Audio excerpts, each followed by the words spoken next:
Yes, Farah. I have never known you to watch football. Mr. Speaker, this is an August house. This is a house of leaders. The young boys and girls this side and this side in the nation are watching us. Instead of celebrating our own, why do you have to celebrate a team somewhere else in the farthest part of the Farah, world? you are out of order. Order. You are out of order. Talking about Order, Farah.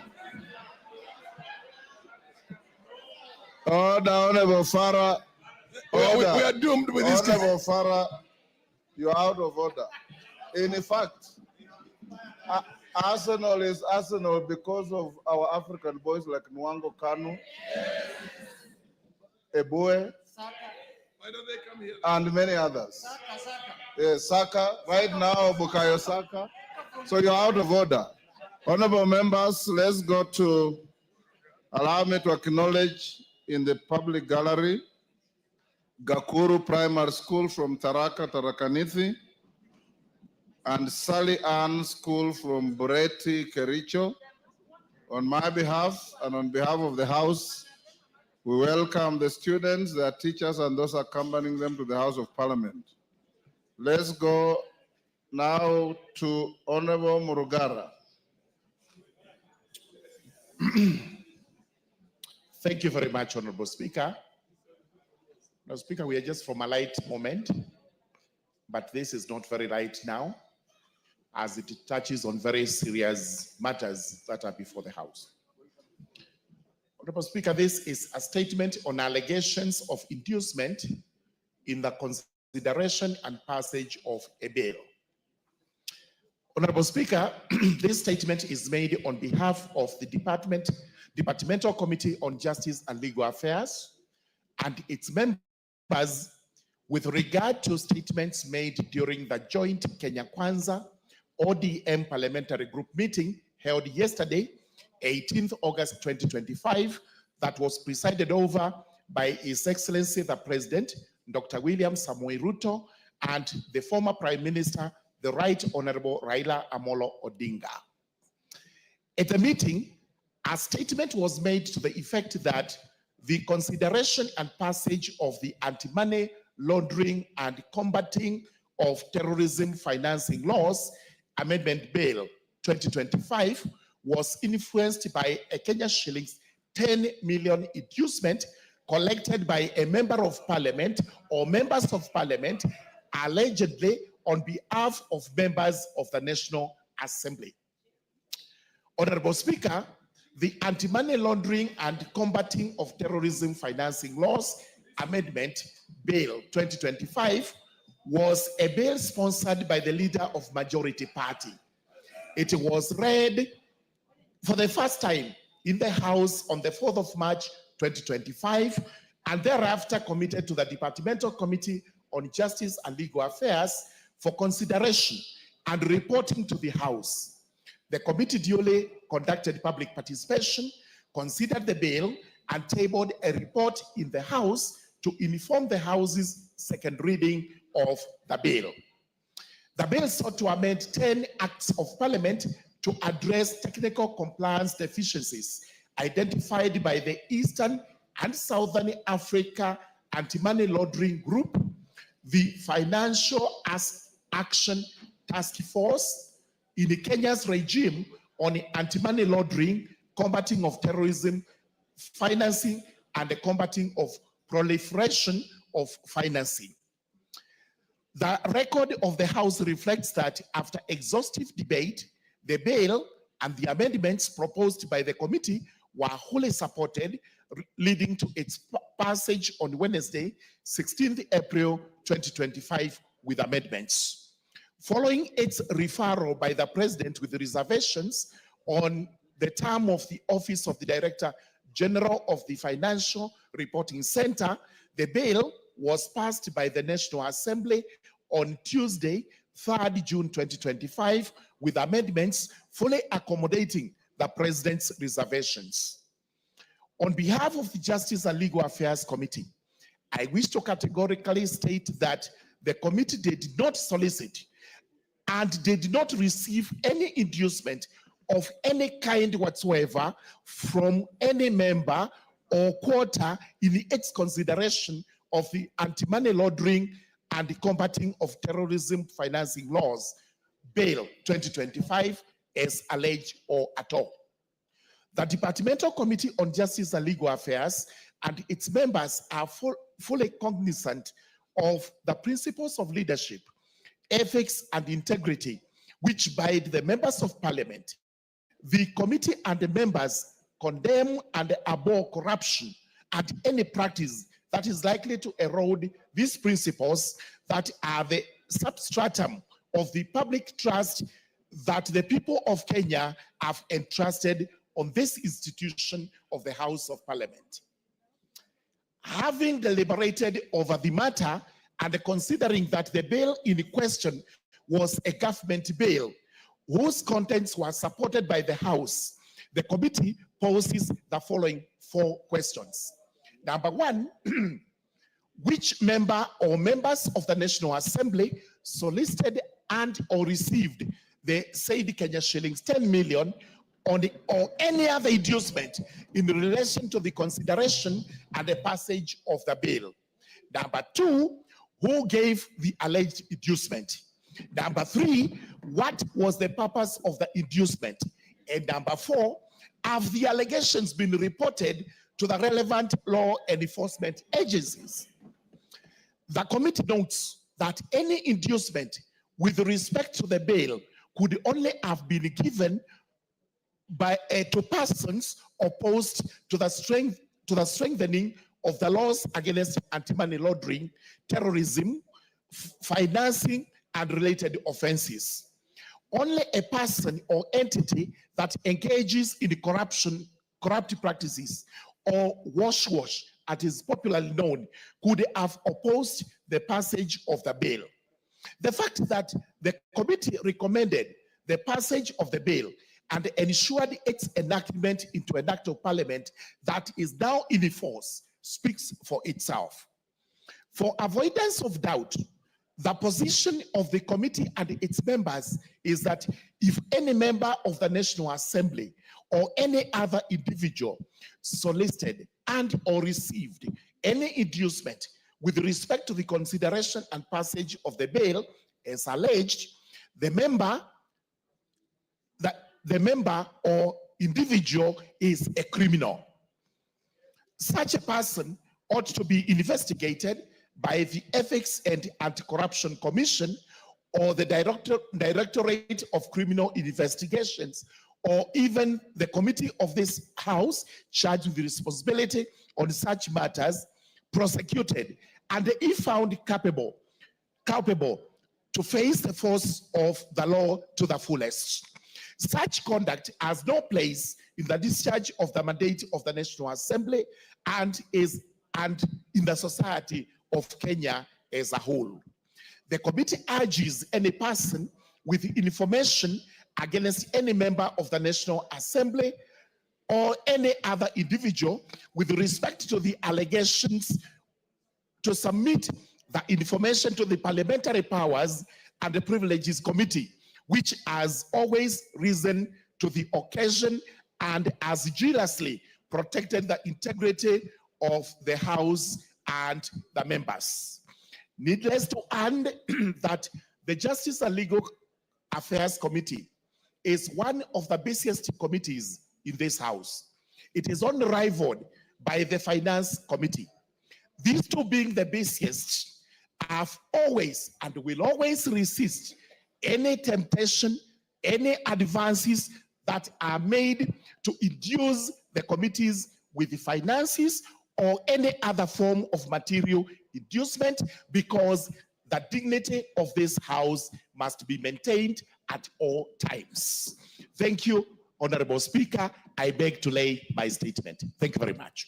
Before I sit, Honorable Speaker, before I sit, allow me kindly to read one article from the Constitution. This is extremely important, and members to listen because you'll be commenting on this. This is Article 96 of our Constitution. It is on the role of the Senate in the Republic of Kenya. Number one, the role of the Senate represents the counties and serves to protect the interests of the counties and their governments. Number two, the Senate participates in the lawmaking function of Parliament by considering, debating, and approving bills concerning counties as provided by Articles 109 to 113 of the Constitution. The most important is at sub-Article 3. The Senate determines the allocation of national revenue amongst counties as provided in Article 217 and exercises oversight over national revenue allocated to the county governments. So, emphasis is on sub-Article 3 on oversight. Thank you very much, Honorable Speaker. I beg to lay. Thank you, Honorable Member Morugara. I promise to give Honorable Wandeto. Is he in the house? Honorable Wandeto, on the basis that he had a motion of adjournment, which was to talk us to the statement by Honorable Morugara, and I discussed with him and told him I'll give him the first shot.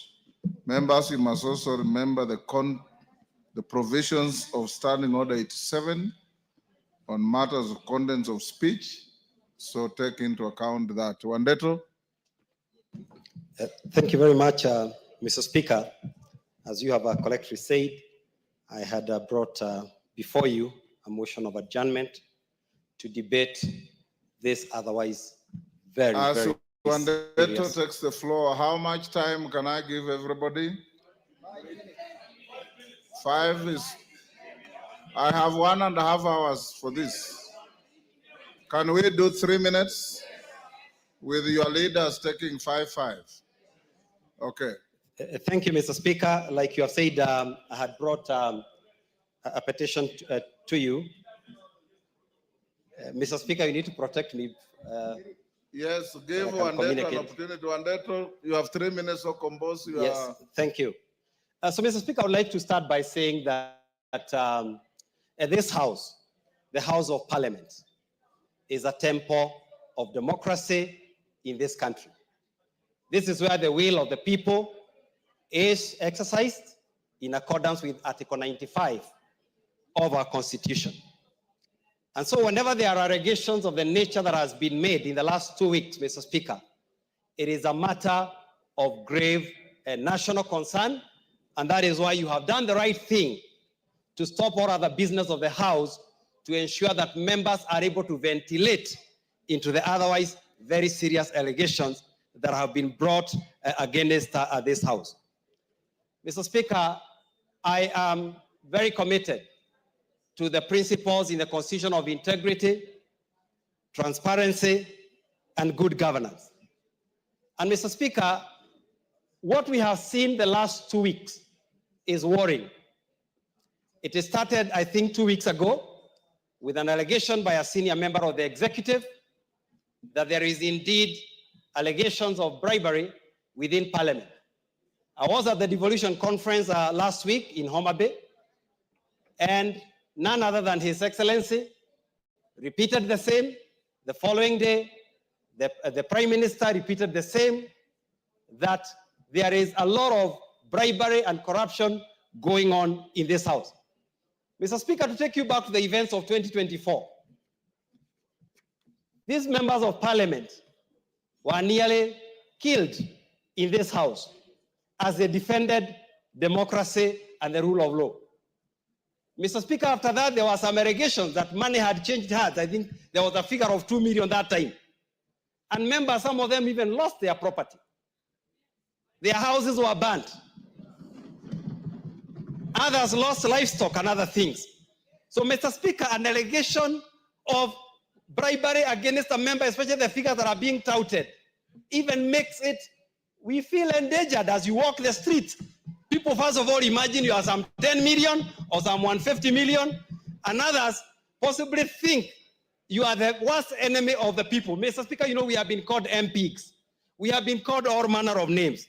So as I conclude, Mr. Speaker, I want to urge you as the leader of this House to do whatever it can, Mr. Speaker, to defend the integrity of this House.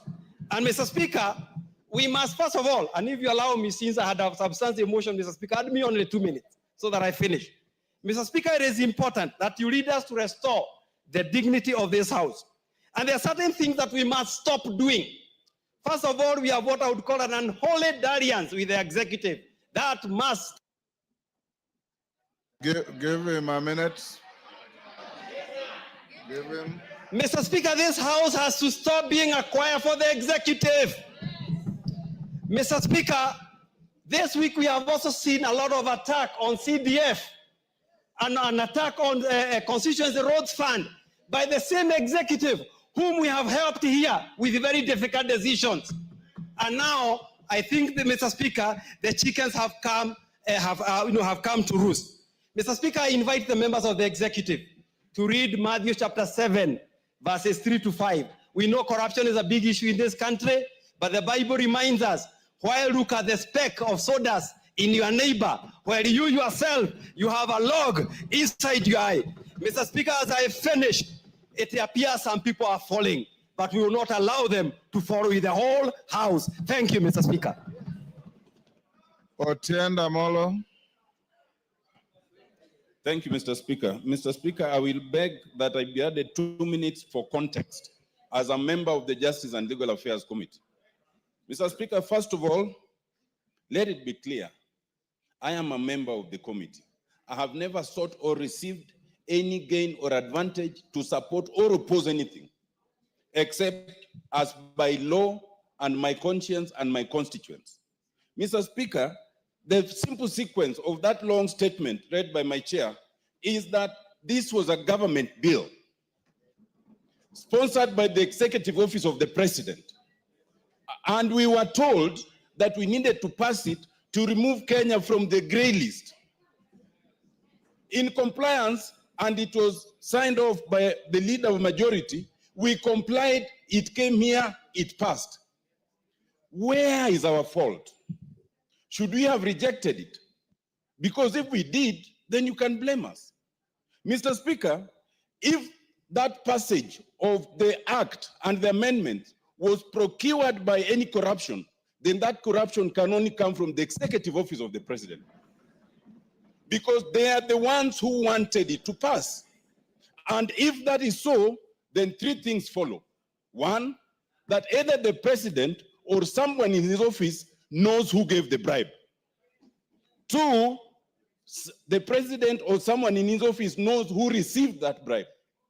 And 3, they know why it was given, because obviously it could not have been for passage. It's even more annoying that it is alleged that some 10 million was given.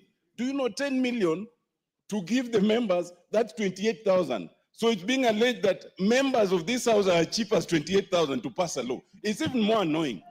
Mr. Speaker, some of us have reputations and careers beyond this House. So when you attend a forum where for the first time in a PG, live TV has been invited, and then you are being accused of that kind of thing, it is so insulting, it is so demeaning, it is so unfortunate. Mr. Speaker, I want to say this, that even if there was such a supposition by the president, Standing Order 42 gives him the opportunity to write to you a special message, which then you can table and we can inquire into it, not to be paraded and demeaning as if we are criminals. Now, the way forward, Mr. Speaker, I want to suggest that our only way forward, you see, in this House, we cannot discuss people adversely because Standing Order 83 all the way to 107 restrict our discussion. But for us, unfortunately, no one protects us out there.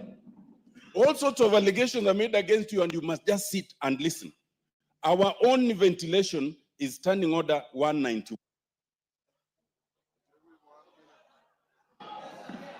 I want to suggest, Mr. Speaker, that under Standing Order 191, where we have our Powers and Privileges Committee, the Powers and Privileges Committee, 191 1A, is allowed to summon any person to appear before it for the purposes of giving evidence or providing information. This house has been called the house of extortion. This house has been called a corrupt house. This house has been alleged to have received some 10 million. My suggestion, Mr. Speaker, authorize the Powers and Privileges Committee to summon the president, or if not the president, then the head of public service and the secretary to the cabinet to come and tell us about these allegations, because we don't know how to protect ourselves out there. I so submit, Mr. Speaker. Yes. Dr. Bukose.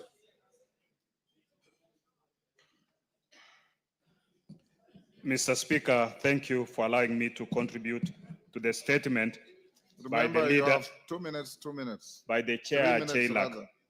Honorable Speaker, it is a very embarrassing situation when the head of state stands and accuses this house, and specifically referring to the committee.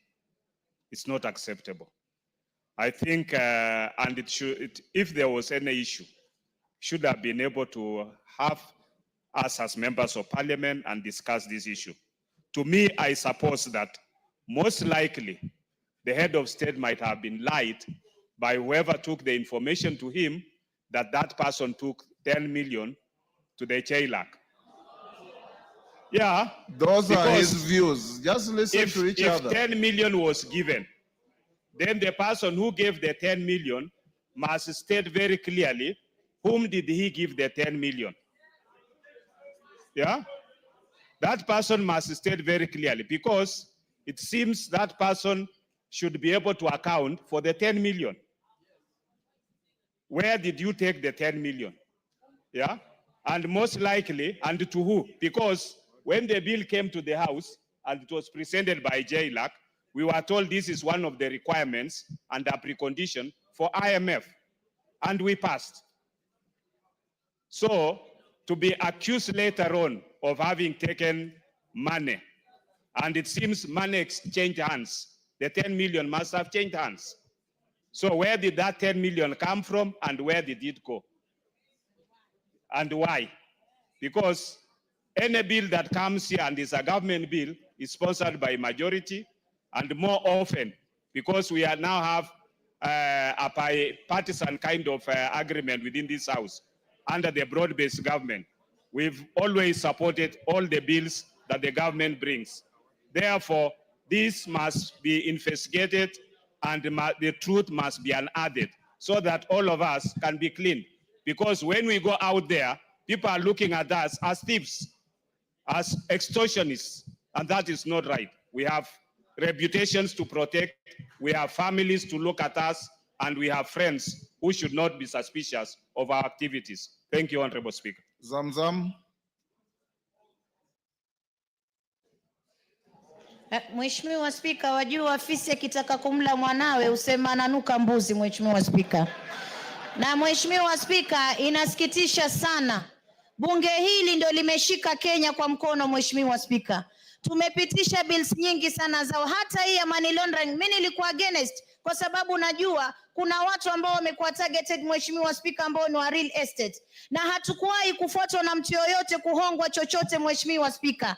Lakini ilipita hapa bila chochote. Kwanza katika wabunge mimi ni maskini sana, Mheshimiwa Spika, kwa sababu hata pesa ya ngafu ni kidogo, haitoshi paka natoa mshahara wangu napatia wananchi huko na baki bure. Sasa ikiwa hapa tunaweza kuambiwa kuwa wabunge wamepewa milioni 10, tunataka kujua nani alimpa, makusudi yake ni kitu gani, alimpa kwa nini, na hii bili ina siri gani kubwa mpaka itolewe 10 million, Mheshimiwa Spika. Mimi Mheshimiwa Spika, nataka kusema sasa hili bunge tutatoa majembe yetu store, turegeshe kama tulivyokuwa pale mwanzo, ndio sauti zetu zitasikika, Mheshimiwa Spika. Haiwezekani wabunge wanahangaika, wanateseka, hawana pesa. Alafu hata hii mambo ya CDF, Mimi sijui kwa nini hapa tuliwapa county government 485 billion, Mheshimiwa Spika. Sijui kwa nini haiwatoshi, wanakimbilia 54 billion ya hili bunge, Mheshimiwa Spika, wakati hatuoni kazi zao kule mashinani. Sisi tunasema bunge hili litasimama, na ikibidi wanataka tutoe devolution, basi tutaitoa devolution ibaki kama ilivyokuwa zamani,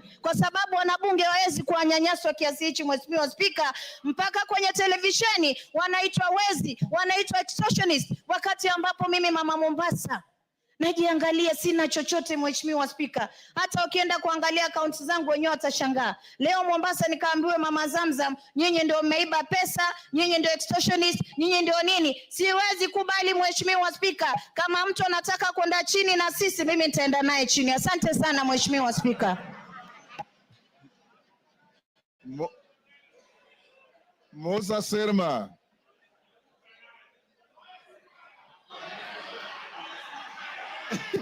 Order. Musa Sirma. Yes. Mr. Speaker, I want to really support the sentiments of Honorable Murugara on this issue, where we are being portrayed as a parliament of extortionists and people who take bribe. Mr. Speaker, people who are corrupt have a place to go in this country, and that is the court. And if there is anybody who has been known to have done those things, we want to tell the government to pick those people, take them to court, and they belong to jail. Mr. Speaker, we are being maligned by people looking forward to taking the money from CDF and taking it to the counties to be eaten. If a whole governor can bring 150 million to Senate, for sure, if I can use the words of the president, where is he bringing this money from? Counties cannot show what the amount of money they have been given in terms of development to the people of Kenya. Mr. Speaker, it has reached a time that we need to audit the counties and really see whether they are really entities to be used for development in the rural areas. Mr. Speaker, if I can remember, because I was in the Bomas, the constitution actually which we passed and which was brought by the people is not what we are having now. The Yashbal guy had 14 regions and they were non-executive. And therefore, this executive power which the governors think they have, we must remove it. It is time that we talk to the people and let them be given development directly. Mr. Speaker, I beg to differ with all what has been said about this parliament, and we want the people who have done this thing to go down and be taken to court. Thank you, Mr. Speaker. Robert Mbui.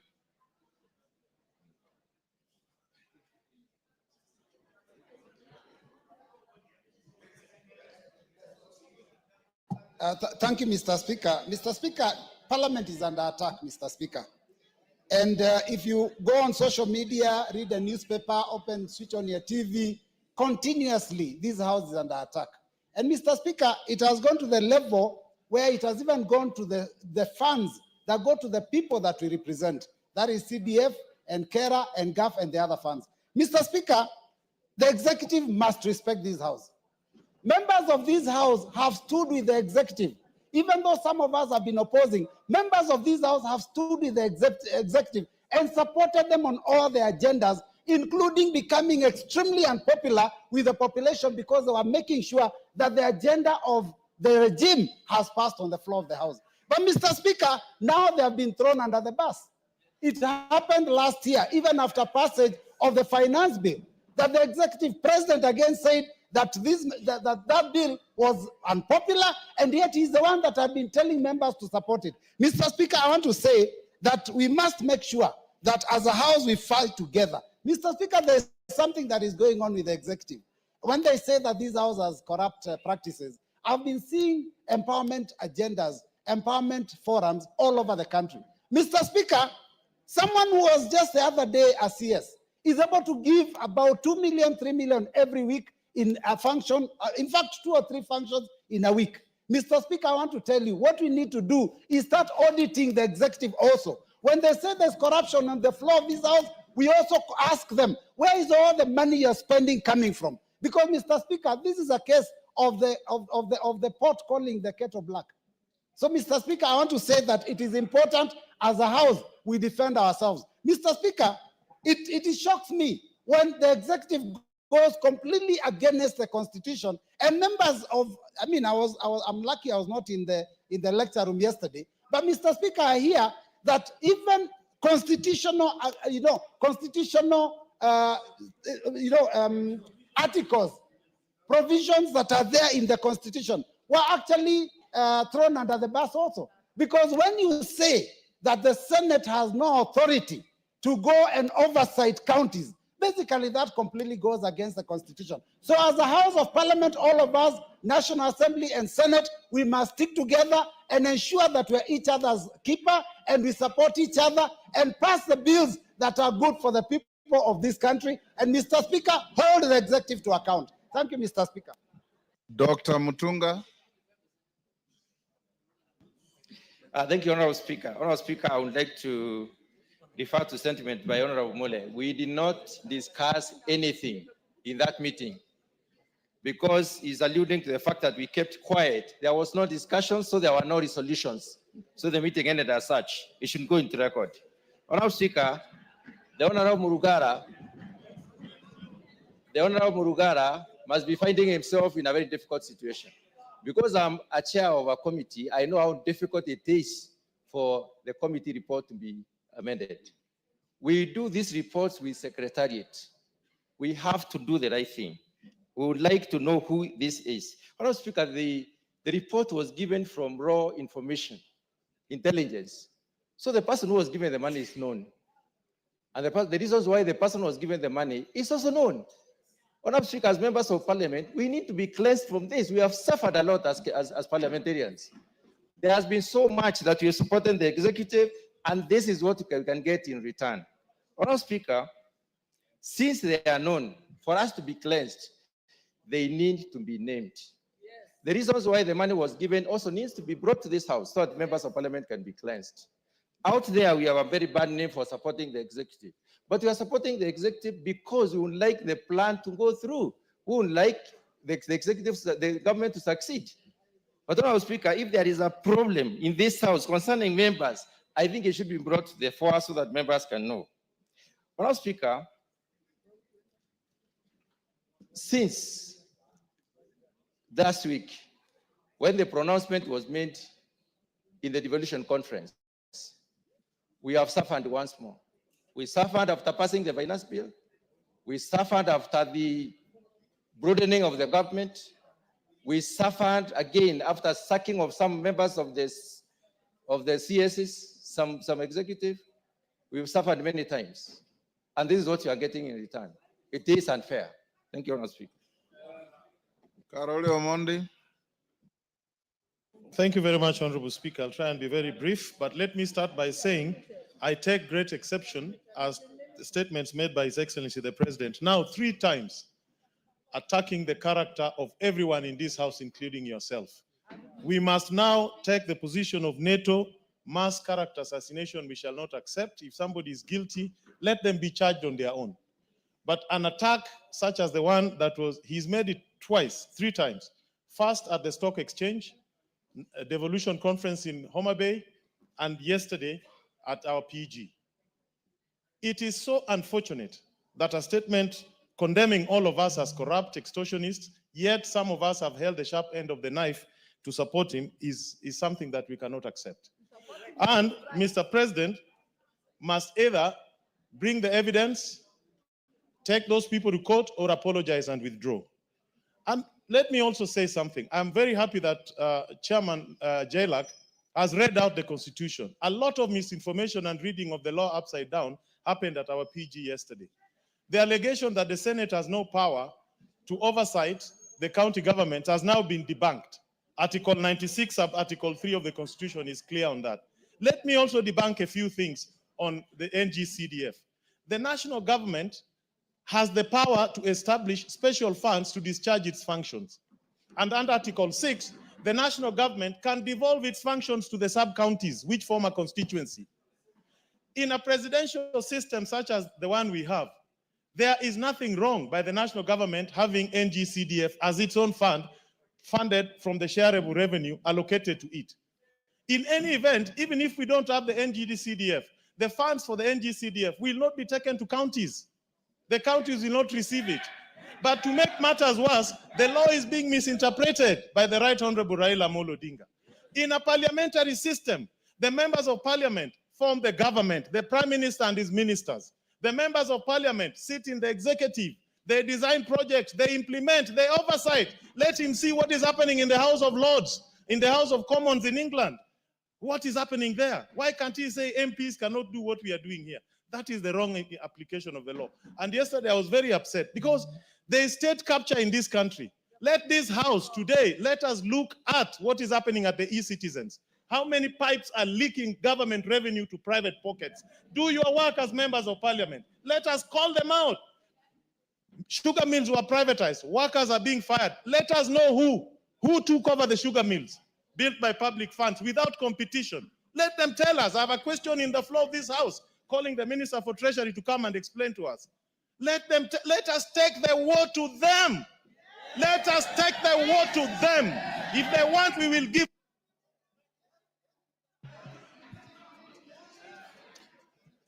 Member for Kieni.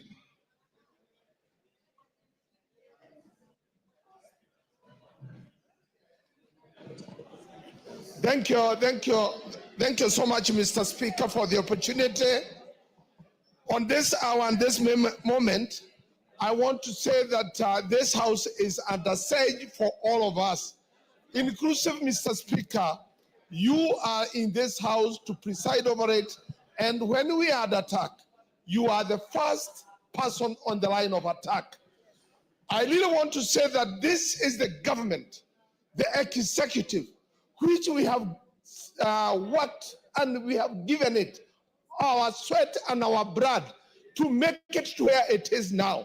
We have lost properties. We have lost reputation. We have lost credibility in our own constituencies. We have business partners we work with. Whenever we visit them for business, other than the parliament, they see us, we are taking corruption into their own offices. And it is for that purpose, Mr. Speaker, we would want to say that whoever suggests that we are corrupt, they should, and we are not, they should go to the same venue, tell our wives, tell our children, tell our business partners, tell our friends that that was a very erroneous statement that came from none other than the head of state for this country. Because the first question I got when I went home last night from my wife, he wanted to check my pocket if I had any illegal money. And I really want to rest my case that we earn our sweat by offering services to this government through this parliament. Thank you. Member for Bumula. Honorable Speaker, I was very shocked yesterday by the sentiments of His Excellency the President. Members, let's listen to one another. You will add me some 30 seconds, Honorable Speaker. Honorable Speaker, the Constitution is very clear. Chapter 8, 9, and 10 is very clear in terms of roles of Parliament, Judiciary, and the Executive. This House is self-regulating through the committees of powers and privileges chaired by none other than the Speaker himself. Mr. Speaker, this House has done well. As a National Assembly, we've risen to the occasion. when we called out on Shah, during Adani, now the committee on PAC has done very well with e-citizen, and my guess is good, because I think that is where the rage is coming from. They have come out to unmask the culprits of e-citizen and how money is being stolen. Honorable Speaker, this House, this floor impeached a minister of government, Honorable Mithika Linturi. We have done well, Honorable Speaker, as a parliament.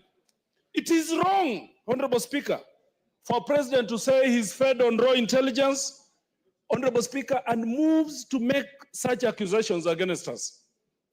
Honorable Speaker, in law, and you know better than me, anybody who becomes aware of a crime and keeps quiet of it is an accomplice. As we speak, the Honorable President is an accomplice, Honorable Speaker. Why was he giving the 10 million shillings? Order, Wamboka. I referred you to Standing Order 87. You want to discuss the person and conduct of the President? Bring a motion. Well guided, Honorable Speaker. Yes. Read your standing orders. Well guided, Honorable Speaker. Honorable Speaker, the President has all instruments. The President has all instruments. Order, Otieno Amolo, what is it?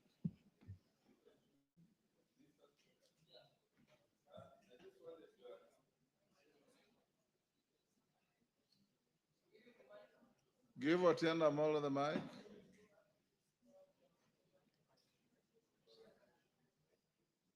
What's happened? Move to the... Mr. Speaker, yes. As you know, I respect your guidance and rulings, but I had intended to bring this letter for your formal guidance on content of speeches. 87.1. Mr. Speaker, it's my understanding that what you cannot discuss is the conduct of the President, but you can discuss his speech. I'd like you to give a ruling on that. As we sit here,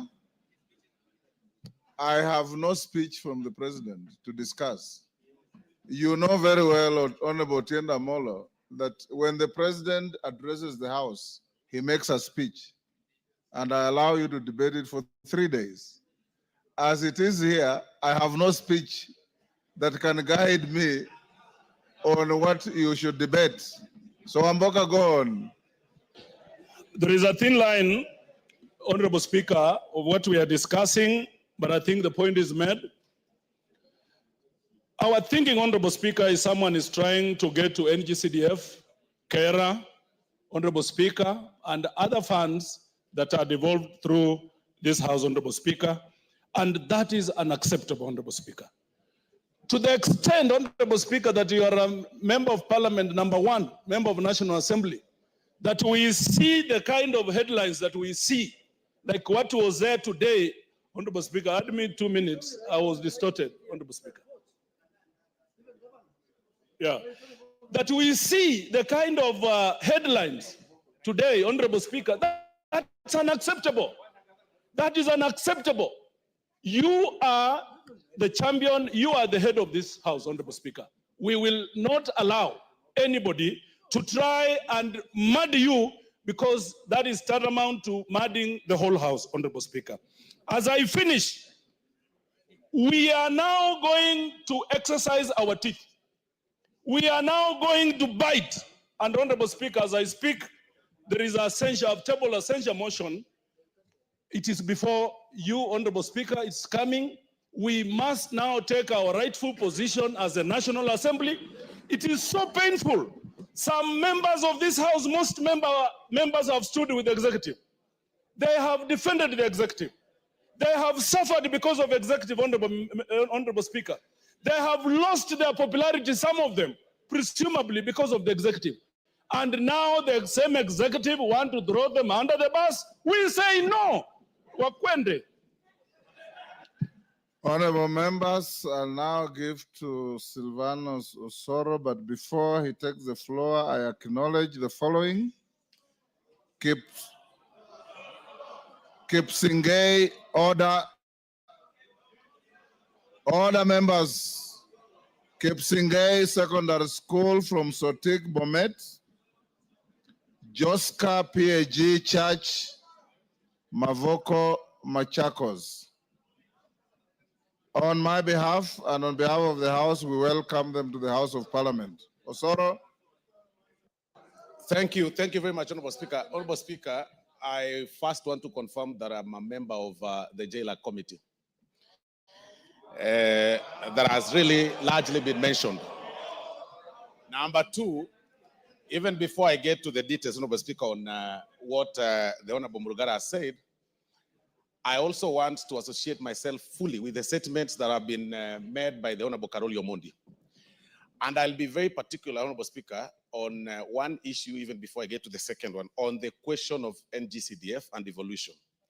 Honorable Speaker, I think that the vision and the mission of the drafters of the Constitution, and even the people who dreamt about devolution, including Right Honorable Raila Amolo Odinga, they really must have had a very good plan on what devolution is and actual things, what devolution ought to have been. Honorable Speaker, we want to tell them, and I say this with tremendous respect, that kwa ground vitu ni different.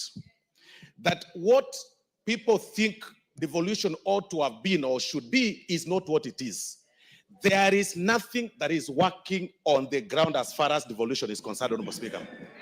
And that is why in any case, Honorable Speaker, Article 96 should actually be implemented the more.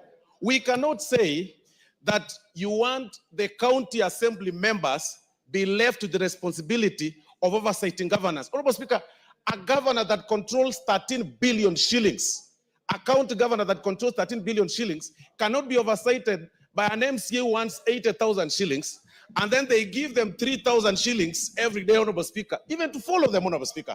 And that is where we are saying, Honorable Speaker, that we must be very particular, Honorable Speaker.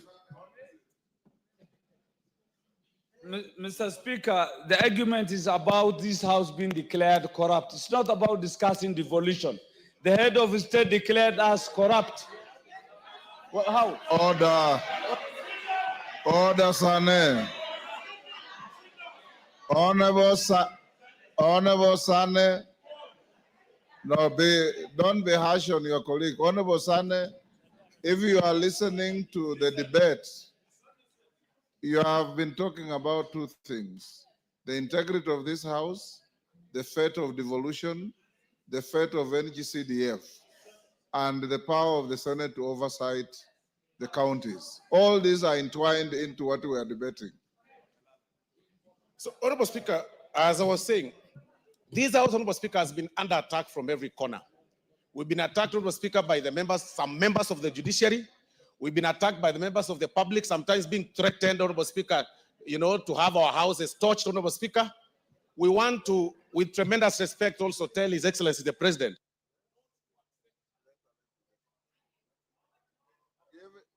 Give him a minute.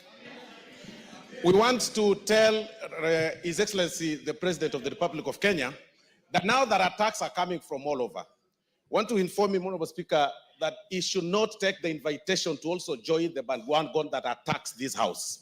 Because this house, if somebody claims that they brought money to a certain committee or to a particular chair, then especially on a bill that is actually sponsored by the AG from government, then that person should actually be arrested the more, because he is the one picking money from some public side and then to try and bribe the members of parliament, Honorable Speaker.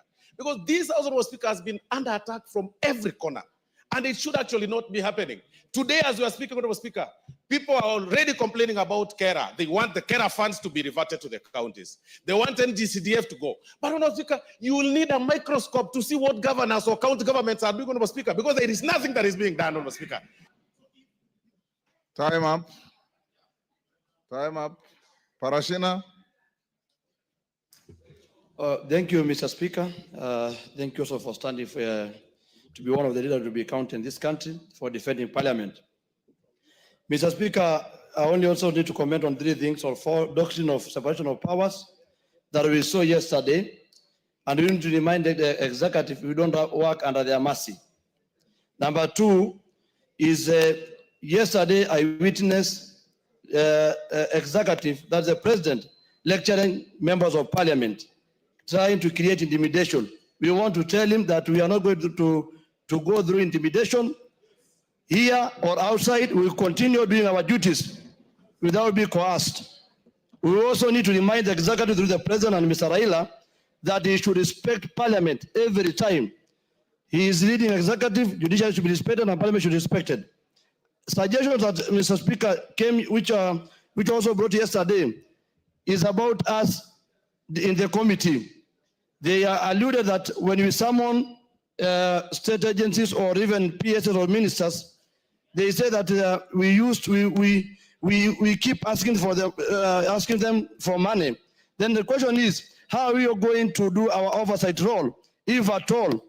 They are saying that we are looking for money. It is our duty to do our oversight role, and I can tell them it is no longer going to be business as usual. And the last one is an independent investigation. If possible, let the president or this house establish an independent investigation where the executive can submit evidence where this house has been involved in corruption, but we cannot allow it. Like saying a port.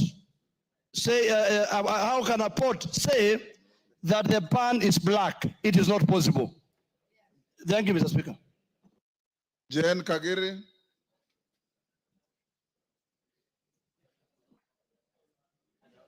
Thank you, Honorable Speaker, for giving me an opportunity to contribute to the discussion. Honorable Speaker, my English teacher always told us, before you skin a dog, you give it a bad name. Honorable Speaker, today, I feel that is actually what is happening. We all know that CDF, NGCDF, and GAF are under siege. And because of that, Honorable Speaker, that is why it is found right for an attack of members of parliament, for them to give us a bad name. Honorable Speaker, I would just want to remind this Honorable House, and inclusive of anybody who contests for a position, that is including the presidency, that it is based on performance that we get re-elected.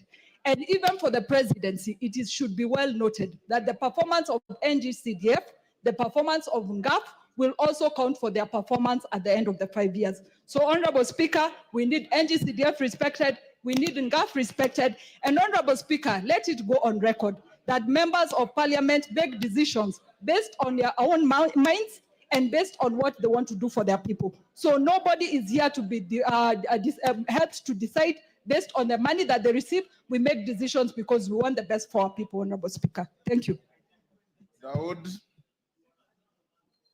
Daud. Thank you, Mr. Speaker, sir.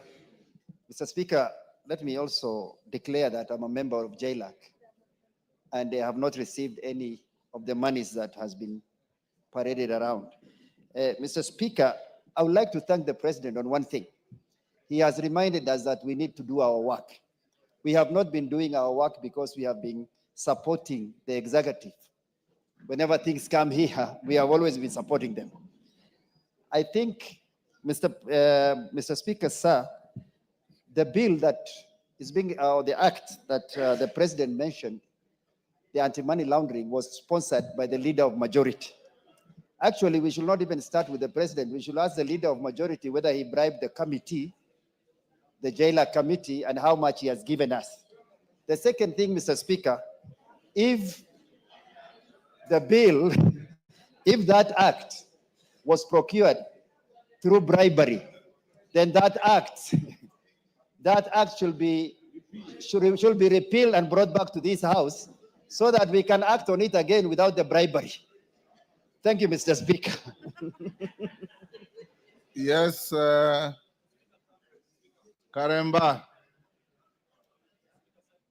Yes, I'll come to you. Thank you, Honorable Speaker. And Honorable Speaker, allow me to say that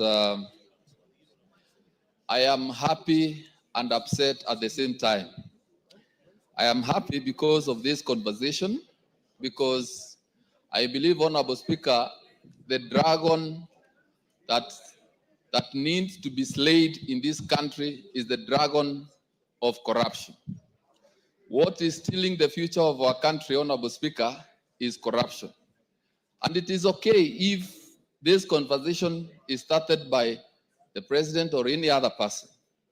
But, Honorable Speaker, I am upset because of this wholesale condemnation of Parliament. Because a person like me, Honorable Speaker, you are well aware that it's just the other day that I joined the Jailer Committee. And I am now branded as perhaps one of the people who have already received the money.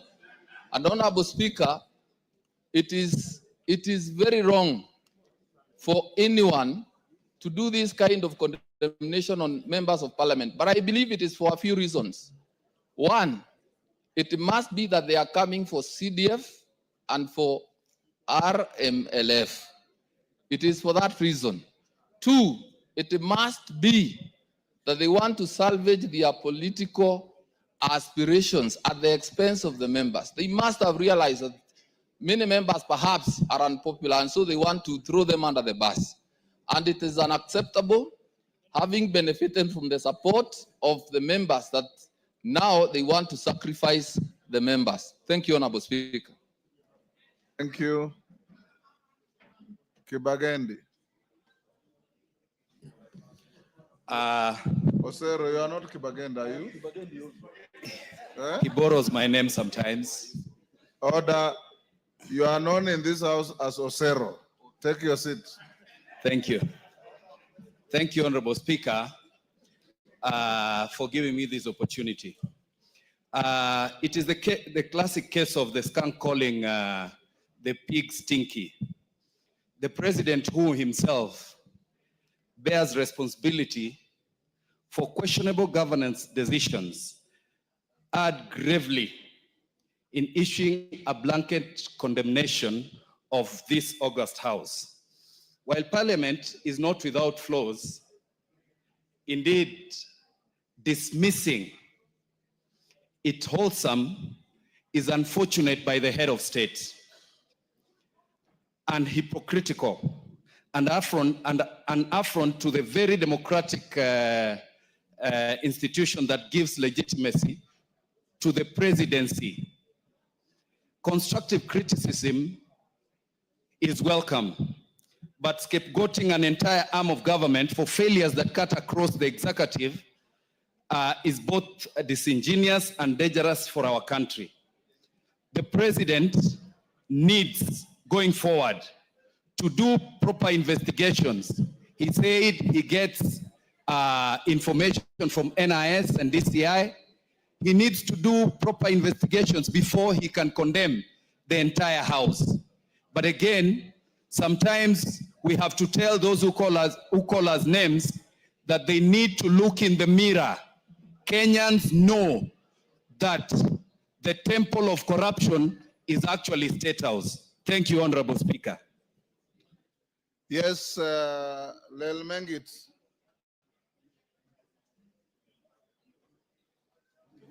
Thank you, Honorable Speaker. I would also want to echo my sentiments on this case.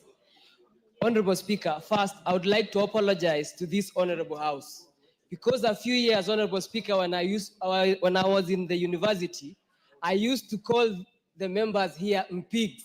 I was among those people who called the honorable members pigs because of the notion and the negativity out there, Honorable Speaker. Now, Honorable Speaker, I sit in this position as a member of Parliament, and now the ball is on my court.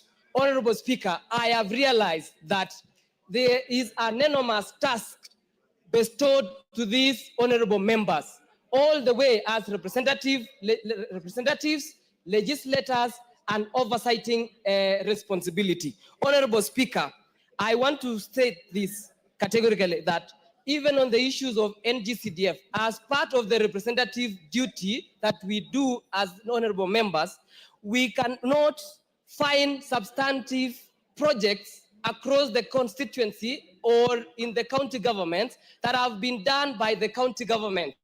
Honorable Speaker, it's in my entire ward, Kilibwani ward constituency, I cannot find any single project that was done by the county government. Only projects that have been done through the NGCDF money can be appreciated by the people out there. Honorable Speaker, I want to mention this, that even in the case whereby in the future we might have elected president, similar to the, I don't want to mention names, but the president who will be giving resources basing on the shareholding basis. Probably other counties and other regions of this country will be discriminated. So, Honorable Speaker, I want to mention and also to echo that this is an honorable house. We do our work perfectly, and we uphold our duty and integrity as members of parliament. Thank you, Honorable Speaker. Donald Watch. I see you on the screen, or you are not. Okay, Millie. Thank you, Mr. Speaker, for giving me this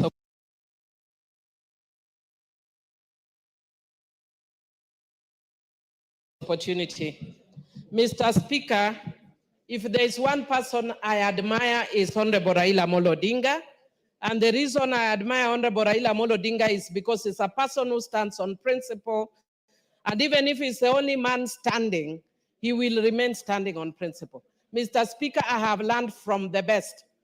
And that is why I stand on principle like the person I admire, Honorable Raila Amolo Odinga, and urge my party leader to listen to the ground on NGCDF. Mr. Speaker, I also want to urge my party leader that there's one thing I've admired about him, which is equality and fairness. Mr. Speaker, what is coming out of this house is that he's looking at governors more favorably than he's looking at members of parliament, which is Senate and National Assembly. We are all your children. Look at all of us favorably. Mr. Speaker, I want to speak to, should I one day be unfortunate to be the president, because it's not a happy occasion to be president, but should I be unhappy to be president of this republic? One thing I cannot take for granted, if I got that opportunity, is the support of parliament. If you are a president, do not take for granted the support of parliament. If in doubt, ask Honorable Uhuru Muigai Kenyatta. Mr. Speaker, finally, on corruption, there's demand and there's supply side. We have had, and we keep hearing a lot on supposed or alleged demand. As a governance expert, tell us the supply side. If you are serious about dealing with corruption that is bedeviling this country, let us look at demand and the supply side. And as a Christian, Mr. Speaker, I want to remind us that I was taught a song. Kila mtu atauchukua mzigo wake mwenyewe, na kila mtu atapewa habari zake mwenyewe mbele za Mungu, siku hiyo itakuja. Individual responsibility. Thank you. Honorable Rindikiri Murwitania. Thank you, Mr. Speaker. Order, honorable members. I want to One may think that Millie is out of order. The reason I've allowed her is I've treated it as a quote in a speech. Anything beyond that should have been out of order. Thank you, Mr. Speaker. I associate myself with the sentiment expressed by the chairman of JILAC. Mr. Speaker, in other forums, I am the president of Democracy and Good Governance in the International Conference of the Great Lake Region. Mr. Speaker, democracy dictates that we express ourselves anyhow. But good governance is a responsibility of each one of us. Mr. Speaker, the executive has a responsibility. The legislature, we have a responsibility. The judiciary has a responsibility. Mr. Speaker, we are equal partners.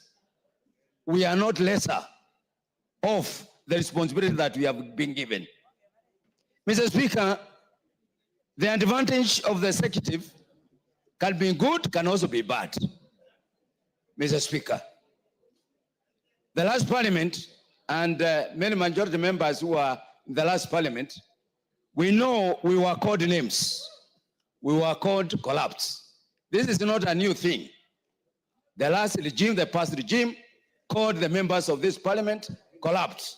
Actually, bad names were used against us. Mr. Speaker, now we are being called corrupt. Each person, if we are to apply the principles of good governance, we must exercise what these principles are. One, the rule of law. The rule of law dictates that when something is wrong, the law takes precedence.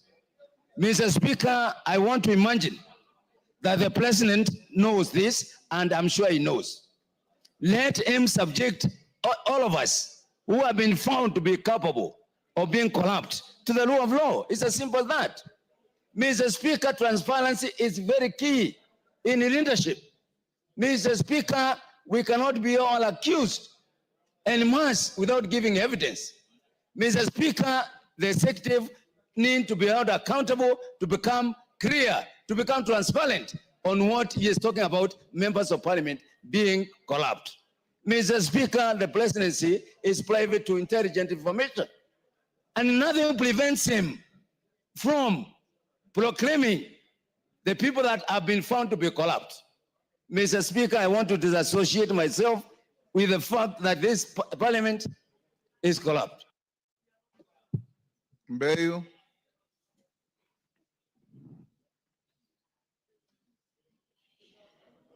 Asante Mheshimiwa Spika.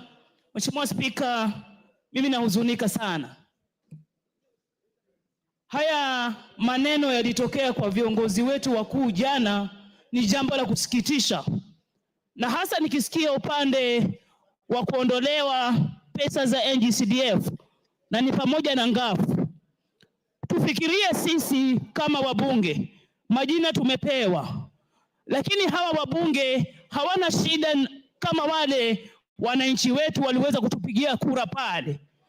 Wale wananchi wanategemea NGCDF, wanategemea ngafu, watoto wao wasome, watoto wao waende chuo kikuu, miradi ifanywe, shule zijengwe. Na mheshimu sana baba Raila Amolo Odinga. Lakini kwa hili atufikirie sisi, na mimi wa Kilifi, wale wa mama wajane walioamka saa 10 kwenda kupiga kura ya Mbeyu, machungwa 6. Wataniuliza mimi niwaambie nini? Siwezi kulipa fee, niko na mradi wa full scholarship. Watoto maskini wanategemea hizi pesa walipiwe fee. Sisi ndio tunaenda kuteseka, Mheshimiwa Spika. Mbali na ile kejeli yote ya kupewa haya majina, ni wale watoto maskini wa Kenya wanategemea pesa za NGCDF kujikimu pale mashinani. Tutawajibu nini? Sisi tutawaambia nini? Tunataka kurudi na hakuna pesa za kuwasaidia. Tutatetea vipi? Kura inakuja, bado miaka 2. Ngafu haiko. Kama zile pesa mabilioni yanaenda kwa counties na hakuna alama pale, health status mbaya, ya education imeshindikana, ile ya ECD, mambo ya maji shida. Wakilimbikiziwa hizi pesa kama zile ndogo zimeshindikana pale kwa counties, wakiongezwa za NGCDF maeneo bunge 7, 8 na ile ya Nairobi iliyo na maeneo bunge mengi, wataweza vipi kutuonyesha kazi inafanyika? Alafu sisi tutakuja hapa, Mheshimiwa Spika, tuwe flower girls sisi women rep na wale wa mama wengine kunywa chai tu, tutakuwa tuko kibaruani. Lakini yule mtoto wa maskini wa Kenya atafanya nini? Atapiga kura vipi? Apigie nini? Na tumaini gani? Lazima viongozi wetu wafikirie, ni kesho kutwa tu wataitisha kura, hatutaweza kujisaidia, hatutaweza kutetea mtu. Mbeyu nitajitetea mimi na watu wangu maskini. Asante Mheshimiwa Spika. Omboko Milemba. Thank you, Honorable Speaker. I think this is a very great opportunity from the President and the Honorable Raila Amolo Odinga to call out Parliament. And this is a great opportunity for the 13th Parliament to take this opportunity to actually deal with the elephant of corruption. You don't underrate when Raila Amolo Odinga stands up and says something. You don't underrate when President Ruto rises up to say something. And therefore, the way we deal with this matter will be very important, that the 13th Parliament has been given this opportunity. If we deal with it in a manner of only lamenting or threatening other organs and moving away from it, we shall lose it. The correct way to deal with this matter is to dissect it squarely, the way the chair did put it. That we establish a commission, we establish a parliamentary committee, we establish within our own standing orders a unit that will investigate this matter to the very end. Remember, the person who spoke to this, who is the president, has intelligence, and I hear, though I did not attend the meeting, that he did indicate that he gets this raw intelligence. And then this would roll out to every other sector, including the executive and other players. If there's anything that Kenyans are crying of, is corruption. And if we are being mentioned on this wholesomely, we have to dissect it squarely and then move to the other players within the executive. Are you aware that there could be executive members who could go to the president and pick money, say they're taking that money to parliament, and they come here, they don't give money, and that thing could be going on. This could be a bigger scheme which this house can now take and look into the details. For instance, parliament has been standing with the executive. How much money did you receive when you did pass the housing bill? How much money did you receive when you passed SHA? How much money did you receive when you did deal with finance bill? And many other bills that we have dealt with. So we need to deal with these things squarely. There are many other issues that we do pass here. And if we go that direction, we shall save the Kenyans. We shall actually start dealing with the elephant of corruption, still beginning with this house and then rolling it out. I am also sad that there's unconstitutional statements that are being pronounced very quickly. Look at this. We need to defend the Constitution and the independence of this house. When you talk about the lack of Senate's role in counties, mark that. It needs to be dealt with by this house. When you talk about CDF, I don't want to belabor on this one because it has been thoroughly flogged. But look at this. There's another one flowing down ourselves that we need to devolve education. Look at what health is happening. And it also came from the two leaders. I think it was Raila Amolo Odinga that we devolve education. Health is dead. We are now speaking of devolving education to the counties. We shall not have education. So there's a very good opportunity. But look at this. Independence of the House. Time is up. Give him 30 seconds. Independence of this house can only be protected by this house. When you teach the students who are up there, you tell them that the house is independent and no any other unit, no any other body can make a law. That's what we teach. I'm a teacher. But look at this now. How many bills are we getting being referred back to the house under the article which requires that you raise 2/3 majority? Those are issues that this parliament must now stand on and make good law. David Ocheng.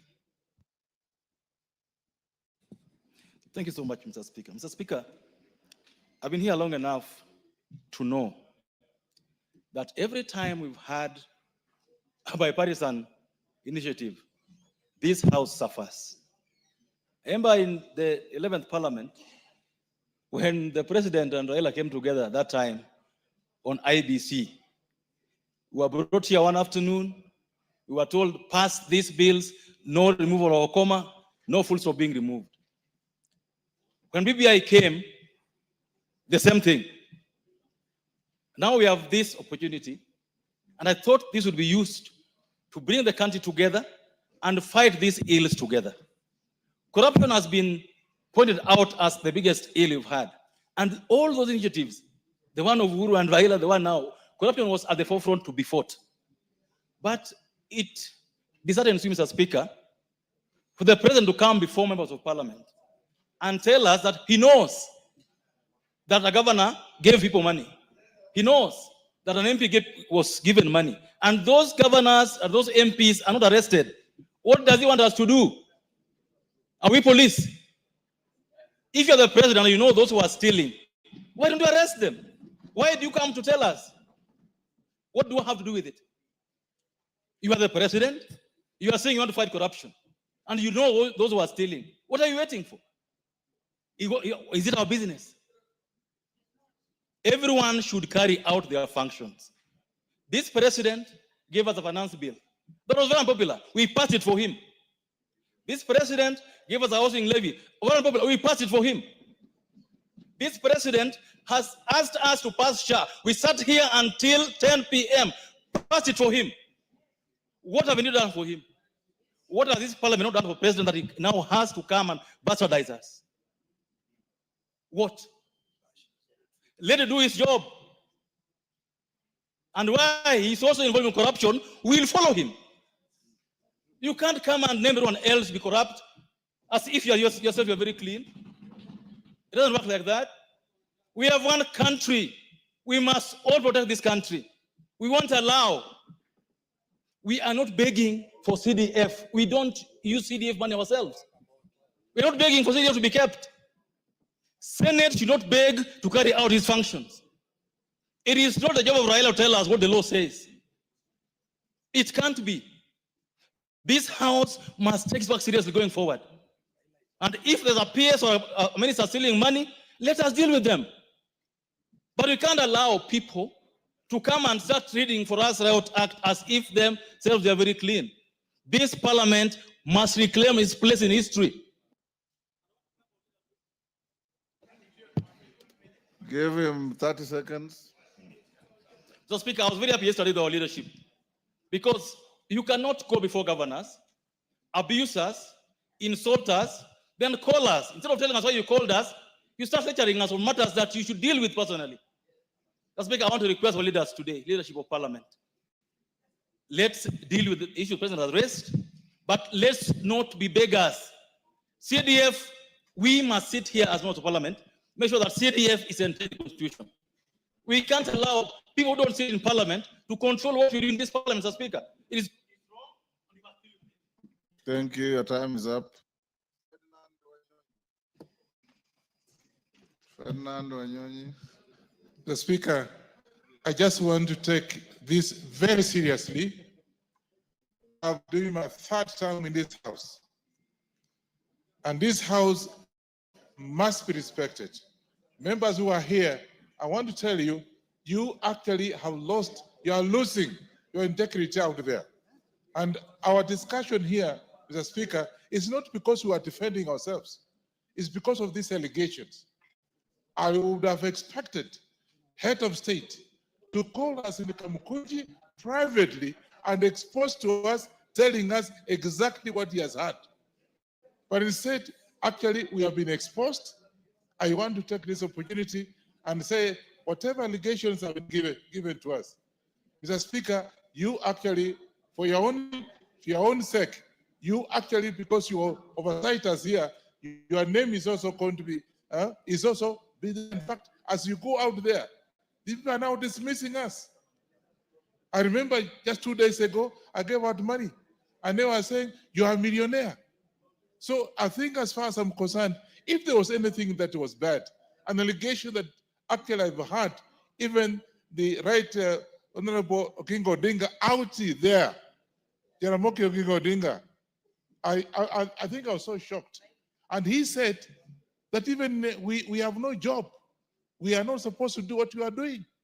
And yet he knows constitutionally our role here as Kenyans, as members of Parliament. I want to take this opportunity and ask you, Honorable Speaker, get the head of state to come here and tell the Kenyans out there that that was wrong. That what he said was out of order, and that so that people can, otherwise you go out there, what are people talking about us? It's bad out there. So I want to take this opportunity and request you, in your capacity, tell the head of state to come to this House, and whatever he said, he apologizes, because it's actually affecting us as leaders of this country. I think, members, that's what it is. Because out there, if you want to come back, I can tell you, it's not going to be easy. Because you are rich, you are poor, you don't take money out here because you are bribed and you are not giving money to the people out there. So, Mr. Speaker, I think I want to ask you, kindly get head of state here to come and tell this House so the Kenyans can hear that he was wrong. I think, members, actually, you agree with me. You agree with me. Let Ruto come here and tell the whole country that it was wrong for him to say what he has said, And if he's relying on King Odinga for his re-election, Oginga Odinga died in 1994. Honorable Ferdinand Wanyonyi. I was in this house with the late Jaramogi Oginga Odinga, and he died in 1994. Yes, thank you. Chonga. Asante mstahiki Spika kunipa nafasi hii. Matamshi niliyasikia yakitoka kutoka kwa rais yalikuwa ni ya kuvunja moyo, si kwa wabunge, lakini hata kwa nchi nzima. Ifikapo wakati ambapo kwamba baba anasema ameshindwa na watoto, ni kumaanisha kwamba hiyo jamii imeangamia. Palipo na kosa ambapo kwamba mtoto amekosea, baba anatakana asimame na aweze kupeana mwelekeo. Nchi nzima, ulimwengu mzima, ukitaja mambo ya ufisadi, Kenya tunapewa position. Kuna mahali Kenya inaonekana kwa upande wa ufisadi. Ufisadi ule ni wabunge ndio wao wamefanya ufisadi ule. Mbona tusichukue nafasi na wakati wa kujua exactly shida iko wapi? Ni jambo la kuhuzunisha. Nimemsikia mwenzangu hapa akizungumza ya kwamba jana akifika nyumbani bibi yake anamwangalia mifuko. Mimi nimetoka mashinani, Mheshimiwa Spika, nasikia njaa, lakini bibi yangu swali la kwanza ananiuliza, huu maskini tuko nao wa nini? Kiwa nyinyi mnabeba mabilioni haya yote huko nje, unapeleka wapi? Uko na bibi mwingine?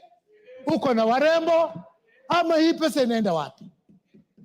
Ile nafasi ya kuitwa mheshimiwa mstahiki Spika, sasa hiyo uheshimiwa umeshatoka. Tumekuwa wadharauliwa. Mbali na hayo yote ambayo kwamba sisi tunapambana nayo, tukitetea hususan serikali ya Mheshimiwa Rais Ruto. Mimi hapo nyuma, Mheshimiwa Spika, ulikuwa unanijua. Nikisimama mimi nilikuwa najua napeleka mawe yangu wapi. Nimepunguza utambi kwa sababu tunataka Kenya ionekane moja. Kenya isonge kwa agenda zile ambazo kwamba zinastahili. Lakini je, leo hii Mheshimiwa Spika, unataka mimi nikatetee serikali yenye inanidhulumu kuniita mimi mwizi? Tuko wabunge hapa wengine, hata ukiangalia hiyo kote amevaa ni 10,000. Iwapo kwamba kweli tunapewa pesa hizi ambazo tunapewa, mbunge anaweza kuvaa vibaya namna ile, Mheshimiwa Spika? Ni jambo la aibu, ni jambo la kuelewesha. Pia mimi naunga mkono ya kwamba sisi ni tegemeo la rais, tunahitaji atuombe msamaha. Bila hivyo kila mtu atabeba msalaba wake, kama vile Millie Odhiambo alivyosema. Asante Mheshimiwa Spika. Sane.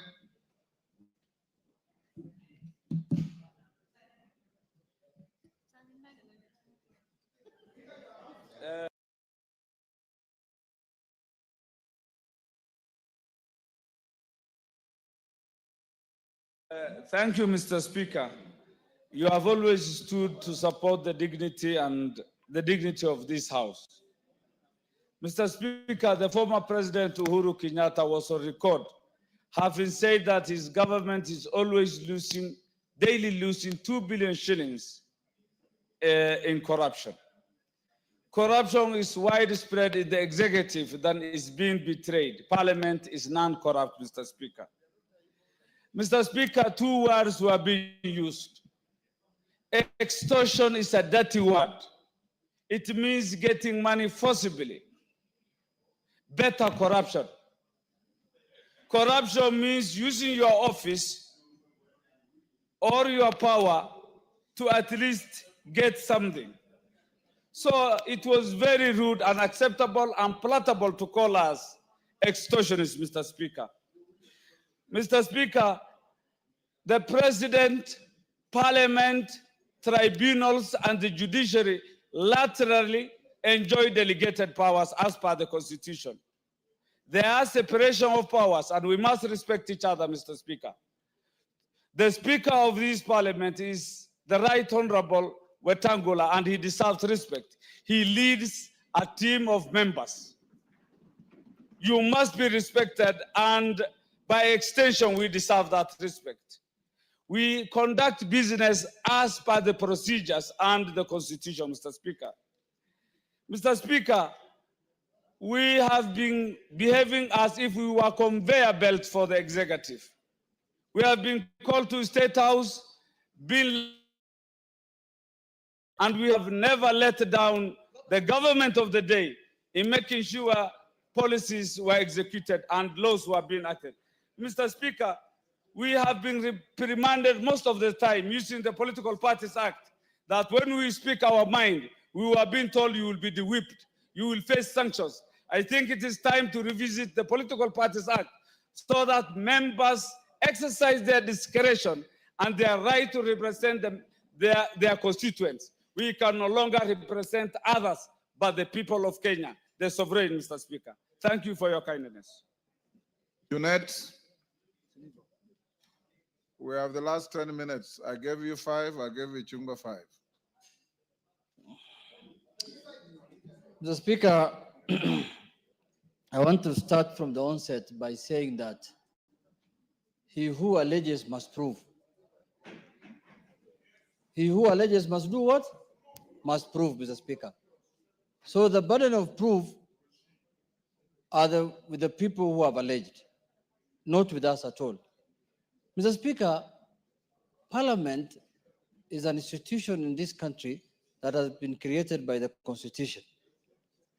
And Parliament, Mr. Speaker, operates under the Constitution. It's an arm of government that every Kenyan who thinks of leadership aspires to be, Mr. Speaker. Mr. Speaker, I have said on this floor before that people think coming to Parliament is an easy thing. If all of them could try to contest for a seat, even for an MCA seat, that is when they will know what an election means. How difficult it is to come to this house, Mr. Speaker. Mr. Speaker, look at the number of people who come out, or the number of people who show interest in every constituency to become members of Parliament. There are more than 10 in every constituency. But the people of Kenya, in their own wisdom, decide to bring one person to this house, Mr. Speaker, at a time. So, Mr. Speaker, that is why members of Parliament are given the title of honorable. It's earned. You earn the title by getting first elected by the people. Then that's when you deserve to be called a honorable member. But, Mr. Speaker, people cannot demonize the institution of Parliament as a whole. If you have a problem with someone, you say it. You say, I have a problem with this and that person. But you cannot demonize the whole institution of Parliament, Mr. Speaker. Because this institution is in place to serve Kenyans. This is the institution that has direct mandate in exercising sovereignty of the people. Sovereignty belongs to the people. It can be exercised directly or through their elected representatives, Mr. Speaker. An elected representative of the people, other than the MCS, are only found in Parliament. All other, and the president who is also elected. But Mr. Speaker, all the other people who are operating in this country, in these offices, are all exercising delegated mandates. So, Mr. Speaker, my position is, as the leadership of this House, Mr. Speaker, as the minority leader, Mr. Speaker, we will defend Parliament to death. We will defend Parliament to the last breath, Mr. Speaker. We will not sit down when people want to degrade Parliament or they want to use Parliament as a punching bag, Mr. Speaker, as a bogeyman, Mr. Speaker. Mr. Speaker, corruption is a menace in the whole country. It has permeated the whole society. There is corruption in the executive, there is corruption in the judiciary, there is corruption in Parliament. Mr. Speaker, there is a way to address the fight about corruption. It's not a wholesome condemnation of a whole group of people who are serving Kenyans, Mr. Speaker. Mr. Speaker, on the issue of the NC, Mr. Speaker, can you tell this man to leave me alone so I can speak? He has spoken his, and he's opening a Kamukunji here of what kind of, I don't know what Kamukunji it is. Mr. Speaker, I'm even losing my thoughts because when you are disrupted by NGCDF, Mr. Speaker, I want to take as a minority leader responsibility to go and persuade my party leader to leave that position he has taken on the NGCF. Mr. Speaker, you know, there's a notion that people think CDF is still doing the same work it was doing when it was started. CDF has changed. CDF now is only doing functions that are not devolved. It's doing functions that belong to national government. Education, security issues, and issues that are related to national government. CDF is not doing any devolved function. They are not doing county government functions. Even if, a member said here, even if, the members have said, Mr. Speaker, people have said that CDF is, even if it's not given to members of parliament, that fund will not go to county government. It's money that is given to members of parliament after DORA.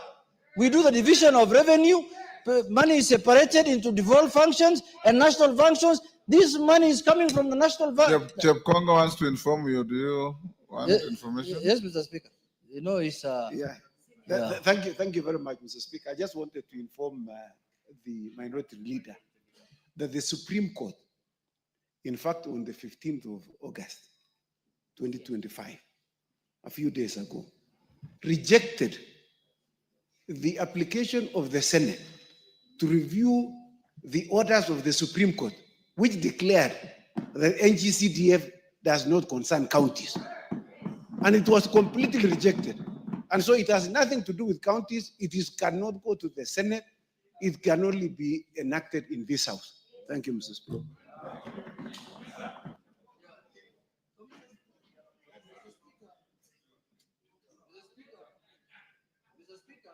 What's happened to the mic?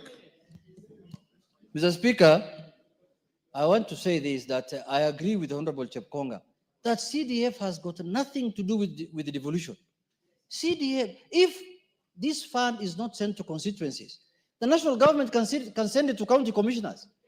They can say, county commissioners, go and build schools, go and build dams, chief's offices. Nothing stops the national government from taking this money to anybody they can even take it to chiefs.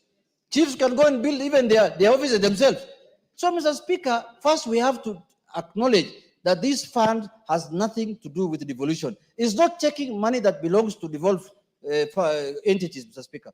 But, Mr. Speaker, lastly, I want to say that, you know, only important people are normally bashed.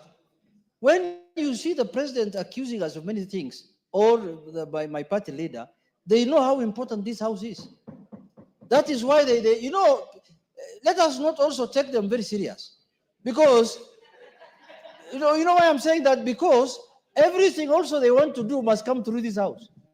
Even if for you to dissolve this NGCDF, there must be some work to be done here in Parliament. Who is going to do it? So, Mr. Speaker, let them have their say. We are going to have our way. That's the position. Let us give them the freedom to say to have their say, and we also have our way. But what we know, Mr. Speaker, corruption is not peculiar to Parliament. Corruption, if it is corruption everywhere, and it must be fought in that manner. But if you want to make it sectional, Mr. Speaker, then you lose the war on corruption. But finally, Mr. Speaker, my final word is that let us come together. Let us do our functions of oversight, representation, and legislation. Mr. Speaker, we have legislated the last 2-3 years under your leadership in this House. We have passed many, and we have the power of the pass. It is us who decide which fund goes to where, as this House, Mr. Speaker. There is no taxation without representation. We have all the powers, Mr. Speaker, and you know the executive cannot operate without Parliament. They can go and say whatever they want to say outside there, but everything they will do must go through this House. Mr. Speaker, if there are allegations of corruption on anyone among us, everybody will carry his own cross. So there is no need of condemning the whole House as a group, Mr. Speaker. With those few words, Mr. Speaker, I want to say, members, don't be annoyed. We will deal with these people perpendicularly. We know how to deal with them. Just keep quiet. We'll deal. Majority Leader, what is your point of order, Millie? Thank you, Mr. Speaker. Mr. Speaker, I don't want to interrupt the Majority Leader. But Mr. Speaker, when Honorable Jane Jerry has come to the House, and I know because she fears her political leaning nowadays has stopped her from speaking. But can you use your standing order number 1, especially for a lady who is young and who is emulating me, just to declare that she's exceptionally well dressed? Order, Honorable Millie Odhiambo. The Speaker can only rule you improperly dressed. I have no capacity to declare the excellence of your dress. Majority lead gone. Thank you, Honorable Speaker. Order, Jerry. The Speaker has no That was capacity to good say comic exceptional relief. dressing. Millie has a very sharp eye. Honorable Njeri passed just in front of me here, and I hadn't noticed, unfortunately. Honorable Speaker, let me join members and maybe just start off from where I Junet has think stopped. the only exception I see is that the gracious lady is wearing something that looks like a cheetah. Or a leopard.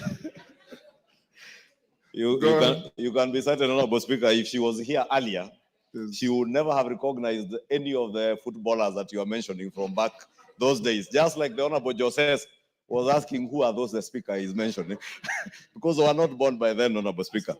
But that is the beauty of this House, Honorable Speaker, and it tells you that in this House, Honorable Speaker, we have men and women, as Honorable Junet has said, who have been elected by the people to come and represent them and oversight government on behalf of the people. Therefore, Honorable Speaker, when we oversight the executive and the judiciary, because we have that singular role as enshrined in this constitution, we don't do it as a favor to anybody. Not to the president, not as a favor to those serving in the executive. We do it on behalf of the people. Therefore, I want first to encourage members that nothing and nobody should instill fear in you in doing your work as members of parliament, because you're duly elected by the people of Kenya to exercise oversight even over the executive, even the office of the president, and even the president himself. That is why this House has powers under this constitution to impeach those in the executive, and those in the executive can do nothing to remove you from this House. Absolutely nothing. Because that is how we crafted our constitution, Honorable Speaker. Honorable Speaker, I have listened to many of the contributions, and let me take particular interest to what the Honorable Tienda Omolo said. That we have a Powers and Privileges Committee in this House, Honorable Speaker, which fortunately is chaired by none other than yourself.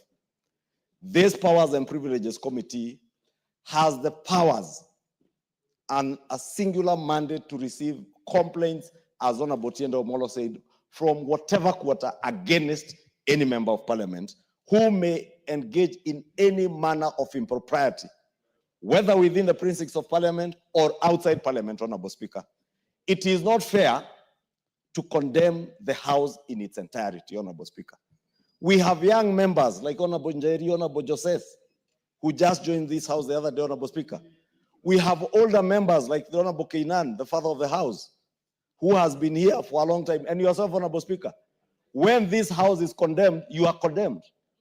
The Honorable Kainan is being condemned. The Honorable Njeri and Joseph here are being condemned. Honorable Speaker, if there are people who have suffered, I am among those people who have suffered immensely from this condemnation. I was a sponsor of that bill the Honorable Murugara was speaking about as leader of the majority. I saw yesterday when figures of 150 million shillings were mentioned that relate to the Senate. There are people who went on social media to say, oh, that is the 150 million Kimani Ichung'wah used to purchase I don't know what where, Honorable Speaker. No, this time they didn't mention a chopper, they were mentioning shares I invested in a bank. But I have invested an investment I have made, Honorable Speaker, from money I have borrowed from our own parliamentary circle and my other circle in Muhasibu. Fortunately, Honorable Speaker, when they banded those stories, thinking they are maligning me, the share price of NHIF has risen by 2 shillings. And therefore, that investment, by the very essence of their maligning stories, has gone up. And today I can liquidate them, pay off my loan, and walk home with a clean, tidy tidy amount, tidy sum. But you cannot vilify me for that. Nobody should vilify any member of parliament because they are members of parliament, Honorable Speaker. When we vilify one person in this house unfairly, we are vilifying the institution of parliament. And we must protect and defend as strongly as we can the integrity, not of even ourselves as individuals, but of the institution of parliament. Because this institution is there to oversight. And we cannot have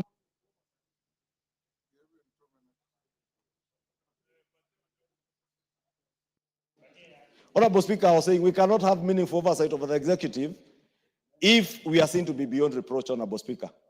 Let us use our powers and privileges committee to ensure, Honorable Speaker, if by any chance there is any one of us, and I say any one of us, Honorable Speaker, including myself, who, Honorable Speaker, as a Swahili would say, aliye na tuhuma yoyote, let them be before the powers and privileges committee and also before the investigative agencies like EACC, so that they may take action, so that we protect the institution of parliament, Honorable Speaker. Two, Honorable Speaker, on the question of what is provided for in Article 94 to 96 of our Constitution, and I don't want to repeat what has been said about the powers of the House, in the our sister House in the Senate, to oversight national revenue that is going to the counties. I think it is a matter, and I said it yesterday, Honorable Speaker, in that meeting, that it is a matter that is explicitly provided for in the Constitution. We cannot amend this Constitution by vilifying the institutions of parliament, whether it is the National Assembly or the Senate. Let us just purpose to live by the tenets of this Constitution. Honorable Speaker, NGCDF. Again, NGCDF is vilified and attacked in this fashionable thing to attack members of parliament. NGCDF does not belong to members of parliament. The Kikuyu NGCDF does not belong to Kimani Ichung'wah. Neither does the Eldasa NGCDF belong to the Honorable Kenan Mohammed. Adan Kenan. Honorable Speaker, NGCDF belongs to the people of Kenya, to the constituents who have elected us to come and represent them here. We oversight NGCDF just like any other fund in government. Honorable Speaker, when the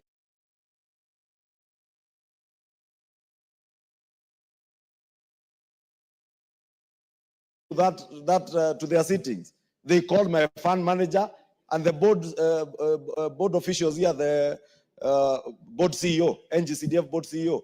Therefore, Honorable Speaker, we must also protect NGCDF, not for our own sake, not because we have anything to do with NGCDF, because it has everything to do with delivery of public goods and services to the people who have elected us to represent them, Honorable Speaker. And let me just conclude by saying, Honorable Speaker, we would have no business being the people's representatives if we have nothing that we can oversight those that have been charged by the people of Kenya to hold public funds in their trust. Then we have no business being members of parliament if we can't oversight. We will have no business being members of parliament if you will be able to go to your constituency. You find at a time like now when it is cold and rainy, a school latrine has sunk or a roof has been blown away, and you cannot influence anything, Honorable Speaker, with the NGCDF committees to ensure that you make good the lives of the people who have elected you. We must protect NGCDF with our blood and our souls, Honorable Speaker, in this house. We must. And we must tell everybody, Honorable Speaker, even those who are in the county governments, Honorable Speaker, and we have said it numerously, we are not in competition with the county governments. NGCDF, as Chepkonga has said, the new NGCDF Act of 2015 makes it very clear what role NGCDF plays in education, in security, Honorable Speaker. We amended the act here the other day, Honorable Speaker, to even remove the contentious issues that were there before, like sports, and we removed them, Honorable Speaker, because we want to live and abide by what is provided for in this Constitution. Therefore, Honorable Speaker, let me say, we must, as a House, stand together, stand strong, and walk with our heads high, Honorable Speaker. If you have nothing to be suspicious of anything you do. Finally, Honorable Speaker, let me ask ourselves, the things we say, the things we do out there also portray something of us. The things that were said here of the finance bill last year, Honorable Speaker, that members were being paid to vote this and that, Honorable Speaker, those are the things that lower the dignity, and we keep saying, lower the dignity of this House and entertain even those who are vilifying and entertaining things being said against us, Honorable Speaker. I beg, Honorable Speaker, to end there, and thank you.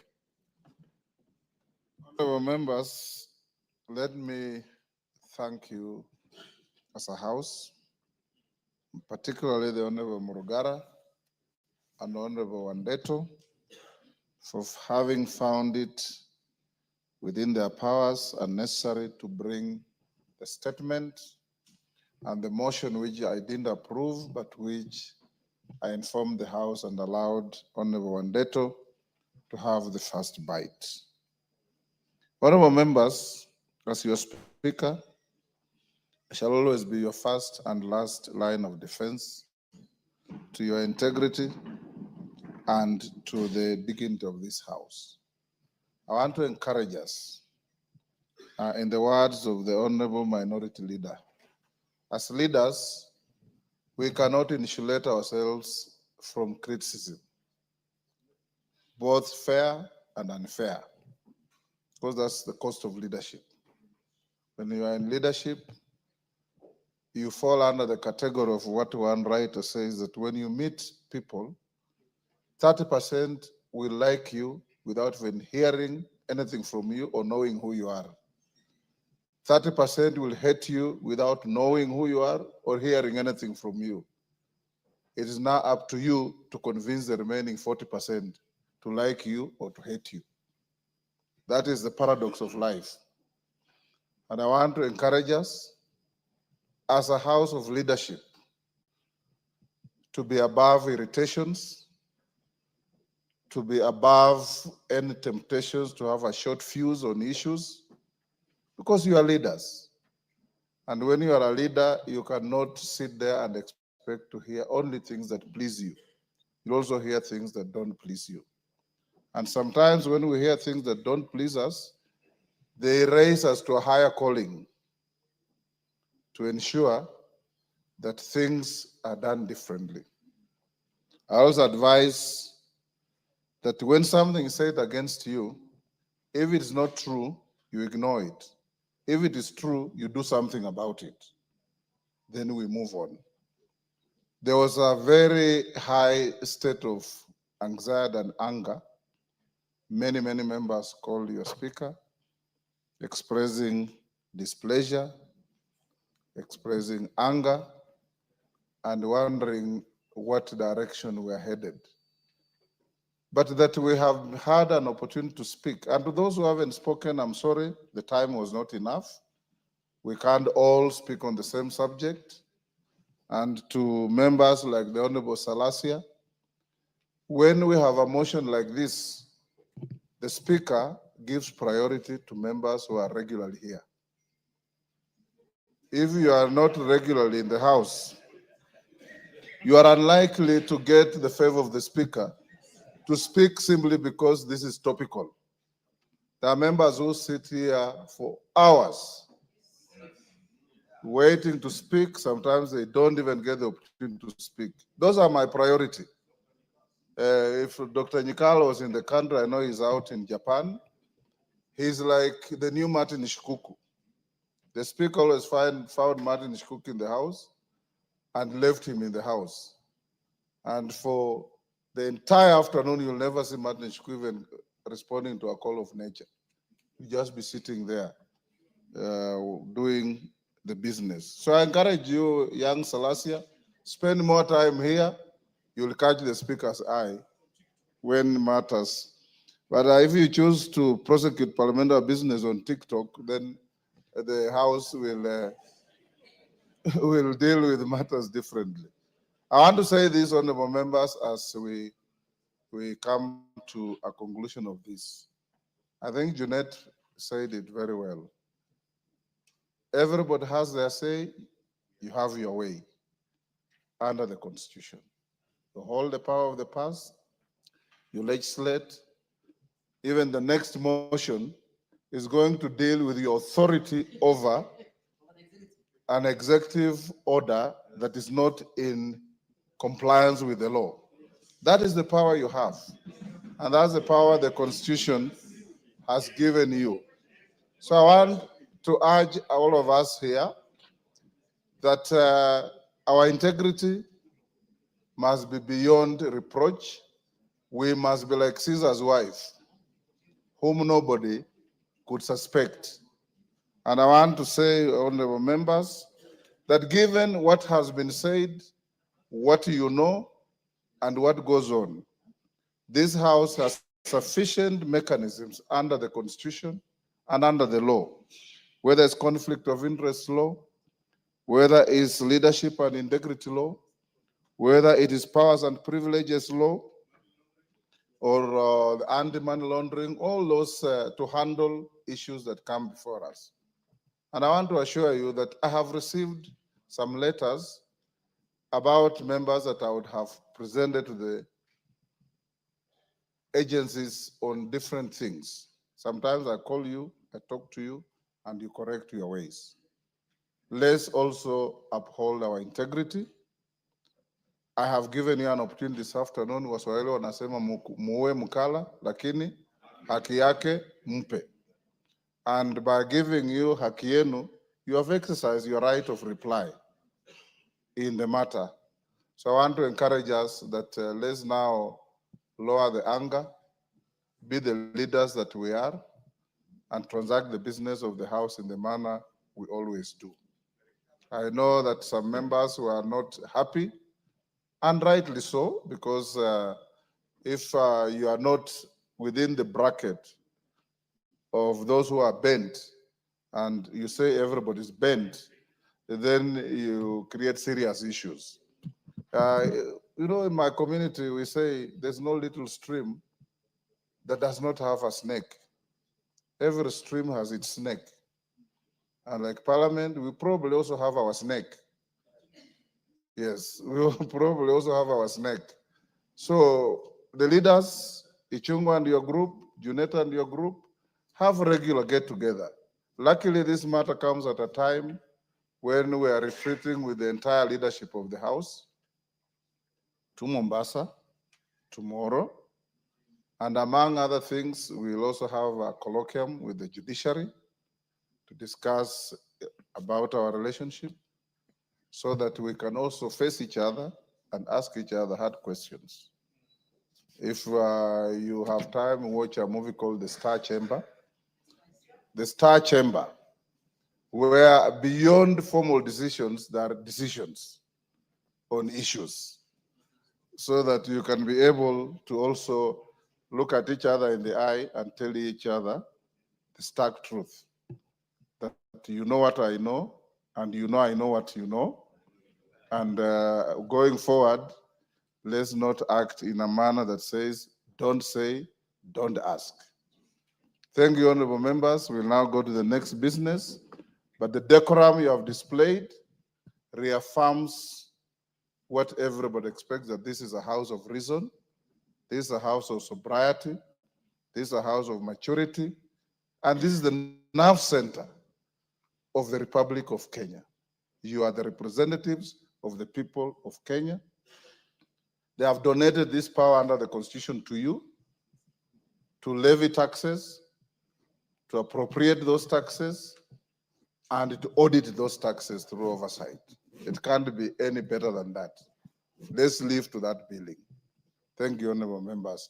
As your speaker, you've seen today in one of the papers that is rapidly degenerating from a respected paper to not just a tabloid, but a gutter.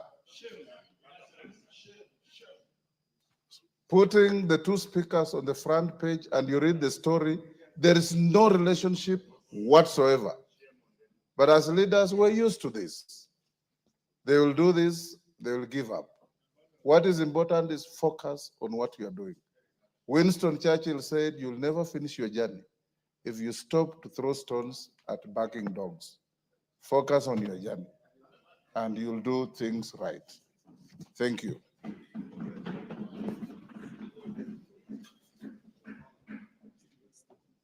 We're still on statements, and there are many.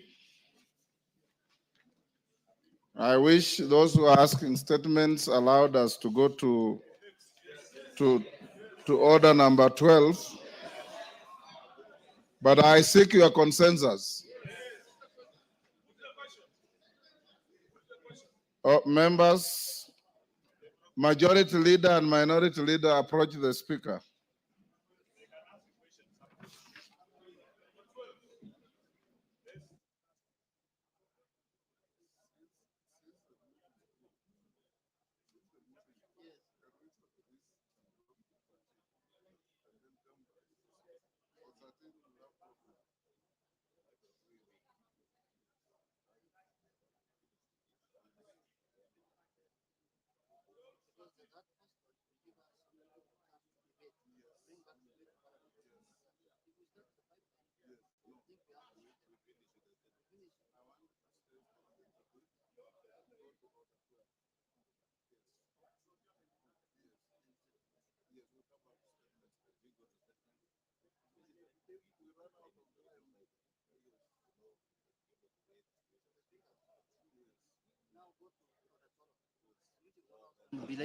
Order, honorable members. Order, members on their feet, take your seats.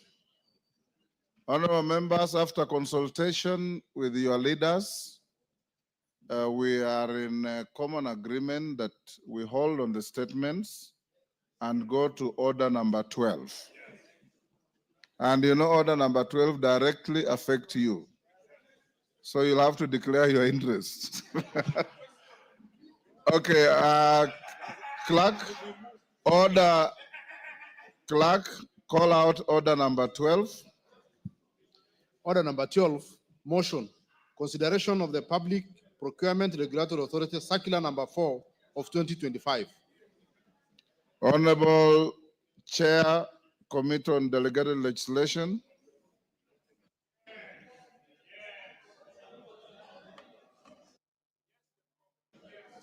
Yeah, thank you, Honorable Speaker. Honorable Speaker, I move that this House adopts the report of the Committee on Delegated Legislation on its consideration of the Public Procurement Regulatory Authority Circular number 04 of 2025 on the enforcement of compliance with the mandatory use of the Electronic Government Procurement System, popularly known as EGPS, by all public procuring entities in contravention of Section 77 of the Public Procurement and Asset Disposal Act, Cap 412C, laid on the table of the House on Tuesday, 19th August 2025, and pursuant to the provisions of Section 18 of the Statutory Instruments Act, Cap 2A, this House annuls in its entirety the Public Procurement Regulatory Authority Circular on the enforcement of compliance with the mandatory use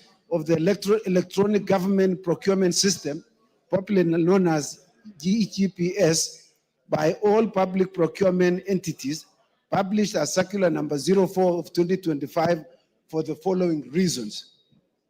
Mr. Speaker, the circular contravenes Article 2, Sub-Article 1 and Sub-Article 2. It also contravenes Article 10. It contravenes Article 27, Sub-Article 2. Honorable Chepkonga, when you are moving a motion, you just read it as it is. Yes, that's what I'm reading. You are saying it contravenes Articles 2. It also contradicts. Where is it also? In contravention, sorry. Where is it also? Yes. Yeah, for the following reasons, Mr. Speaker. Yes. Contravention of Articles 2, Sub-Article 1 and 2, Article 10, Article 27, Sub-Article 2, Article 94, Sub-Article 5, and Article 2 to 7 of the Constitution relating to supremacy of the Constitution. the national values and principles of governance, including public participation, transparency, and accountability, equality, including enjoyment of all rights and fundamental freedoms, power to make provisions having the force of law, and contracting for goods or services with a system that is fair, equitable, transparent, competitive, and cost-effective. Number two, contravention of sections 9 and section 77 of the Public Procurement and Asset Disposal Act, Cap 412C, relating to the function of the authority, which do not extend to creating binding obligations, and the recognition that tender submissions may be made in either manual or electronic form.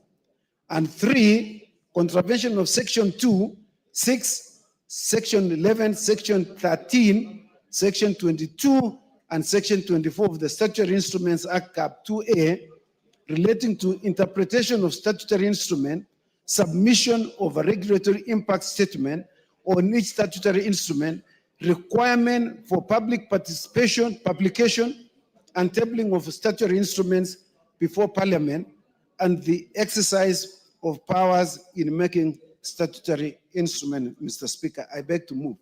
Mr. Speaker, the import of this circular, Mr. Speaker, originates. We know, you know, but just to set the stage, Mr. Speaker. During the morning sitting, Mr. Speaker, of the National Assembly on 14th of August, 2025, the Honorable George Murugara, Member of Parliament, rose on a point of order seeking clarification from the House on the Public Procurement Regulatory Authority Circular number 4 of 2025, dated the 12th of August, 2025, on the enforcement of compliance with mandatory use of electronic government procurement system by all procuring entities. The Honorable Murugara observed that the circular is a statutory instrument within the meaning of Section 2 of the Statutory Instruments Act, Cap 2A, and as a result, as such, ought to have been transmitted to the House for committal to the Committee on Delegated Legislation for scrutiny and approval. The Honorable Murugara noted that the circular appeared to have the force of law by declaring that failure to comply would constitute an offense, thereby making it imperative for the circular to undergo the requisite parliamentary scrutiny. Accordingly, Honorable Murugara requested that the Honorable Speaker do issue directions for the circular to be referred to the Committee on Delegated Legislation for scrutiny and approval as required by the Statutory Instruments Act, Cap 2, Mr. Speaker. Consequently, the Honorable Speaker directed the Committee on Delegated Legislation to undertake thorough scrutiny of the circular in line with the relevant legal framework, and further directed the committee to table its report before the House on Tuesday, the 19th of August, 2025. Mr. Speaker, as a consequence of this, the committee sat on the same day and invited the Public Procurement and Public Procurement Authority to appear before the committee on that same day at around 4 p.m. Mr. Speaker, the Public Procurement Authority appeared before the committee, and Mr. Speaker, we examined the circular. And as we also looked at it in regard with Section 2 of the Statutory Instruments Act, which defines what a statutory instrument is, Mr. Speaker. It defines as follows, Mr. Speaker, and members need to be careful to hear this. It states as follows, that a statutory instrument is any rule, order, regulation, directive, form, or any other instrument issued or made or established in the execution of a power conferred by or under an act of Parliament. Mr. Speaker, this circular makes an attempt and purports to exercise some statutory power by evading this House and giving direction and creating offenses, Mr. Speaker, on issues that this House has pronounced itself. And Mr. Speaker, I just want to mention just a few sections, Mr. Speaker, of the law that it contravenes. No, Mr. Speaker, no, it's important for purpose of record, Mr. Speaker, lest we are assumed to have contravened. Mr. Speaker, Section 77 of the Public Procurement and Disposal Act, Mr. Speaker, is absolutely very clear. It states as follows. It says that submission of tenders, documents, whether in electronic or manual form, shall be in writing, signed, and in the case of manual submission, they shall be sealed in an envelope. Mr. Speaker, this is still law. This circular makes an attempt to outlaw this law by saying that manual tenders will not be allowed, neither will they be submitted, Mr. Speaker. What does that mean, Mr. Speaker? Mr. Speaker, this is in contravention of Article 94 of the Constitution, which clearly says there is no person under the sun in the borders of the Republic of Kenya who has power to make anything that has a force of law, Mr. Speaker. Mr. Speaker, Mr. Speaker, this circular makes an attempt to amend our law, which we passed in this House, to outlaw manual process and saying it is only the electronic process, Mr. Speaker. Mr. Speaker, the Constitution is very clear, Mr. Speaker. The Constitution of this country is very clear, Mr. Speaker. Article 2 of the Constitution, Mr. Speaker, on the supremacy of this Constitution, it states as follows. This Constitution is the supreme law of the Republic of Kenya and binds all persons and all state organs at both levels of government. And the most important one, Mr. Speaker, is sub-article 2. No person may claim or exercise state authority except as authorized under this Constitution. And under this Constitution, Mr. Speaker, it also includes the laws that this House makes. So if you purport, Mr. Speaker, to exercise the authority of this Constitution without following the due process, that process, Mr. Speaker, is unconstitutional. Mr. Speaker, this circular purports to enforce certain procedure, Mr. Speaker, and amend the law without public participation as required by Article 10 and Article 118 of the Constitution. Mr. Speaker, the courts have made it absolutely clear, it's like day and night, that public participation is mandatory and it is important in every legislative making authority. And so, Mr. Speaker, if they wanted to exercise any legislative authority, they should have undertaken public participation to amend Section 77 of the Constitution. Mr. Speaker, Article 27 on equality and freedom of discrimination. It states very clear, Mr. Speaker, that every person is equal before the law and has the right to equal protection and equal benefit of the law, Mr. Speaker. Mr. Speaker, if you enforce the electronic process, Mr. Speaker, we are aware some parts of this country do not have internet, Mr. Speaker. How do you want someone in Samburu, in outlying areas of Mandera, in Kerio Valley, Mr. Speaker, where there's no signal, for them to participate in tender process that is called EGPS, Mr. Speaker? In Tana River, Mr. Speaker. Mr. Speaker, and I want to say this as a former Director General of CCK. If it is true that the internet is across the country, why do they have Universal Service Obligation Fund, Mr. Speaker? That is intended to ensure that internet and telecommunication services reach all over the country. And that is the reason why it is there.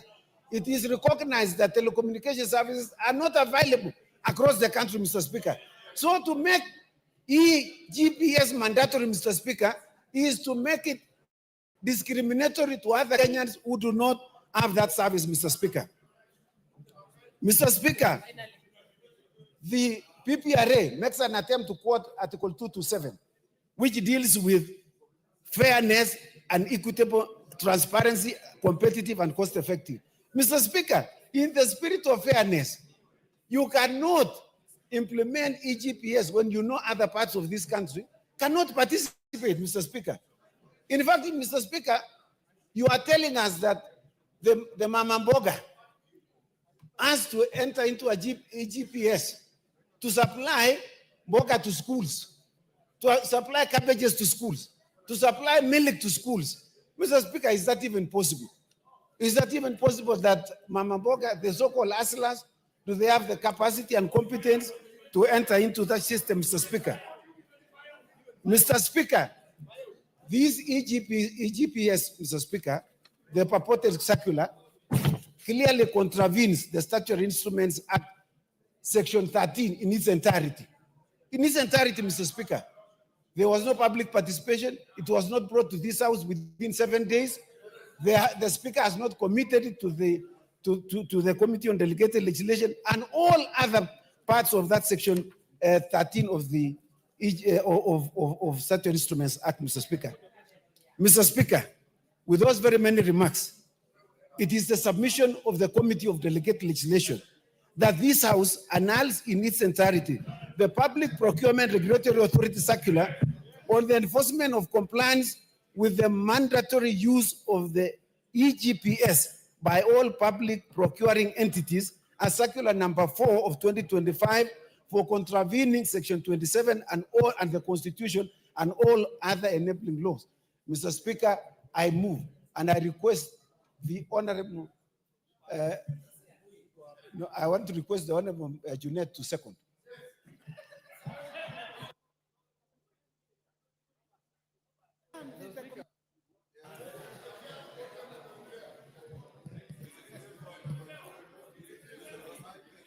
Okay. Mr. Speaker, this matter is very simple. Mr. Speaker, this is the easiest matter before the House because the law says, the law, not a circular, not regulations, not any letter of communication from any minister, the law. The law says that you are allowed to use electronic or manual procurement system. So if you want to tell the country to use only electronic system, the first thing you do is to change the law. You start from there. This circular is just a piece of paper. This one written by which ministry is that? This is just this is an opinion. It is given to the ministries because where there is a law, you cannot change the law by a circular. You can only change the law through parliament. And that's why I was saying in my earlier contribution that people don't know the powers we have. They will realize our power is slowly. Then they will realize the people who matter in this country. But more importantly, Mr. Speaker, you know, this thing reminds me something. In last parliament, the governor of the central bank issued also a circular saying that people cannot deposit more than 1 million shillings without explanation or withdraw more than 1 million shillings from their accounts through a circular. So we came to the House here, we brought him to the House himself and told him, why don't you bring regulations so that we can pass it, so that it can have the force of law. The man left here, instead of bringing the regulations, he sent someone to court to inject parliament from doing their work. Even now, those people who are being asked questions in the banks when you're withdrawing over 1 million, you should just ignore them. There is no law that bars anybody from withdrawing. You don't have to explain anything to withdraw your money. So people are being taken as fools by the banks that they will tell you, can you fill this piece of paper to tell us where the money is going? Just right, the money is going to my house, and there's nothing they can do. But Mr. Speaker, this is a warning to the executive. This is a warning to the executive that the only entity, the only body, the Constitution has given powers to make law is Parliament. No other person can do anything that will have force of law other than Parliament. So if you want to enforce anything, please bring it to Parliament. That is our work, that's our business, and that's why we are here. So this one should just be thrown out immediately, Mr. Speaker, with unanimous ayes, so that people can start procuring manually from tomorrow morning, or from midnight tonight, God willing. Mr. Speaker, I second. I beg to second. Honorable members, order members on their feet, take your seat. Umulher. Honorable members, I now propose the question at order number 12, which is that this House adopts the report of the Committee on Delegated Legislation on its consideration of the Public Procurement Regulatory Authority, Circular number 04 of 2025, on the enforcement of compliance with the mandatory use of the Electronic Government Procurement System, EGPS, by all public procuring entities in contravention of Section 77 of the Public Procurement and Asset Disposal Act, Cap 41412C, laid on the table of the House on Tuesday, 19th August 2025, and pursuant to the provisions of Section 18 of the Statutory Instruments Act, Cap 2A, this House annuls in its entirety the Public Procurement Regulatory Authority Circular on the enforcement of compliance with the mandatory use of the Electronic Government Procurement System, EGPS, by all public procuring entities, published as Circular number 04 of 2025 for the following reasons. One, contravention of Articles 2, 1, and 2, 10, 27, and 227 of the Constitution relating to supremacy of the Constitution, the national values and principles of governance, including public participation, transparency and accountability, equality, including enjoyment of all rights and fundamental freedoms, power to make provisions having the force of law, and contracting for goods or services with a system that is fair, equitable, transparent, competitive, and cost-effective. 2, contravention of Section 9 and 77 of the Public Procurement and Asset Disposal Act, Cap 412C, relating to the function of the authority, which do not extend to creating binding obligations and the recognition that tender submissions may be made either manual or electronic form.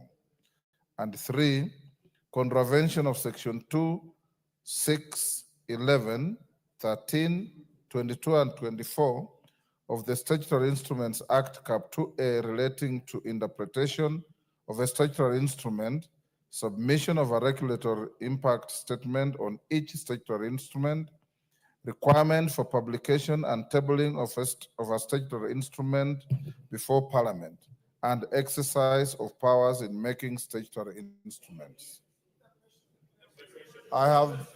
There are some members who have approached me saying they want to speak. Do I put the question? Yes.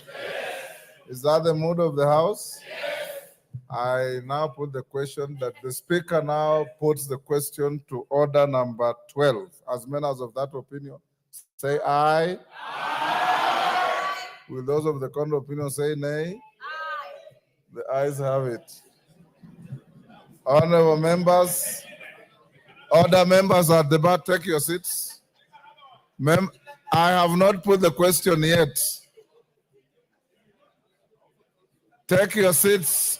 Honorable Ngeno, take the nearest seat.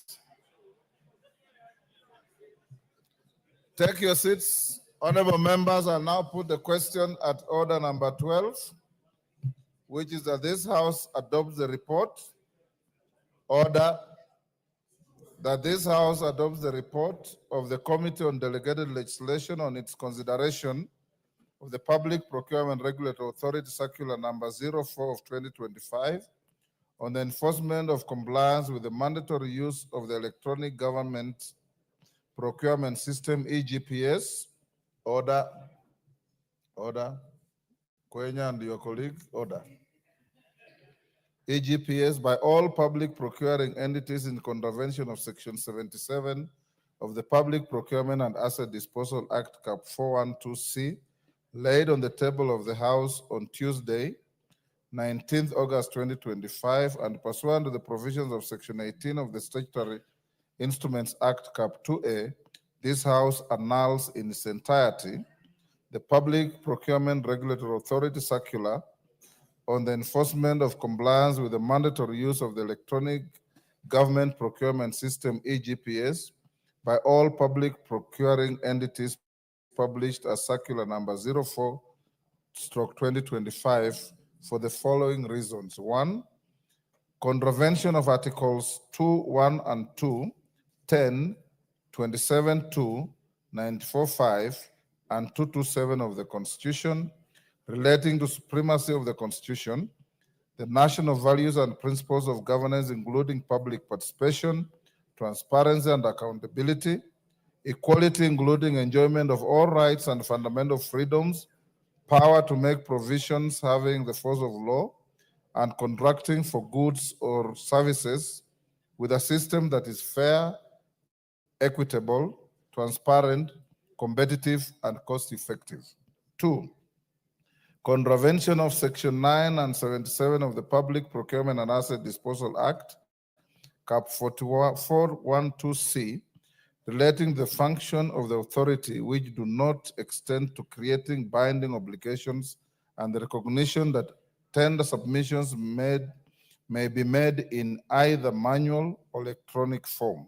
And 3, contravention of Section 2, 6, 11, 13, 22, and 24 of the Statutory Instruments Act, Cap 2A, relating to interpretation of a statutory instrument, submission of a regulatory impact statement on each statutory instrument, requirement for publication and tabling of a statutory instrument before Parliament, and exercise of powers in making statutory instruments. As members of that opinion say aye. Aye. Will those of the contrary opinion say nay? The ayes have it.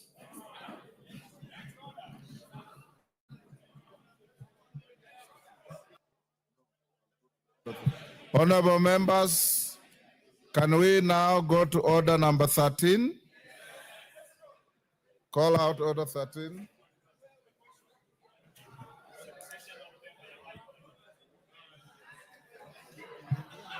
Clerk, call out order 13. Yeah?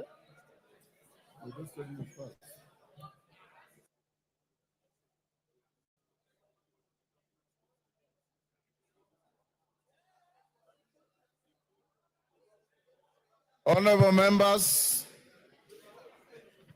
I had overlooked the fact that we had skipped statements.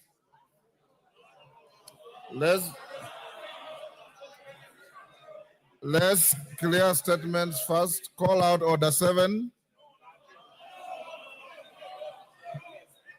Order, members, order. Order. Honorable Wamboka. Order. Order, members. Order.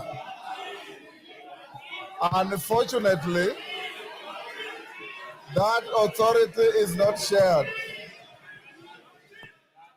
Call order 7. Order number 7, questions and statements. Just Kambalu. Honorable member, order. Order, Honorable Kimilu, order. Order, members, take your seats. Order, members. Order. Order, Honorable Kimilu, you are getting disorderly. Order.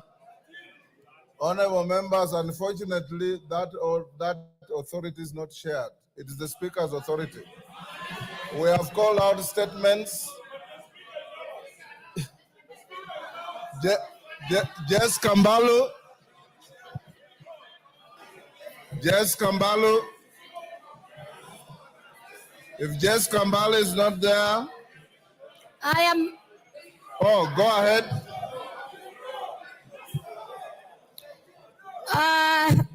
With the order from the Speaker, Honorable Speaker, pursuant to provisions of Standing Order number 44-2C, I rise to request for a statement from the Chairperson of the Departmental Committee on Administration and Internal Security regarding the delayed operationalization of administrative units gazetted within some Kambu sub-county in Kibwesi's constituency.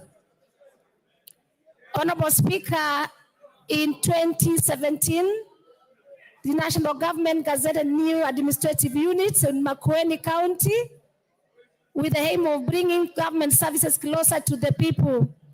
Further, in 2024, additional administrative units were gazetted, which included one. Order members, Jessica, hold on. Order members, allow the honorable member for Kibwezi East to prosecute her statement.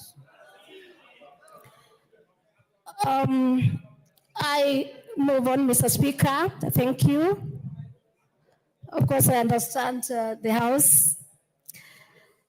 Honorable Speaker, in 2017, the national government gazetted new administrative units in Makueni County with the aim of bringing government services closer to the people.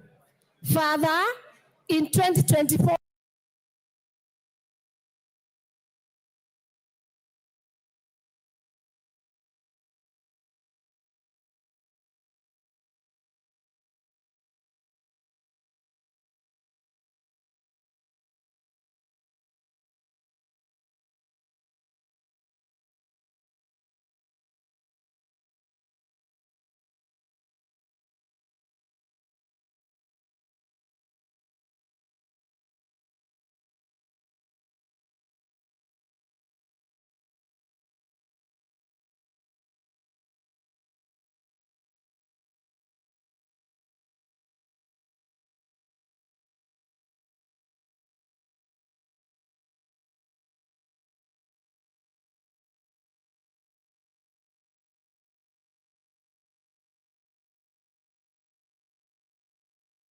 additional administrative units were gazetted, which included one sub-county.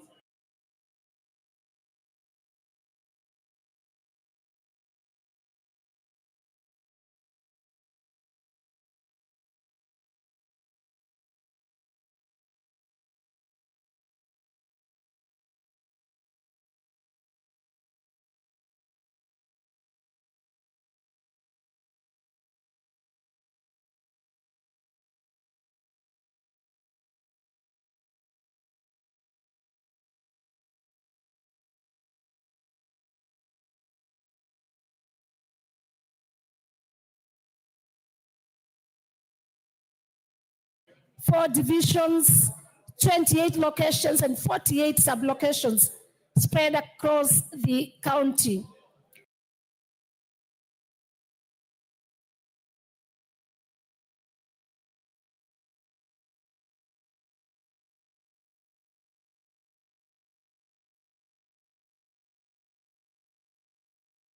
Subsequently, on 11th March 2024, the then Cabinet Secretary, Minister of Interior and National Administration installed the first Deputy County Commissioner for Campus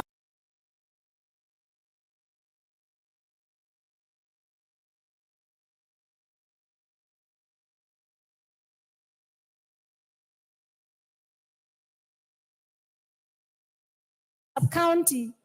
Despite the installation of the Deputy County Commissioner, some administrative units in the sub-county are yet to be operationalized, thereby denying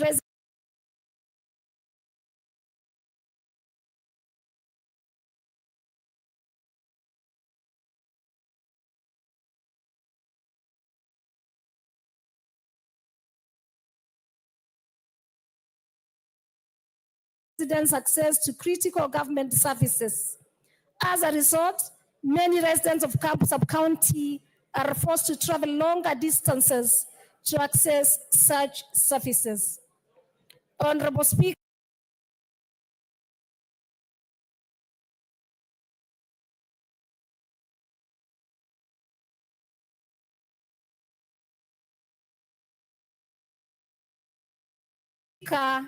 it is against this background that I request for a statement from the chairperson of the Departmental Committee on Administration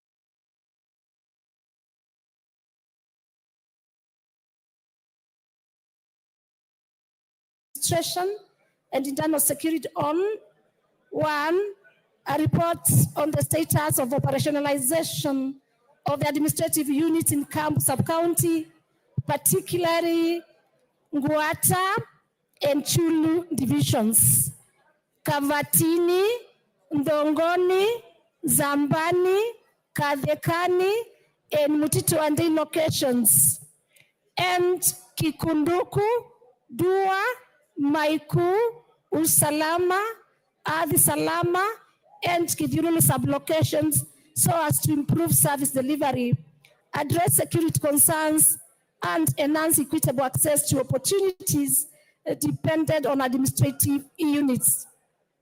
2, steps being taken to ensure that the Deputy County Commissioner and police officers within the administrative units in Camp Sub-County are provided with vehicles, given that the vast size of the area.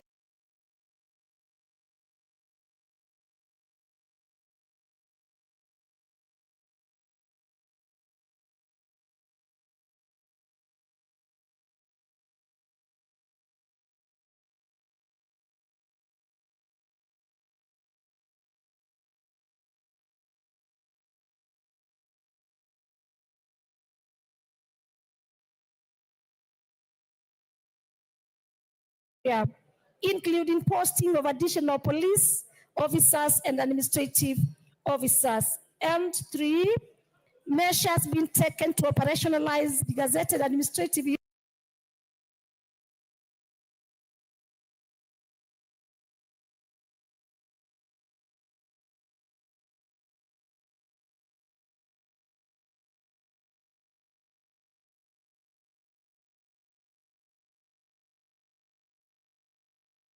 units in Camp Sub-County and the timeline for their activation.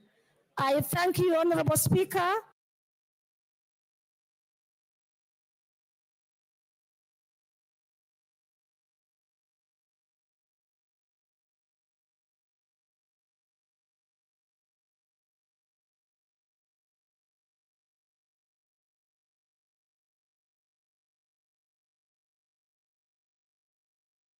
Signed by myself, Jessica Mbalu, CBS MP, the Member of Parliament for Kibwezi's constituency. I thank you.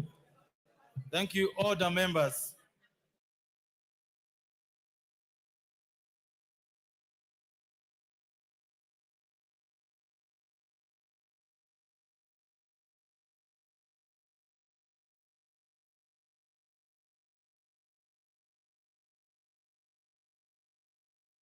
Chairman, Administration and Internal Security Committee. Yes, the Honorable Tongyo. Go ahead.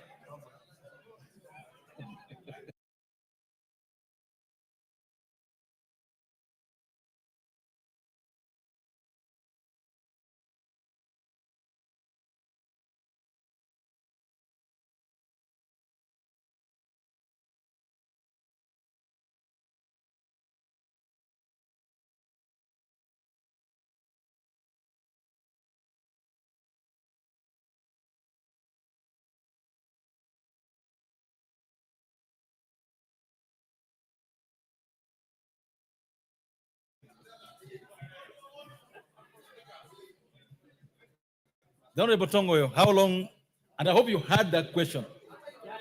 Okay, how long do you need to respond to this? Give the Honorable Tongoyo the microphone.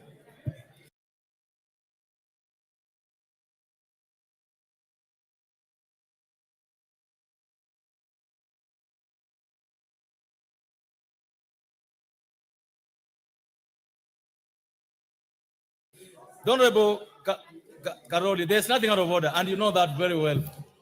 Go ahead. Honorable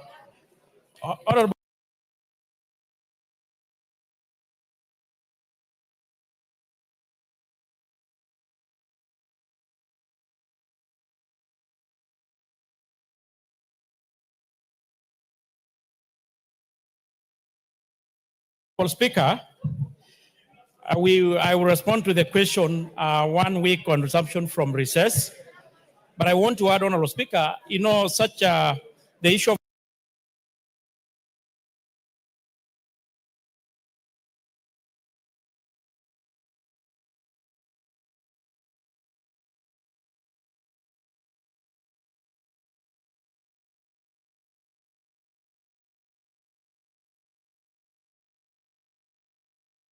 Operationalization of several units across the country has been actually extensively addressed by the CS severally on several occasions, that all of it is a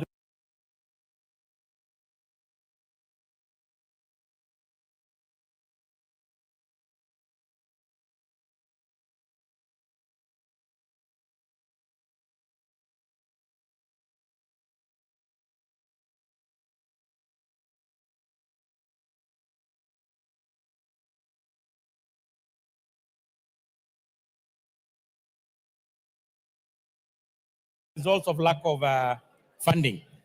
But nevertheless, I will respond 1 week on resumption from duty. I'm from recess.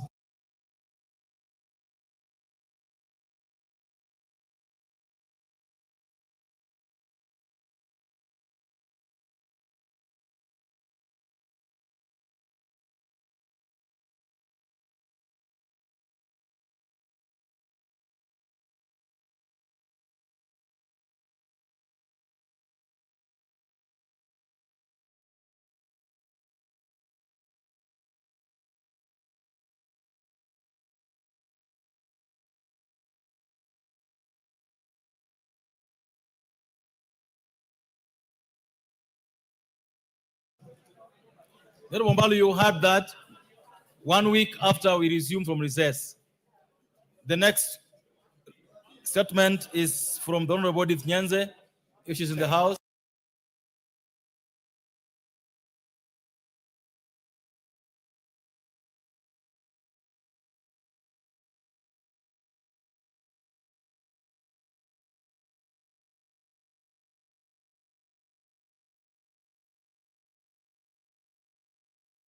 The Honorable Member for Kitui West.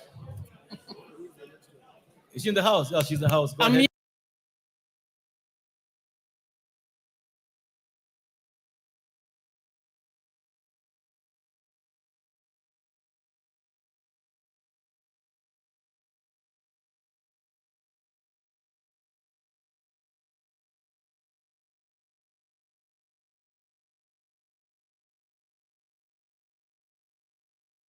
Yeah, I'm here, Mr. Order. Speaker. Honorable Yugi. Create space between. Correct. Yes, thank you, Mr. Speaker. I'm here to request for a statement.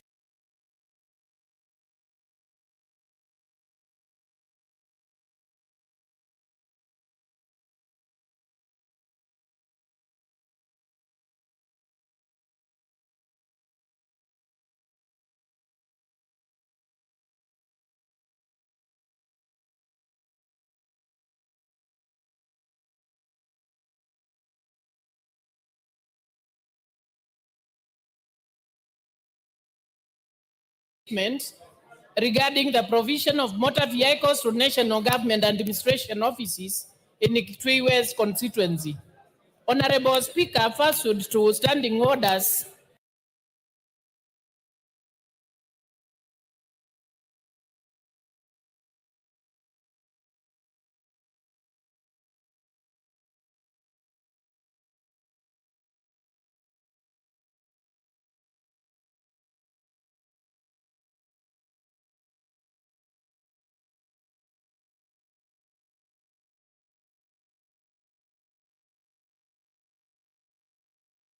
uh, 44(2) Section C, I rise to request for a statement from the chairperson, Departmental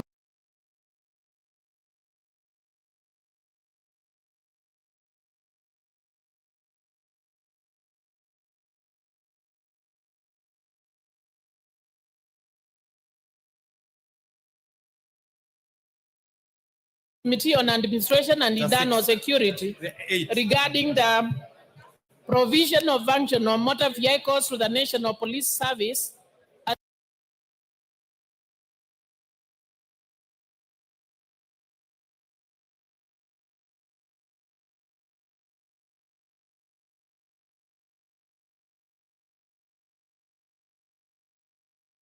The National Government Administration Offices, GAO, in Matinyani and Kitui West sub-counties.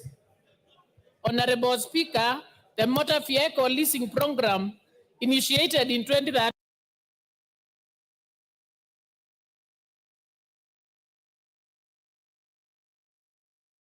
2013 was designed to enhance the mobility of National Police Service and national government administration officers, thereby facilitating the effective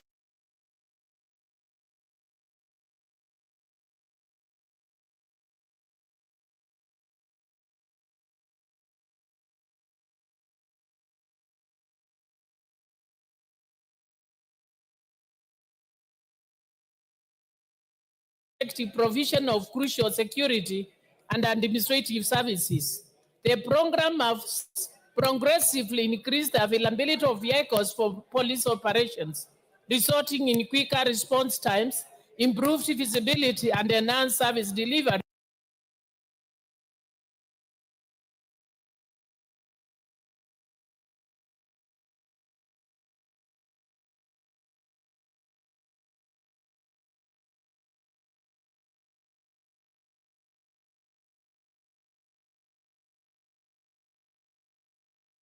Across the country.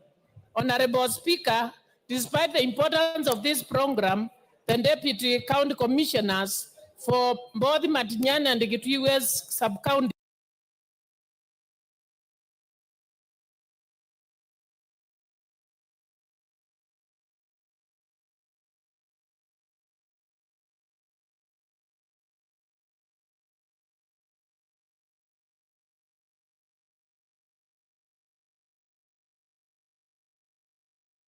the only two sub-counties in Kitui West constituency have been without functional vehicles since the expiry of the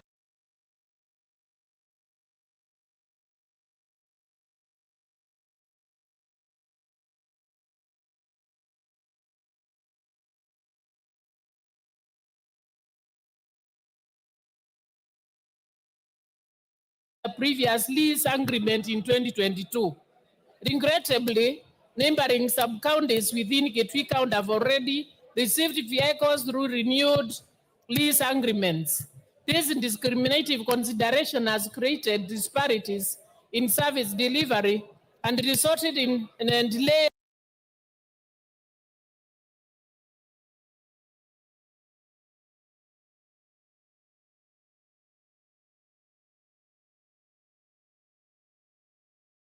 responses in security and administrative needs in the affected areas. Honorable Speaker, it is against this background that I seek a statement from the chairperson of the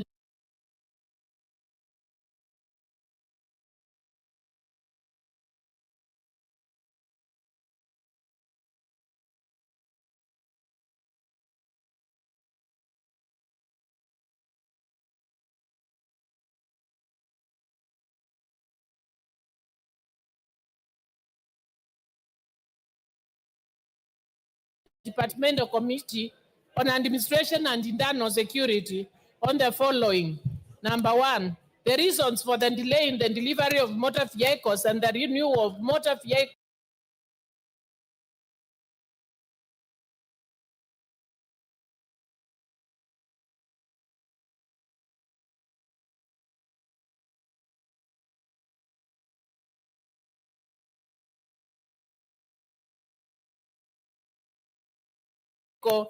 leasing agreements for the national government administrative offices in Matinyani and Kitui West sub-counties, which have been forced to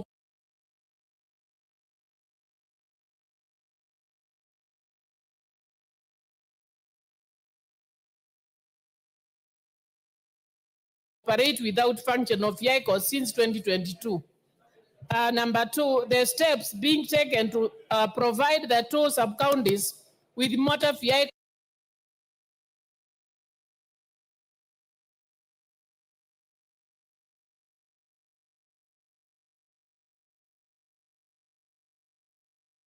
considering that sub-counties within Kitui West constituency have not received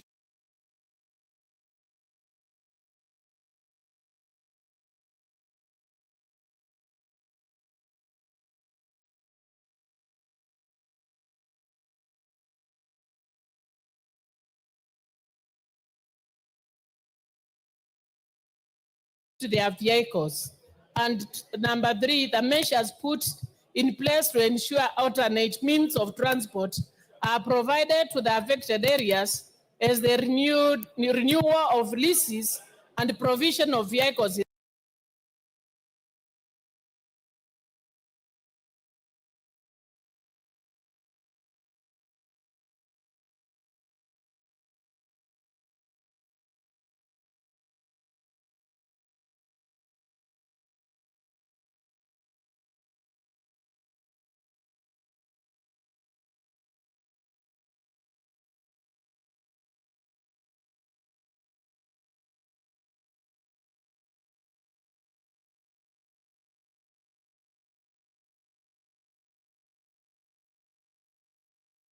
is being finalized. I thank you, Honorable Speaker. Thank you. Honorable Tungoyo, this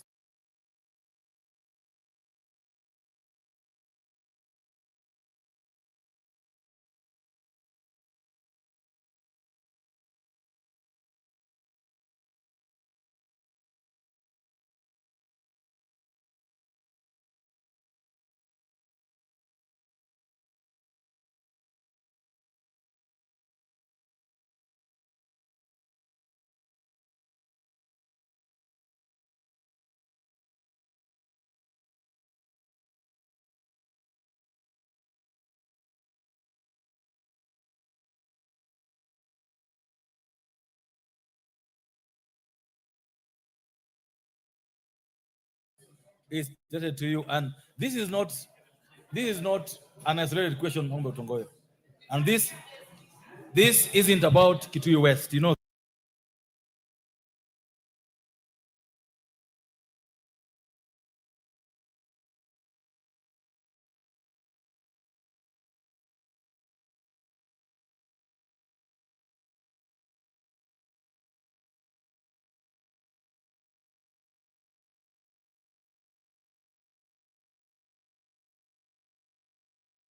that this is a national issue, so we need to get a proper answer to this kind of statement. Go ahead. Thank you, Honorable Speaker. And as you had actually well put it, it is a question that keeps coming out every other time on the floor of this House. And I want to say, as the CS had actually informed the House last time he was here, there is a procurement process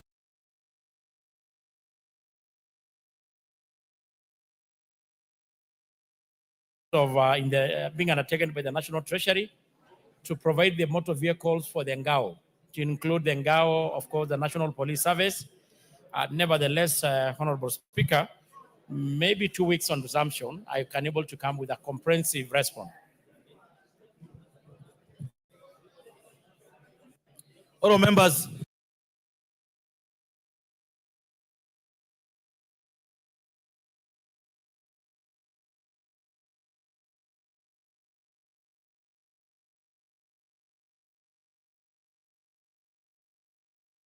the question asked by the member of Kitui West is a very important question. It's about motor vehicles for all offices in the country. And the chairman has said 2 weeks after recess, he'll bring a report. We hope he'll bring a report that helps to make decision better. The member for Langata. Member for Langata. The member for Kaiti. What is the order about Tiende?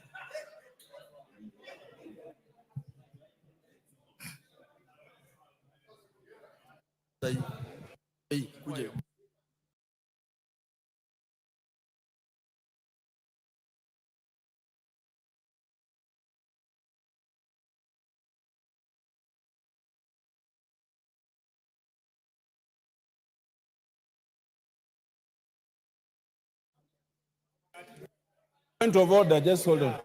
Mr. Speaker, we were all here when the substantive speaker made a declaration in terms of adjustment of this order paper.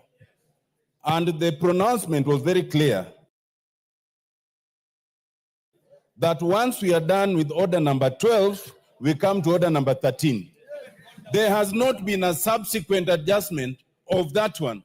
So when now I see almost 8 questions lined up or another 8 for responses, without that alterations. Can we get guidance? Is that order vacated? Is order number 13 withdrawn, or what is happening? Please give us very clear directions. No. I don't need help on this matter. The speaker said that he and he only he used those words, that order, that the job of organizing the order paper as he did is his job only, not yours. And his order. And I will follow his ruling on this matter. He ruled that we go back to order number 7 and left the seat when you're already in the middle of order number 7. We'll proceed that way. The member for Kaiti, go ahead. The member for Kaiti, go ahead. The member for Kaiti. Thank you, Mr. Speaker. Go ahead. Mr. Speaker. The member for Kaiti, go ahead. Thank you, Mr. Speaker. Mr. Speaker, before I read my statement, Mr. Speaker, I want to say that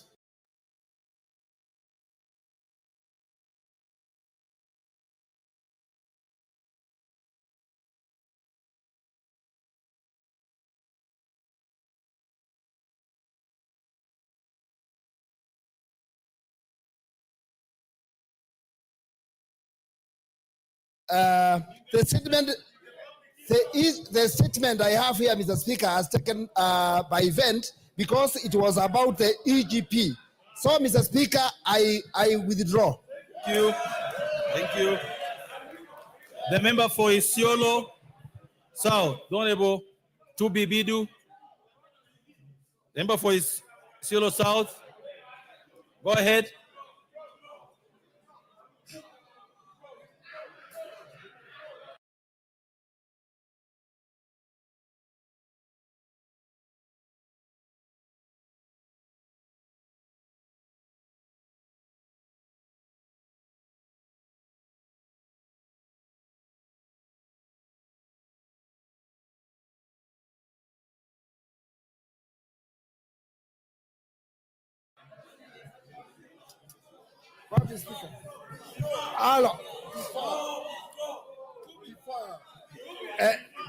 Thank you, Mr. Speaker.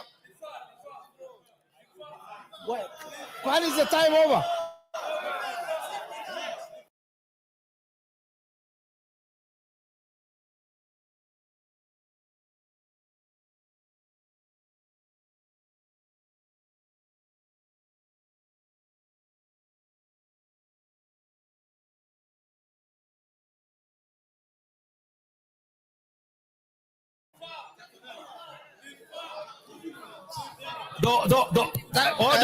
The Honorable Tubi shall be heard, and he shall be heard,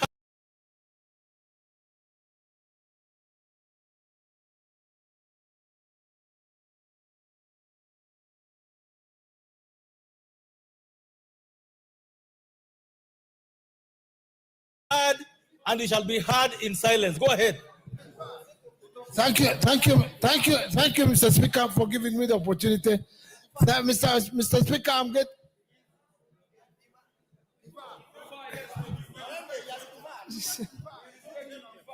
Just a minute.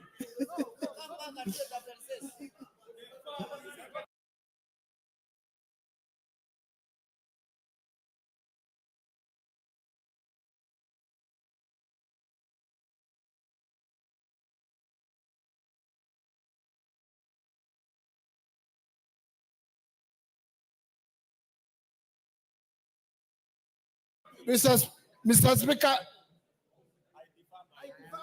thank you, Mr. Speaker, for giving me the opportunity. But because of the pressure from my fellow colleagues, I would like to defend.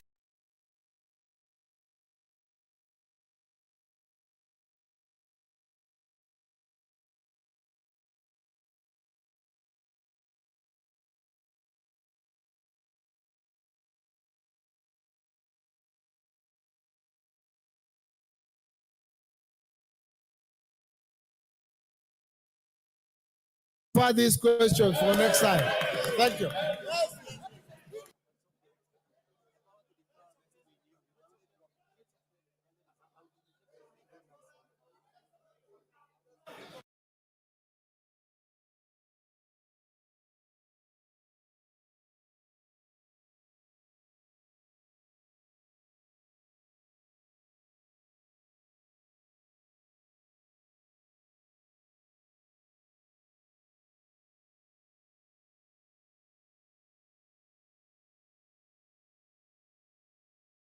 The order, members, you know, the trend you are setting will come back to bite you.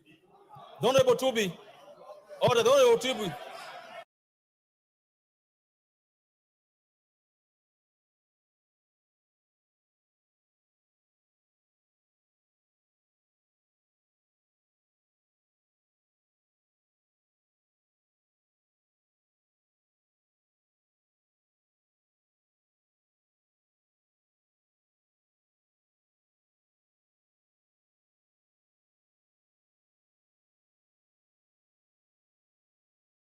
Go ahead, order.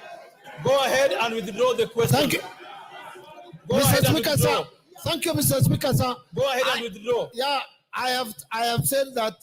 Thank you very much, Mr. Speaker, for giving me the opportunity. But because of the demand from my fellow colleagues, I say let me defer.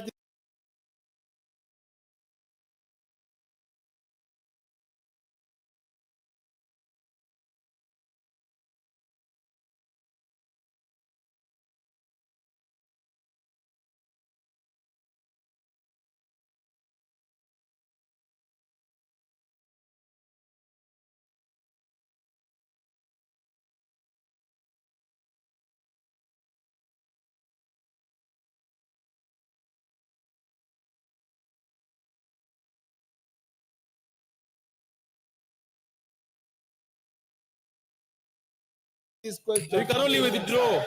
Thank you. You can only withdraw, not defer. So go ahead and withdraw the question. So the question. I'm not withdrawing. I'm deferring it for next time. This question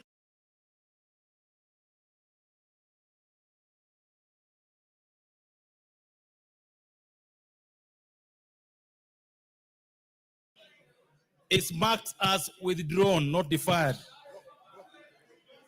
Basically dropped. The next question is by the member for Nyandarua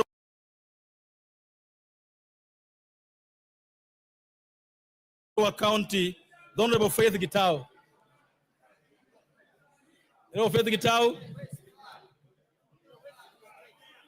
The Honorable Faith Gitau.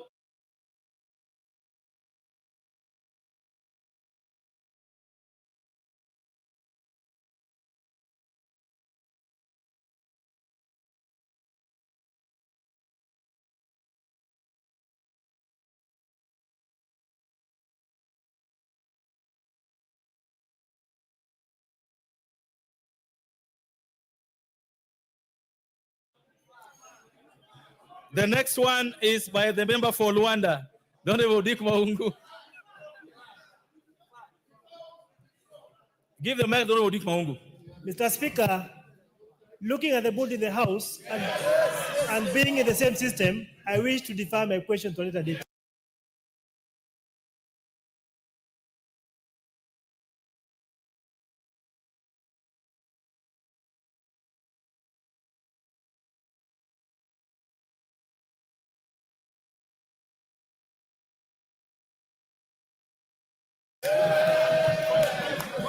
So the question is accordingly dropped. The next one.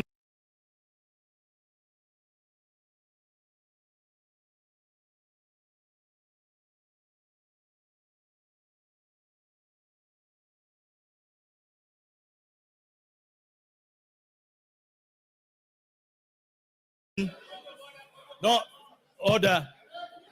We are on to the last question before I give you a point of order. The last question for today would be from the Honorable Abubakar Talib.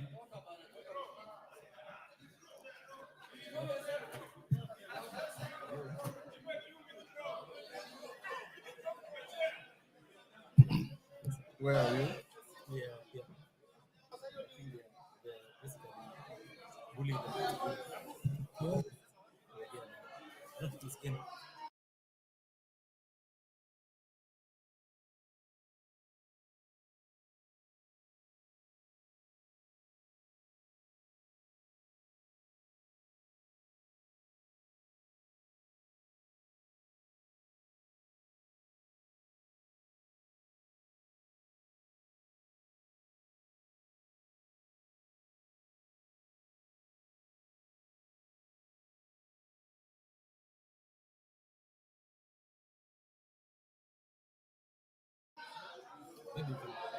Yes, order.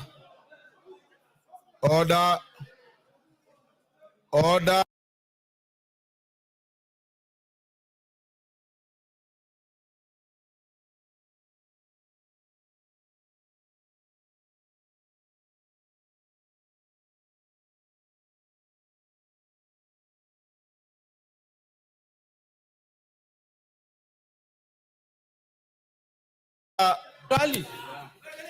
Honorable Kimilu. Order. It's 2 minutes. Order.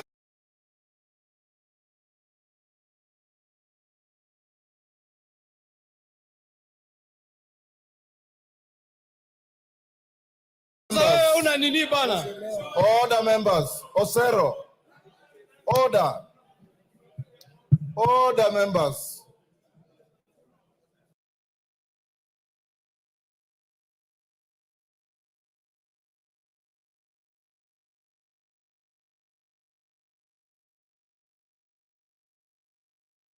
Even some of members who are not known for any industry in this house are all over.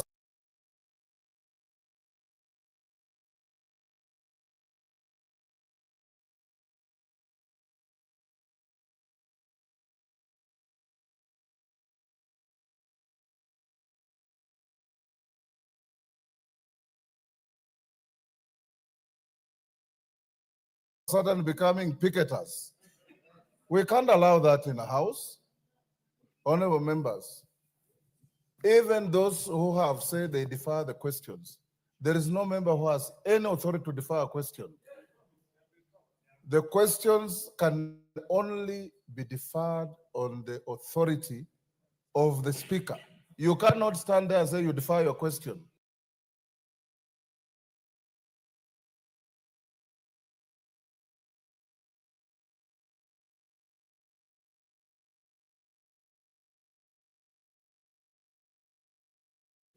All questions that have been alleged to be deferred are dropped. Yes.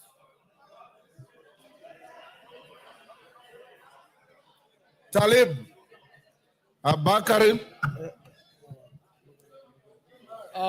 Thank you, Honorable Speaker. Honorable order.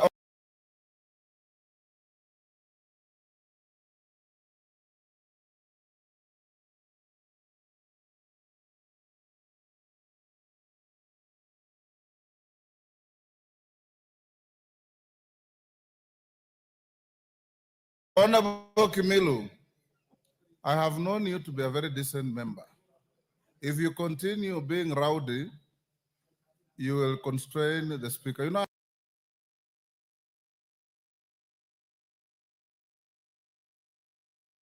I hardly send members out of this house, and I don't want to do that. Some of you are young, your constituents are watching, your families are watching, the country is watching. It is disgraceful to be told to leave because you are being rowdy. Just maintain your cool. When you want to speak, seek the speaker's authority. I'll give you time to speak on any matter that is relevant to the House.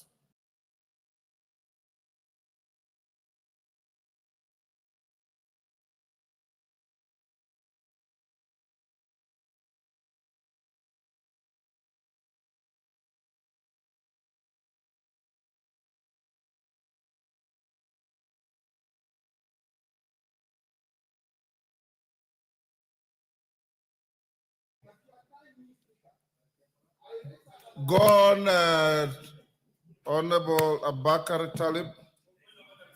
Yes. To protect me from Wanjala, Honorable. Yes. Speaker.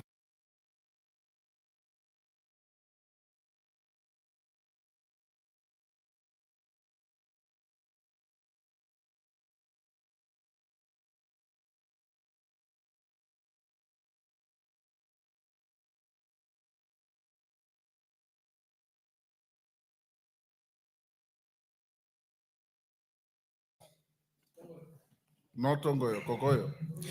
Yeah, Mr. Speaker, sir, I raise on Standing Order 52, subsection M. Mr. Speaker, looking at the time,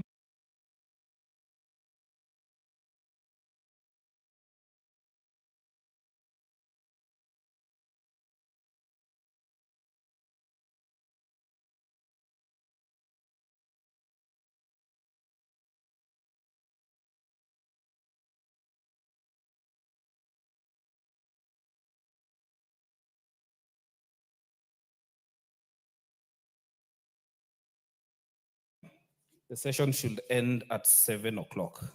And there might be a scheme to delay the business that we have before this House. So I wish to move a motion that can be moved without Take notice. your seat. Take your seat. You are completely out of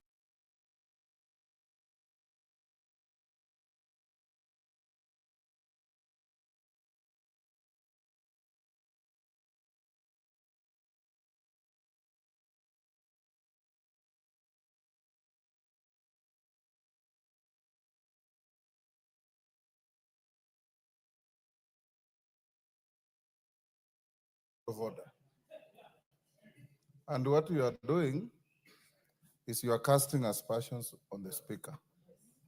Because the Speaker presides over the proceedings of this House. The Speaker has been given authority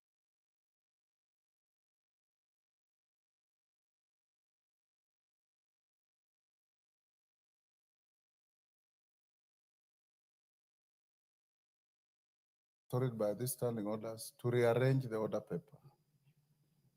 When you say there's a scheme, who is scheming? Other than the Speaker, who is responsible for the order of business in the House.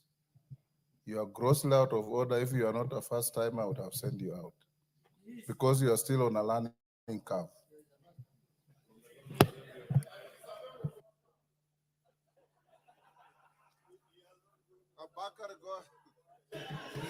Abakar, go ahead. Yeah, thank you, Honorable Speaker. I will.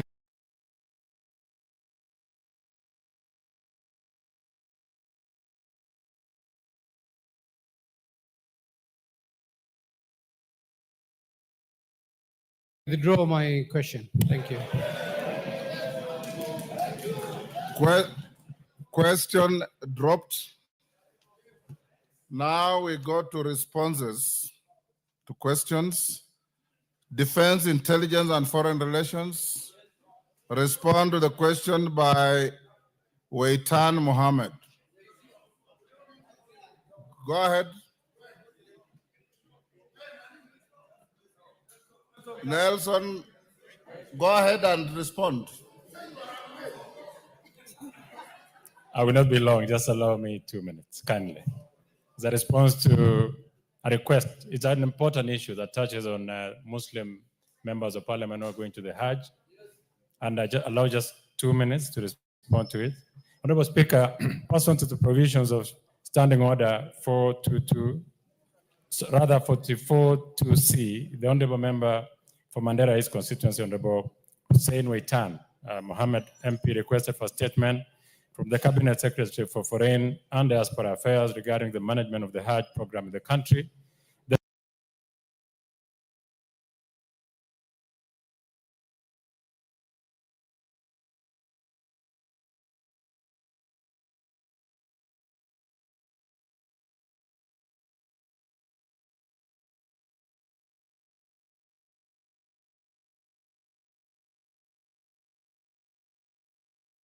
Members specifically sought to be informed on the following areas. Number one, a report on the management of the Hajj program in Kenya, including a detailed account of 2025 Hajj session. Number two, measures being undertaken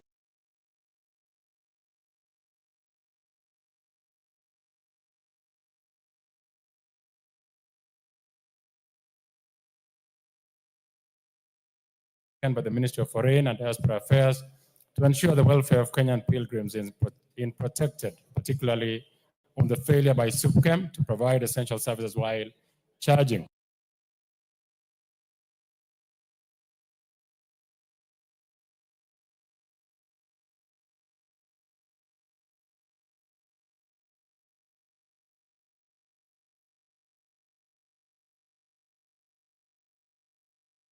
exorbitant facilitation fees, and 3, the long-term strategy to manage the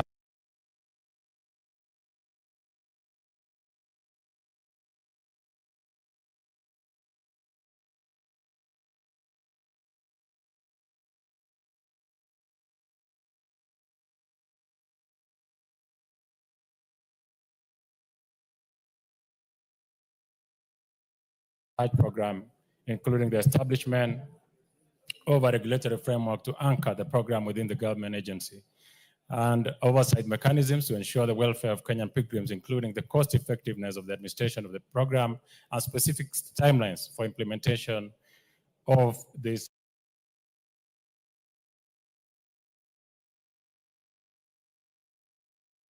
particular reforms. Honorable Speaker, on the management of the Hajj program, the ministry reported that Hajj, one of the 5 pillars of Islam, is coordinated globally by the Kingdom of Saudi Arabia.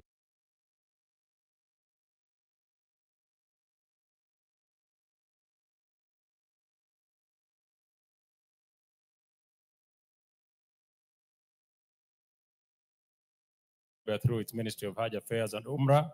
In Kenya, participation is facilitated through accredited Hajj agencies, SUPKEM, and stakeholders. SUPKEM provides coordinated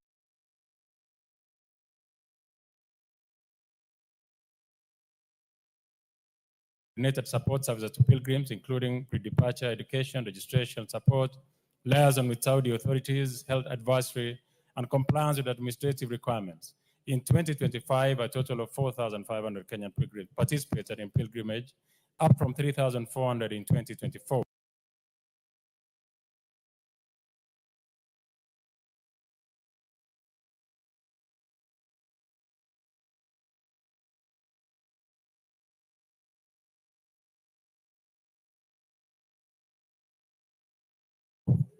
Kenya's allocation remains at 10,000 pilgrims, although the Hajj mission has opted not to fully utilize this allocation. The introduction of the NASC platform on Masa wallet system in the 2025 pilgrimage significantly improved visa processing, financial transparency, and overall organization. However, challenges in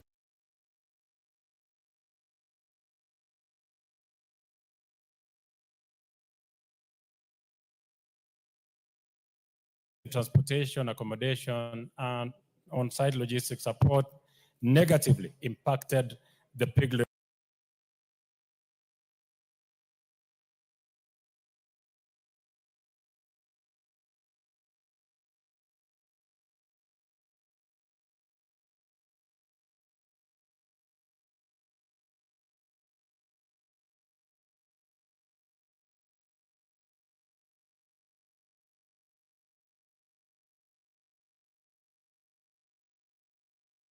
The pilgrim experience. Honorable Speaker, on the measures being taken to safeguard the welfare of Kenyan pilgrims, the ministry indicated that a dedicated Hajj team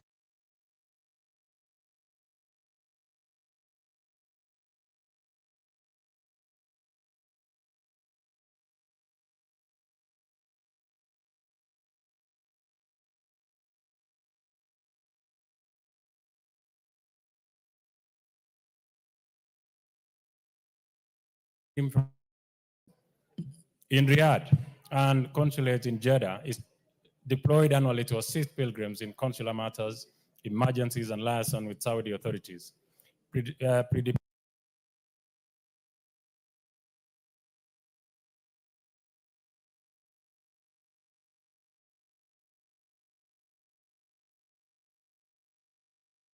Departure medical checks and insurance requirements are enforced in coordination with the Ministry of Health.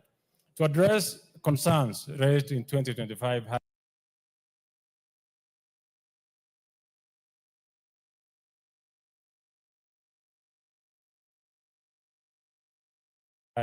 the ministry has engaged SUPKEM to consider the reforms, which include, and I hope, Honorable Member, you're listening, I'll be very quick, transition to chartered flights for better scheduling and coordination with Saudi authorities, use of full capacity buses for direct transfers between sacred sites to reduce congestion, centralized accommodation with licensed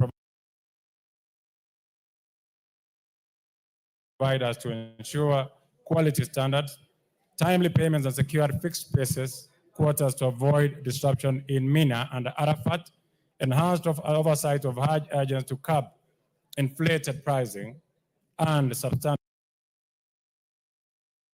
services. And lastly, convening a structured meeting. For those Muslim honorable members who have come before me, the Vice Chair, the Ministry of Foreign Affairs is convening a meeting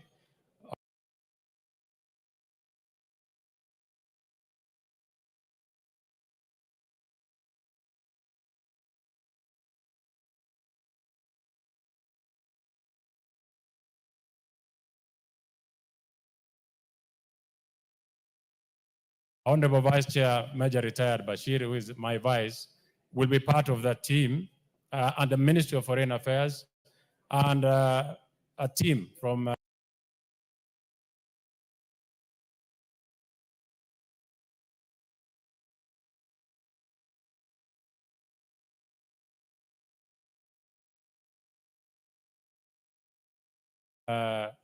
Office of the President on convening a structured meeting between SUPCAM, Hajj agents, and Muslim leadership to resolve the recurring concerns. Honorable Speaker, so note that Honorable Major Bashir will be involved in that.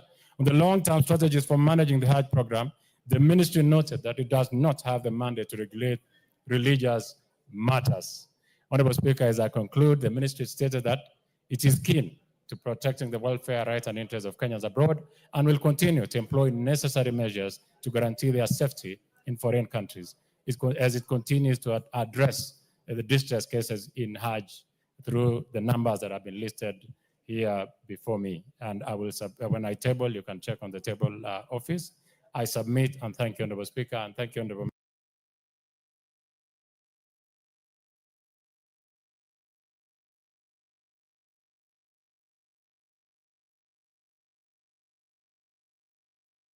members for listening. Yes, Waitan. That was a response to your request.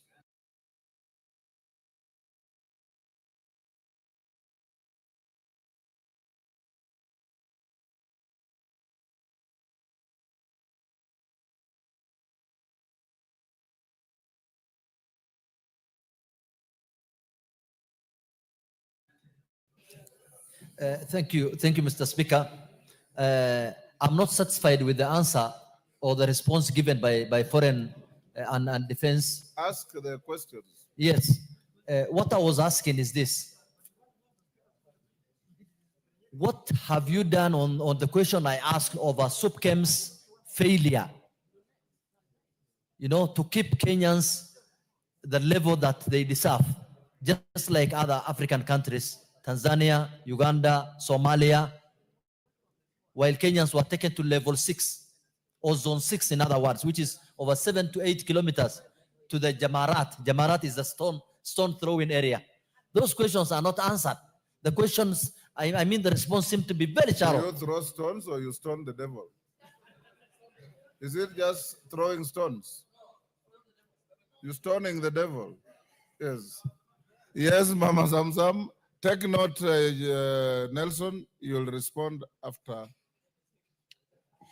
Mheshimiwa Spika, nimemsikia mheshimiwa na majibu yake, lakini wale mahujaji hawatakuwa na furaha na uamuzi ambao umetoa, kwa sababu katika sheria zetu wamepewa haki kwa sababu ya mali yao kwenda kuhiji, na wametoa pesa ambayo ilikuwa inafaa iwe na wapa sehemu nzuri ya kufanya hija, sehemu nzuri ya kulala, lakini hawa SUPKIM ambao mnasema waje wakae chini na maagent, wenyewe wamekuwa maagent badala ya kufanya oversight. Kwa hiyo sioni kama hawa wakikaa pamoja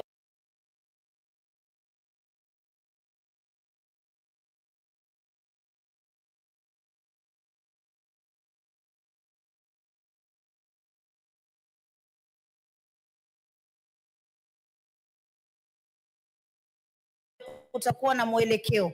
Mimi naomba tu hawa mahujaji waache wenyewe wajipangie vitu vyao, watafute agent kivyao, waende wasafiri, wafanye hija yao, wakae mahali pazuri. Lakini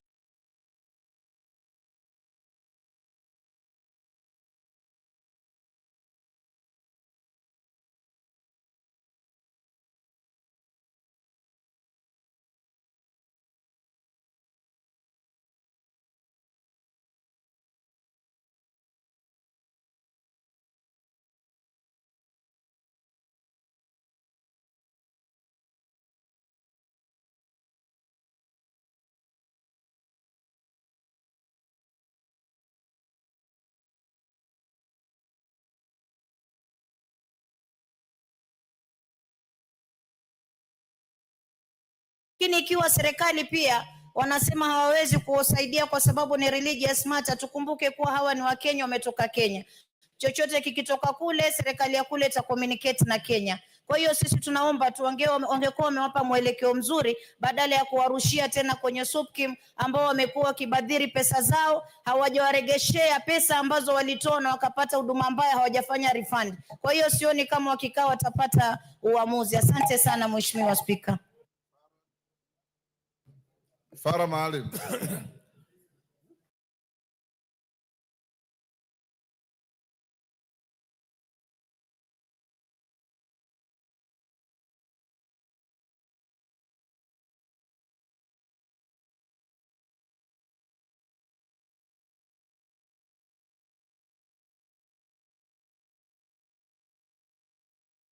Mr. Speaker, the situation of the Hajj for the Kenyan pilgrims is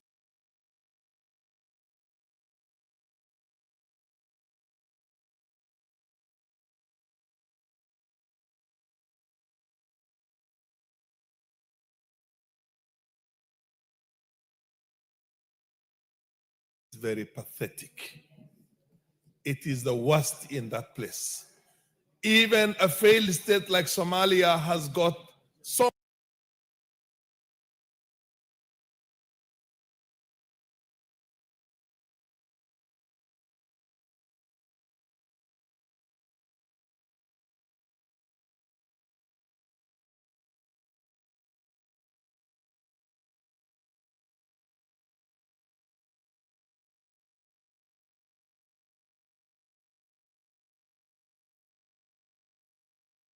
much better than us. You cannot imagine. The Supreme Supreme Council, the SUPKEM itself has transformed itself into a money-making cartel where they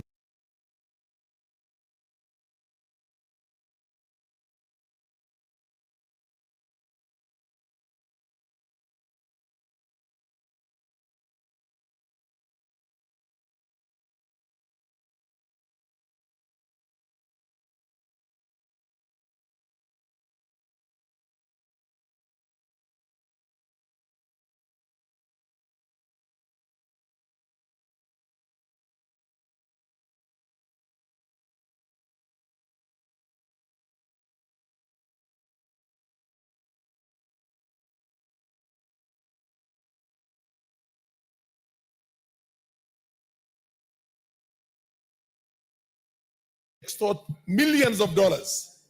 What used to cost $100 as a service now is $1,400 and something per person. They have collected millions of dollars, $8 million, $7 million, and they don't get the services at all. So you need to make a serious investigation. And 99% of the Kenyan population, Muslims today, are so disappointed with it. You will see the mood here in Parliament. Nobody supports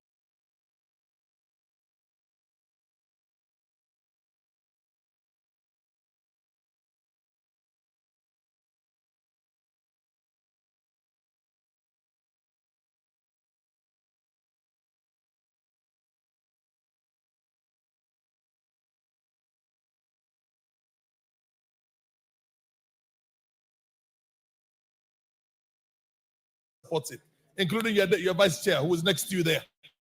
So, Mr. Speaker, my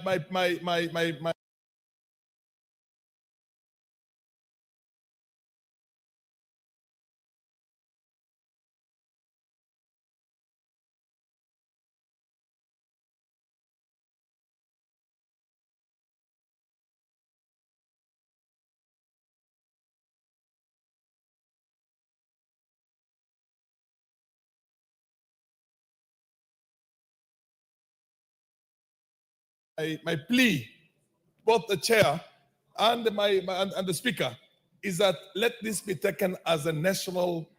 We have a very good relationship with the countries in the Gulf states, and more so with Saudi Arabia, and we cannot allow our Kenyans to be mistreated the way they were mistreated this time around.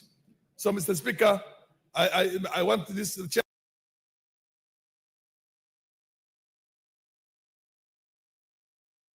chairman to make a serious investigations, involve members of parliament in here into this, and let's get to the bottom of this cartel, which is bleeding Kenyans and is literally very, very bad.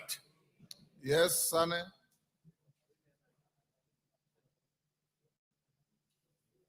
Give Honorable Sane the mic.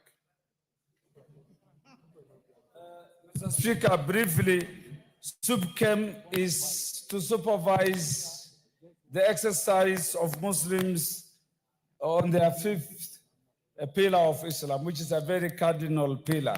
Mr. Speaker, there are registered agencies in this country. What is happening, SUPKEM has usurped their role. They are very corrupt, complacent, and they are the ones allocating visa allocations to companies. What is being asked by Honorable Weitan is that there is loss of faith on SUPKEM as an agency, and the chair should go back and engage SUPKEM that what they have been doing is not satisfactory. Kenyans have suffered in the exercise of a very fundamental pillar of Islam. Thank you. Yes, Major Bashir.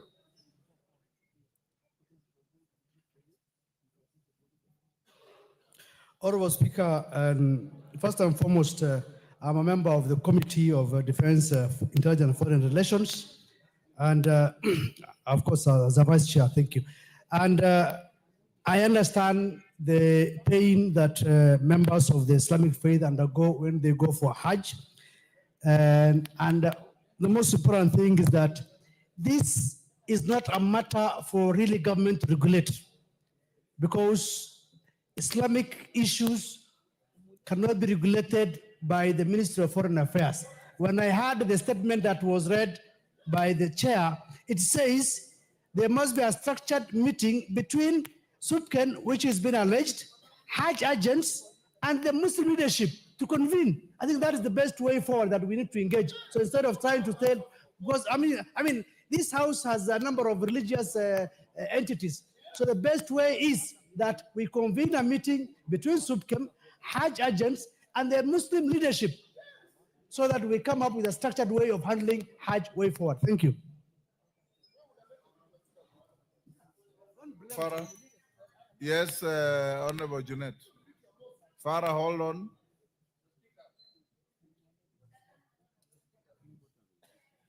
Mr. Speaker, I've listened keenly to the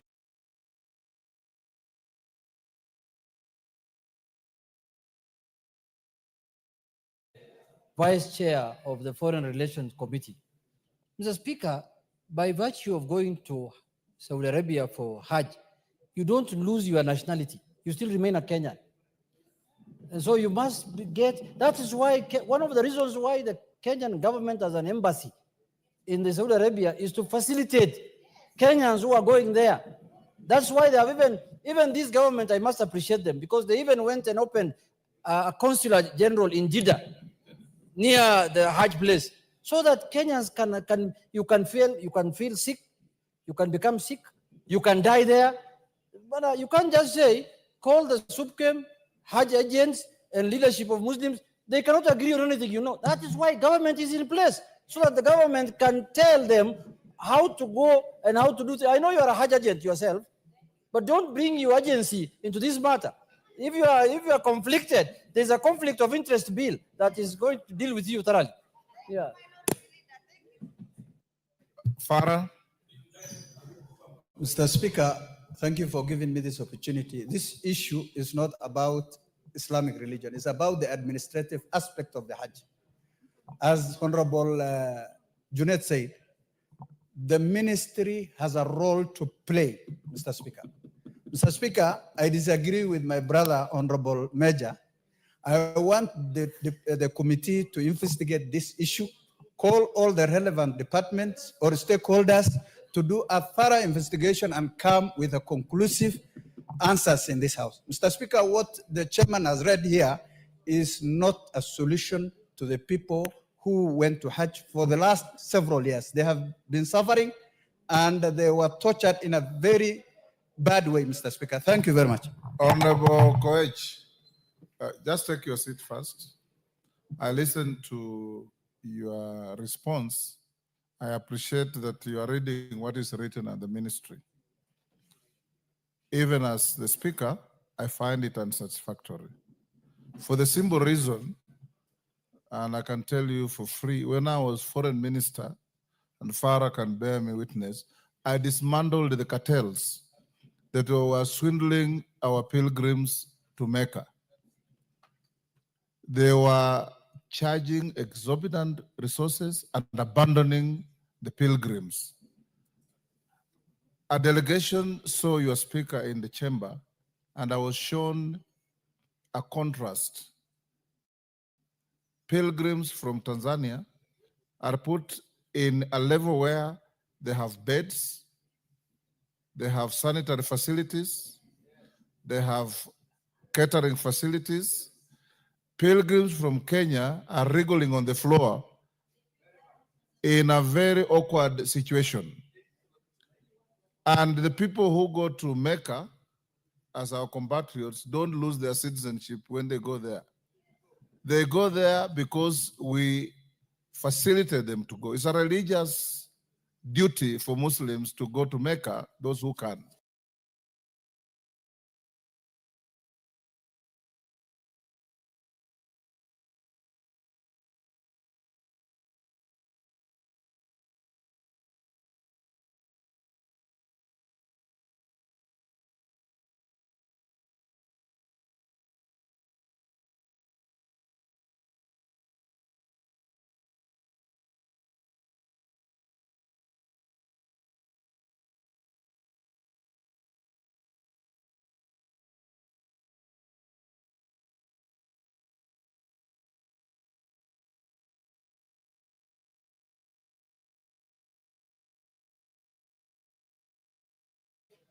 I would direct you to get back to the ministry, tell them that what they gave you is inadequate.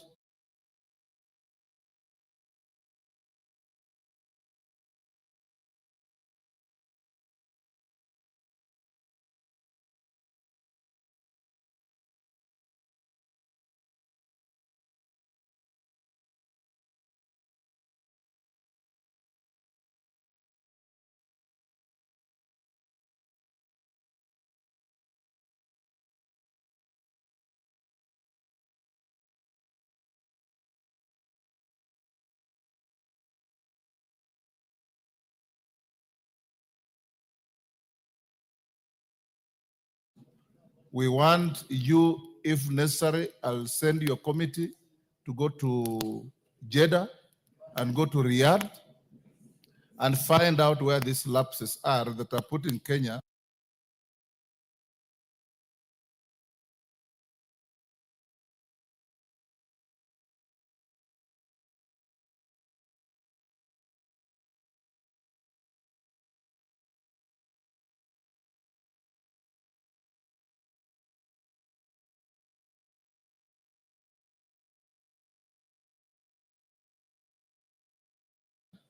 In a very awkward situation. You understand, Nelson? Give Nelson the... You probably have not had serious interaction and close.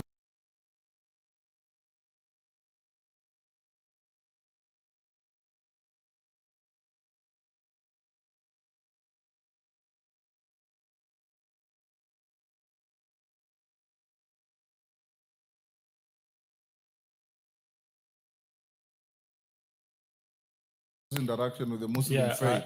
I have, and I know. I largely relied on my deputy, considering this is a religious matter, who is a Muslim and I'm a Christian. But listening to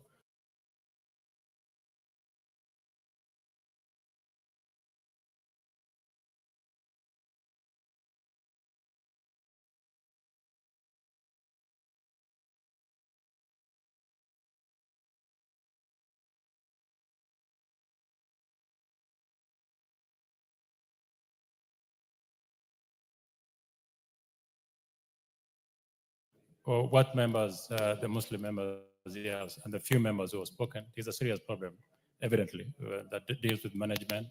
And even if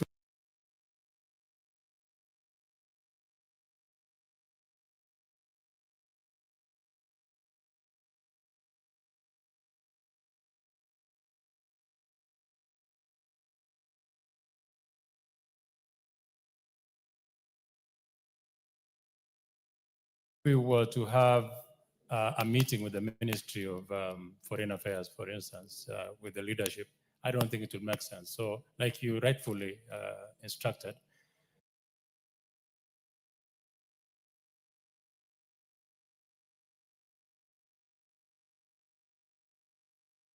I think it's imperative for my committee to now seriously consider this matter and call all the parties for a meeting. I think that will be.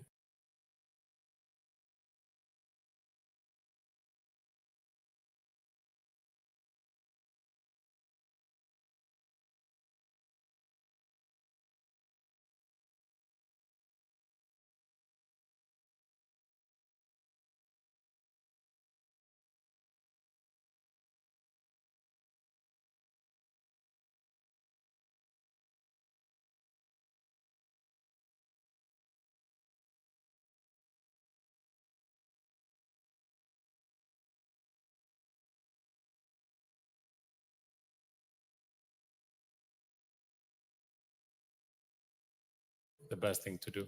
So I'll pursue it that way. I've also, before you take over, Honorable Speaker, I've been engaging with the mover of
the Honorable Hussein, person who requested for this statement. I've engaged him extensively on this matter, and I've engaged the other Muslim members, and I think it's important, as you instructed, that now we go the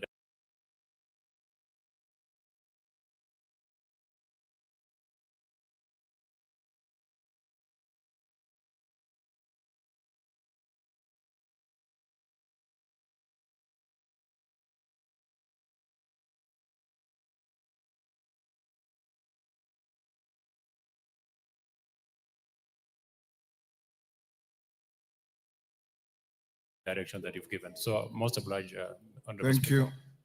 Honorable Gikaria.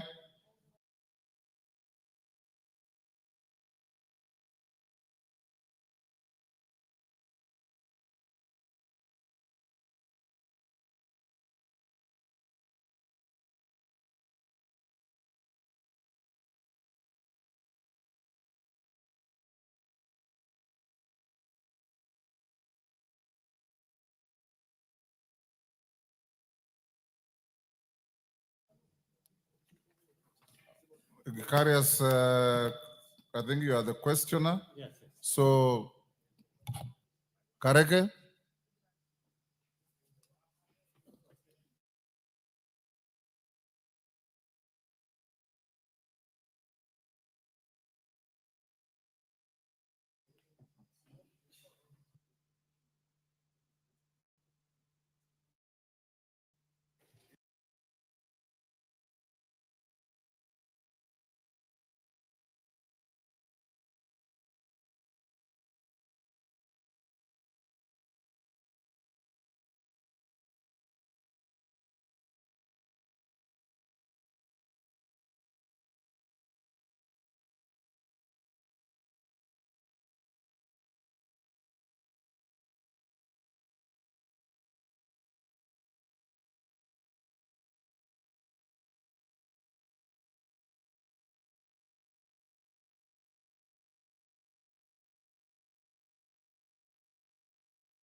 Thank you, Mr. Speaker. Mr. Speaker, first I would like to seek one guidance.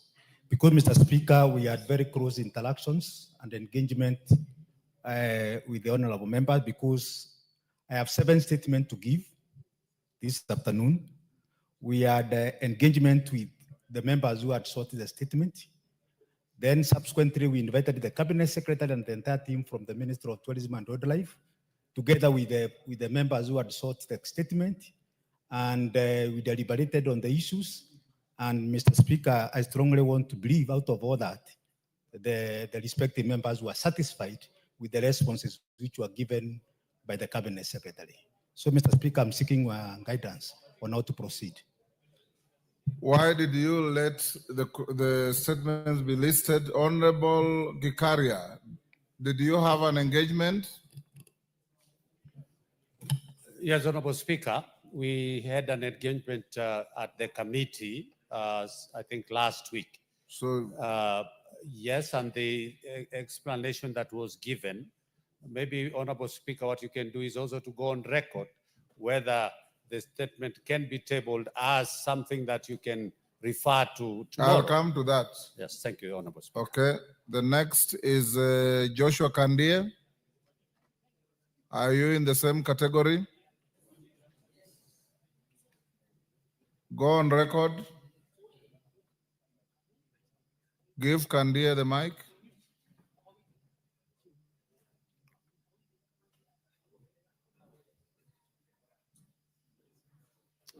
Yes, Kandie.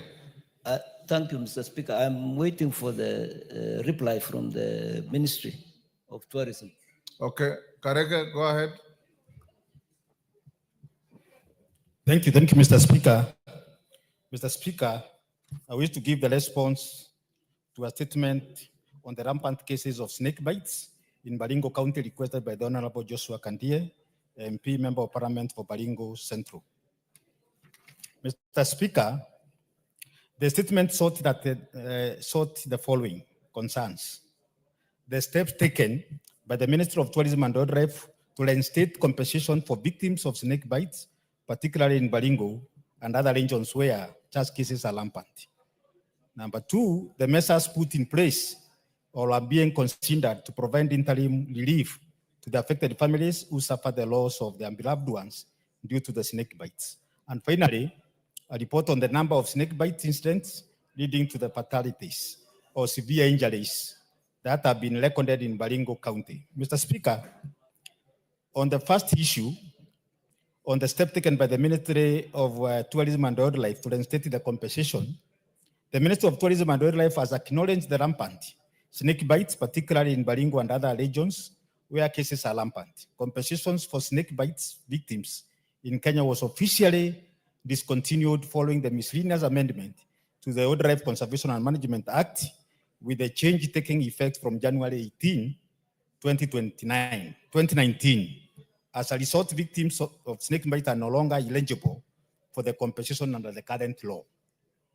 Mr. Speaker, on the measures put in place as being considered to provide interim relief, Mr. Speaker, KWS promoted response by attending to the affected families and communities to provide both practical and emotional support. KWS officers visit various families to offer condolences and counseling, recognizing the profound emotional impact that snake bite, fatalities and injuries have on the victims. Mr. Speaker, on the other incident, since the beginning of 2024 to date, Mr. Speaker,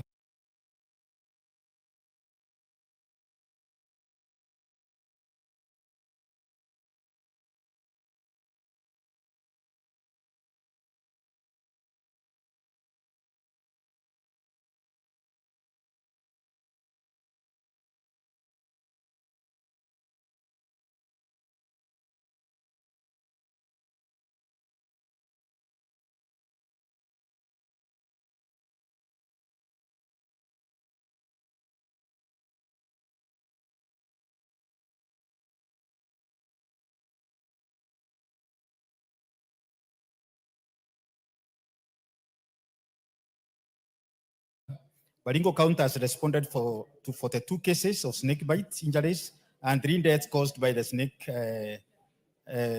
bites. Mr. Speaker, KWS promptly respond by attending to the affected families and communities to provide both practical and emotional support. KWS officers visit families to offer condolences and counseling. And finally, Mr. Speaker, KWS also often provide logistical assistance to the affected families, such as facilitating transportation for the deceased during the burial ceremony. Then, Mr. Speaker, the service also work closely with the county health department and other partners to ensure the victims receive prompt referral and treatment at equipped health centers.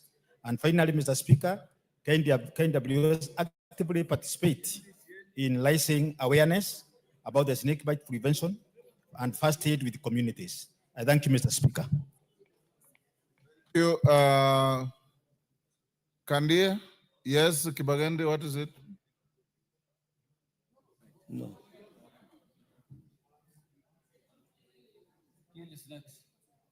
Give Honorable Kibagandi the mic.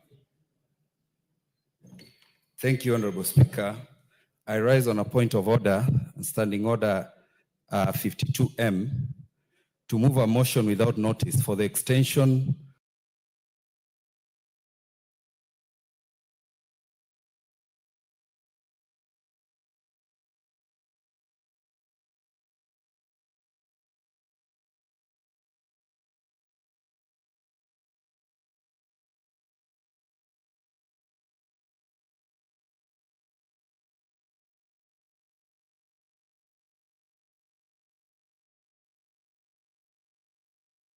of sitting time so that we deal with on order number 13.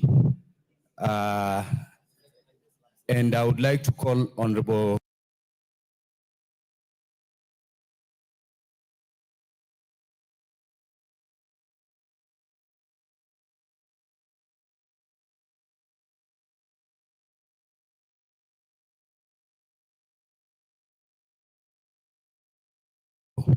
the honorable member for You are Kajiado out North of to order. second me. Order, you're out of order. Kandia, go on. Thank you, Honorable Speaker. The answer from the ministry did not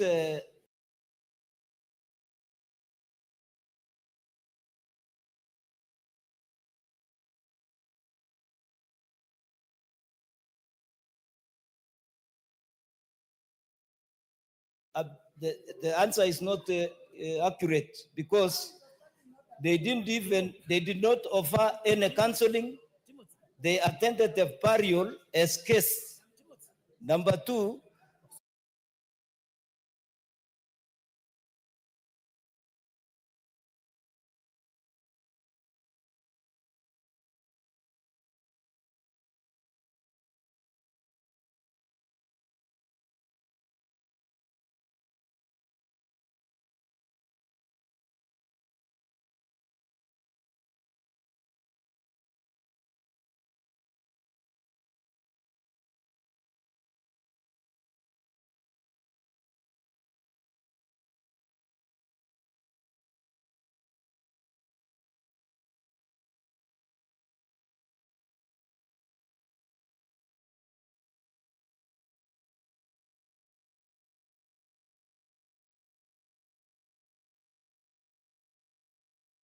they didn't offer any vehicle for transportation of the deceased, and the family had to hire a vehicle for themselves.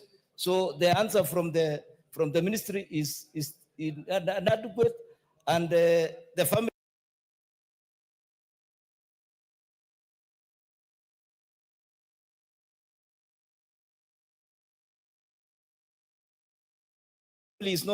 is not happy with what the ministry is talking about. Secondly, the Amos Jeburet Gimeres was bitten by the snake within the home compound and not grazing goods as per the report presented by the chairman. Secondly, the deceased left a very young family who depended on him solely. He was the only the only breadwinner, and therefore I don't see where even the ministry has not even talked of even compensating the family. So the answer is inadequate. The answer is inadequate. Kareke, can you note that and engage the honorable member more? Thank you, Mr. Speaker. Mr. Speaker, I note the same, but I would also like to encourage, because the issues of snake bite are rampant. And Mr. Speaker, as we speak, the ministry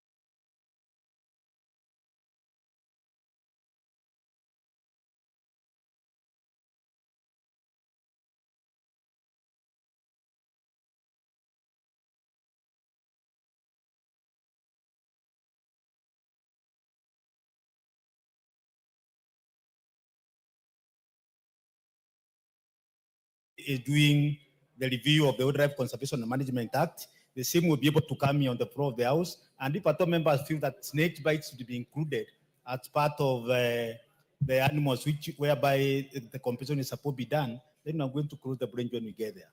But I will engage the member. We'll also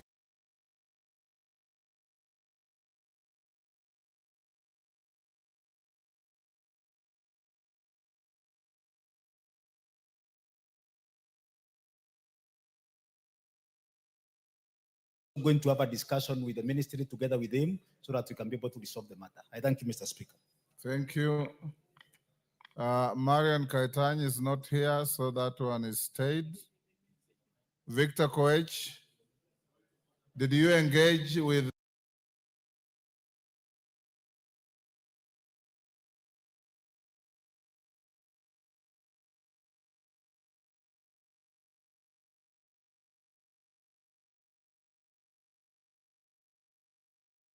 the chairman and the ministry? Yes, Honorable Speaker, I did. And you are satisfied? Yes, I'm satisfied with the responses that I was given. Thank you. Thank you. Julius Taitumu.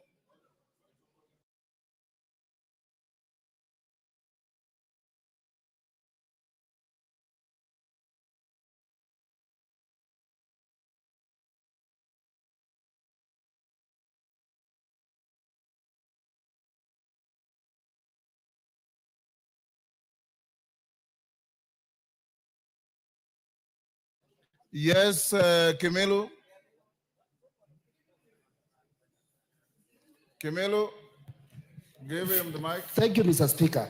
Mr. Speaker, I'm standing on order number 52, Mr. Speaker. And Mr. Speaker, I want you to advise us, Mr. Speaker, because, Mr. Speaker, once you go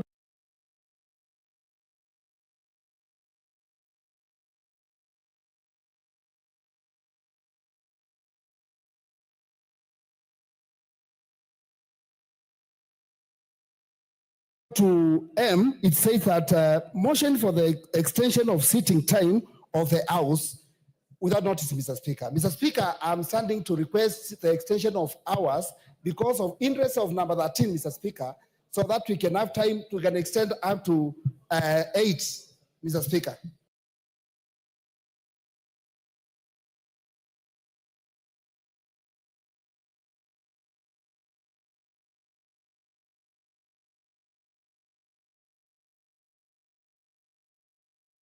And I request, Mr. I Speaker. already ruled your colleague out of order. Take your seat. Well, take your seat. Honorable Victor Koech, you are suspended. Julius Taitumu.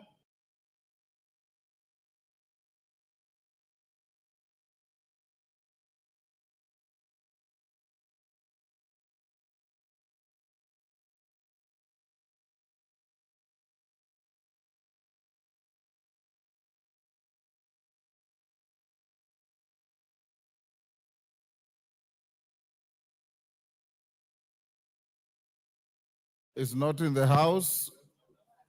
Irene Mayaka is not in the house. Oh, she is.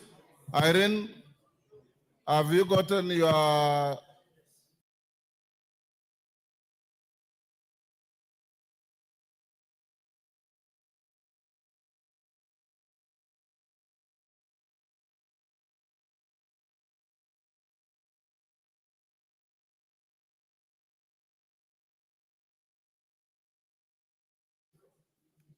Can you receive your response? Yes. Kareke, are you ready? No, we engaged with the committee as well. You engaged, that's all right.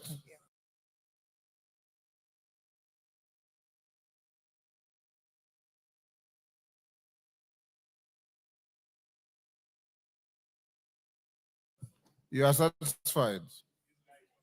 Honorable John Waluke is not in the house.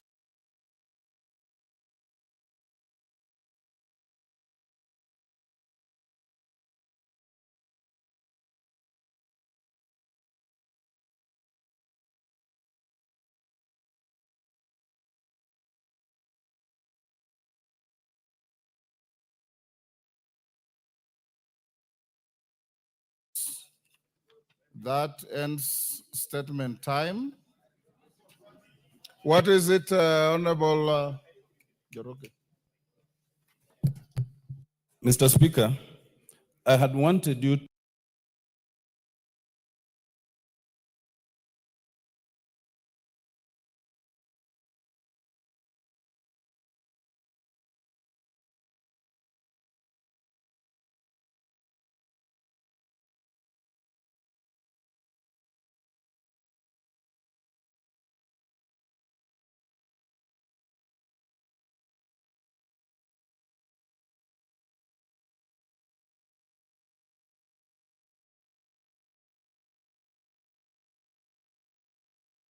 to give directions, maybe not now. I had wanted you to give directions, Mr. Speaker, maybe not now, but understanding order number 1 as read with standing order number 40 on the order paper. Yes. Mr. Speaker, the order paper once settled is required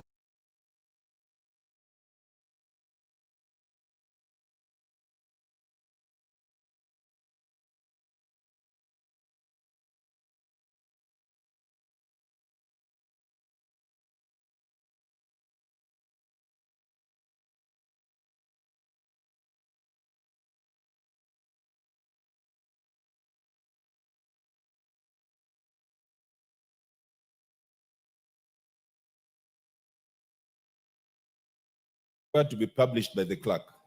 But understanding order 40, you retain the discretion to rearrange it. Yes. However, Mr. Speaker,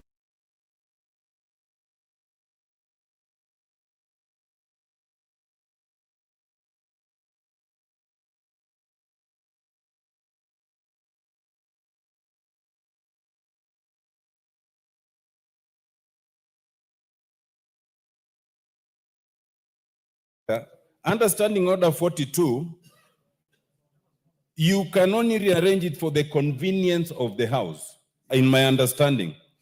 Business shall be disposed of in the sequence in which it appears in the order paper or in such other sequence as the Speaker may, for the convenience of the House, direct. Mr. Speaker, I'd like you to give this guidance maybe for the future, because this request for rearrangement was requested by the leader of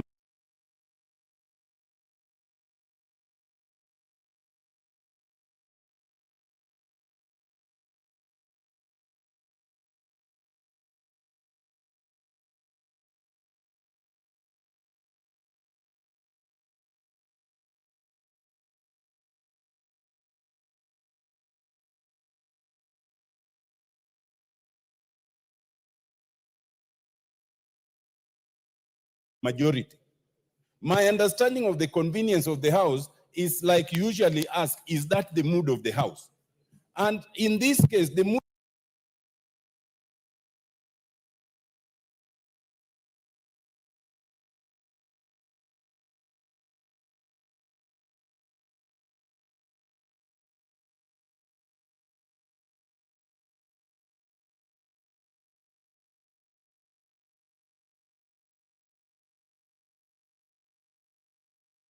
mood of the House was not to rearrange. So, Mr. Speaker, I beg, not now, but in future, please give a proper interpretation of the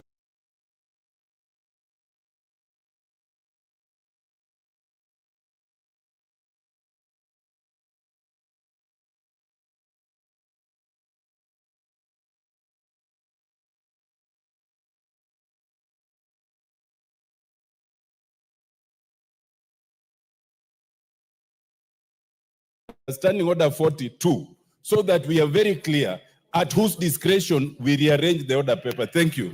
Honorable Tendamol, I can read right through your mind. And I can assure you that what the Speaker has done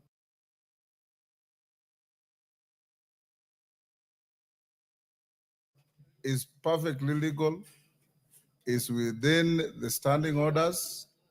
And for members who have been shooting up, purporting to move motions to extend the sitting of the House, that's not how to run business. Even an informal motion like that requires the Speaker to approve. You cannot just sit there and say, I have moved a motion and so will second me. The House is not run like that. And it's good for you seniors like Otienda Molo to engage and tell your colleagues first-timers. Courtesy requires, for the longest I've been in this House, and as a first-timer I sat on this chair, you draft a handwritten motion, take it to the Speaker, he'll look at it, because you don't have to print it. If he approves it, then he tells you, go and move it. You don't just stand there as if we are at a marketplace and say, I want cabbages or I want eggs. We don't operate like that. Yes, Honorable Junet. Yeah, we've been also around here for some time now. One of the most important issue in Parliament, Mr. Speaker, is the time of sitting. And that issue must be taken very serious, because you cannot extend the time of sitting of Parliament just like that without the concurrence and the approval of the Speaker. And to some extent, we were told before, it may even require House Business Committee approval. But Mr. Speaker, now I'm requesting officially if we can go to order number 13, even as we are ready, for those who support it. Thank you. We'll now go to honorable members. We still have order number 11, which I'll stay. I hope, Honorable Tienda Moli, you have no challenge to that, because you can't have your cake and eat it. You'll now also challenge why I'm staying order number 11. Order number 11 is stayed. I'll now ask to call out order number 13. Order number 13, motion, consideration of sessional paper number 2 of 2025 on privatization of the Kenya Pipeline Company.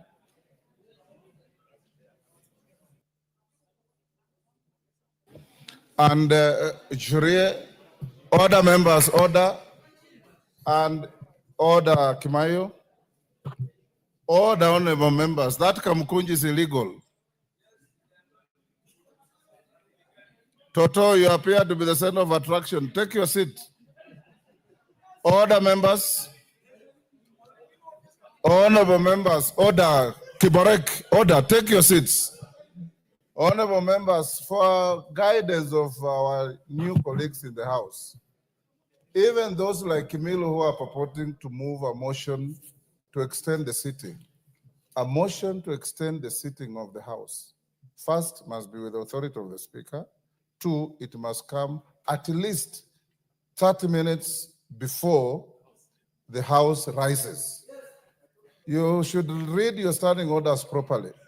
Before Shuria stands to move his motion, I've been requested by several members that the motion we passed at order number 12 requires an urgent follow-up by the implementation committee to ensure compliance. And I direct that it shall be so done. Yes, Shuria. Thank you, Honorable Speaker. Honorable Speaker, I beg to move that this House adopts the joint report of the Departmental Committee on Energy and the Select Committee on Public Debt and Privatization on the consideration of the sessional paper number 2 of 2025 on the proposed privatization of Kenya Pipeline Company Limited, laid on the table of the House on Thursday, 14th August 2025, and 1. Approve sessional paper number 2 of 2025 on the privatization of Kenya Pipeline Company Limited, and 2. Make policy resolutions as contained in the schedule to the order paper. Honorable Speaker, at the outset, allow me to extend my sincere appreciation to my co-chair, the chairperson of the Departmental Committee on Energy, for the spirit of collaboration and dedication. Honorable Kimayo, that Kamkuji is unlawful. Can it be disbanded? Dedication during the period of our joint engagement. I also wish to register my deepest gratitude to the diligent members of the Public Debt and Privatization Committee and the Departmental Committee on Energy for their unwavering commitment in examining the sessional paper before us, culminating in the tabling of this report for our deliberation today. Honorable Speaker, the joint committees undertook a detailed review of the sessional paper and concluded that Kenya Pipeline Company Limited is indeed suitable for privatization. The company, being a strategic asset wholly owned by the government and therefore by the people of Kenya, is financially strong, well-positioned to deliver positive returns. Its privatization provides an opportunity to unlock net wealth transfer to Kenyans while simultaneously attracting foreign direct investment. The proposed privatization, Honorable Speaker, is expected to deliver multiple benefits to the company. It will avail long-term capital for infrastructure expansion and technological upgrades, attract foreign investment, generate new employment opportunities, and diversify investment risks. These gains will reduce bureaucratic inefficiencies, enhance corporate governance, and strengthen the company's capacity to meet rising domestic and regional energy demands. Importantly, it will broaden the government's revenue base without eroding private sector wealth. Honorable Speaker, Kenya continues to face a substantial fiscal deficit as we pursue critical development objectives. The privatization of KPC will support this agenda in 2 key ways. First, by raising an estimated Kenya shillings 100 billion to finance pressing unfunded expenditures. And second, by enhancing the financial performance and operational efficiency of Kenya Pipeline, thereby boosting profitability. This in turn will expand the tax base, increase corporate tax contribution, which reinforce government revenue collection in the long term. Honorable Speaker, this process also highlights the importance of integrating non-tax and non-debt financing mechanisms, such as privatization and public-private partnership, into our broader fiscal strategy. Such instruments, when aligned with coherent policy, can optimize resource mobilization and deliver long-term economic benefits. Honorable Speaker, the government currently owns 100% of Kenya Pipeline Company and proposes to privatize not more than 65% of its shareholding, retaining at least 35% under state control. This approach broadens ownership while safeguarding national interest. The committee emphasizes the importance of preventing excessive concentration of shares in a few hands in order to preserve broad-based ownership, enhance market competitiveness, and protect national and energy security. Further, Honorable Speaker, Kenya has the right market conditions to undertake this IPO, a stable macroeconomic environment, strong performance at the Nairobi Securities Exchange, adequate capital depth, and transparent regulatory framework in the capital markets and energy sectors. These conditions provide the confidence required for credible and successful listing. The choice of an IPO, Honorable Speaker, as opposed to other methods, ensures transparency and inclusivity. It expands citizen ownership of a strategic national asset, strengthens corporate governance, diversifies investment opportunities, and enhances Kenya Pipeline's access to capital. However, Honorable Speaker, the committee is conscious that privatization also carries costs and risks, and that Kenya's privatization history. However, Honorable Speaker, the committee is conscious that privatization also carries costs and risks, and that Kenya's privatization history has seen both successes, such as Safaricom, Kengen, and KCB, and notable failures like Mumias. These lessons underscore that privatization must be approached cautiously, case by case, and that government has an ongoing to regulate and nurture privatized entities in order to safeguard public interest well beyond the transaction itself. Honorable Speaker, stakeholder engagement is paramount. Employees and other key groups must be considered in the ownership structures to safeguard their perspectives while ensuring that new management retains flexibility to innovate, enhance efficiency, and align with international standards. Honorable Speaker, the committee further recommends the strengthening of communication and marketing strategies for the IPO, including public roadshows and use of multiple media platforms to ensure Kenyans fully understand the opportunities and risks, and to broaden participation across large, small, and diaspora investors alike. Finally, Honorable Speaker, inclusive ownership requires affordable financing. We therefore recommend active engagement with SACCOs, commercial banks, to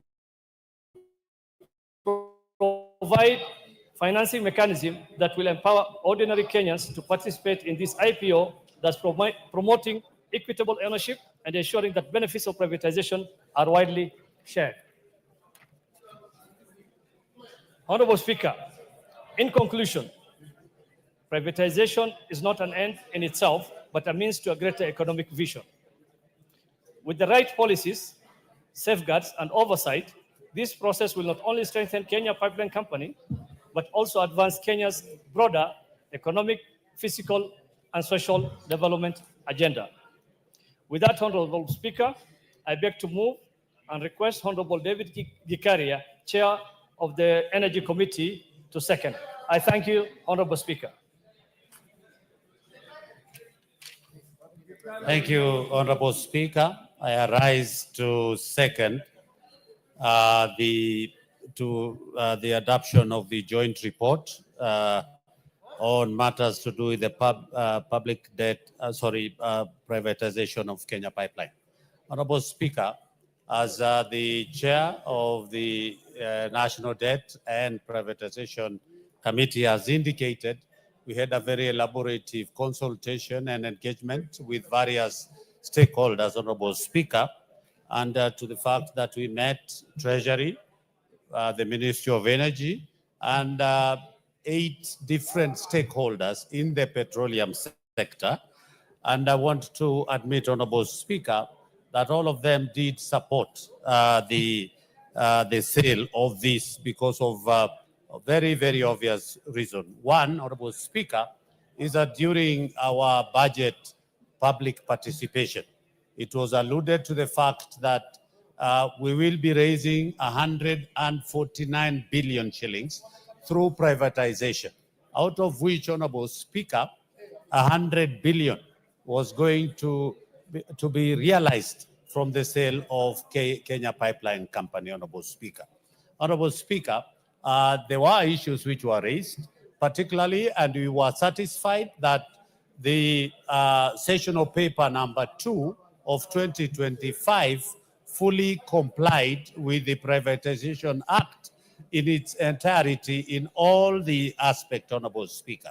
And I want to admit that some of the issues that were raised were about the workers' union on regard the employment and loss of job opportunities.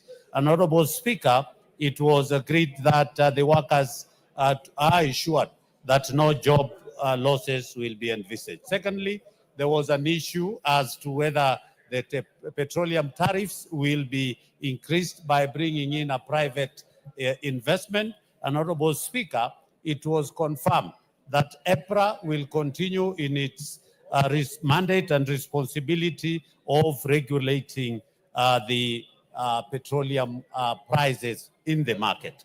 Honorable Speaker, I don't want to go deeper into the details, and I want to admit that it is indeed important for us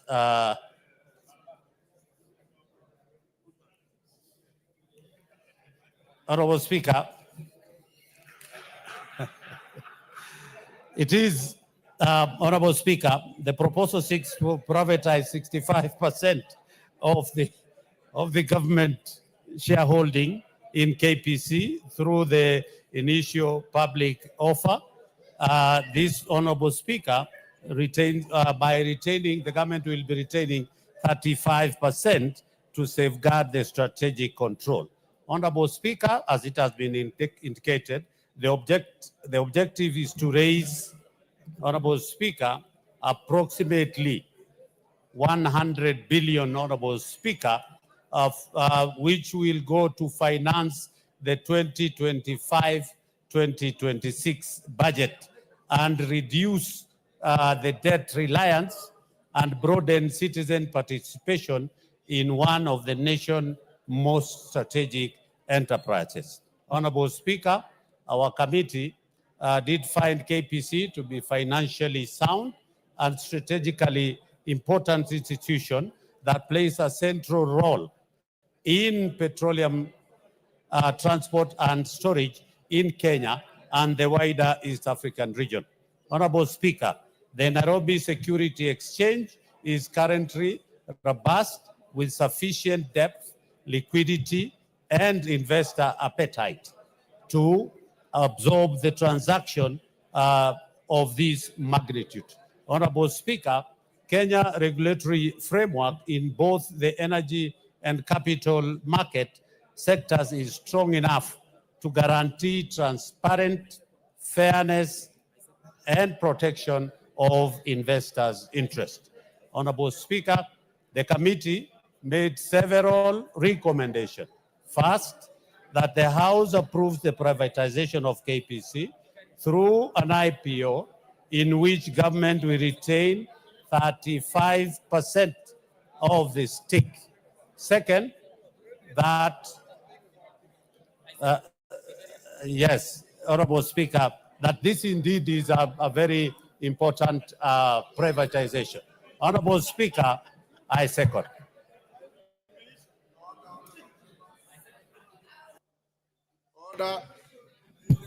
Order, honorable members.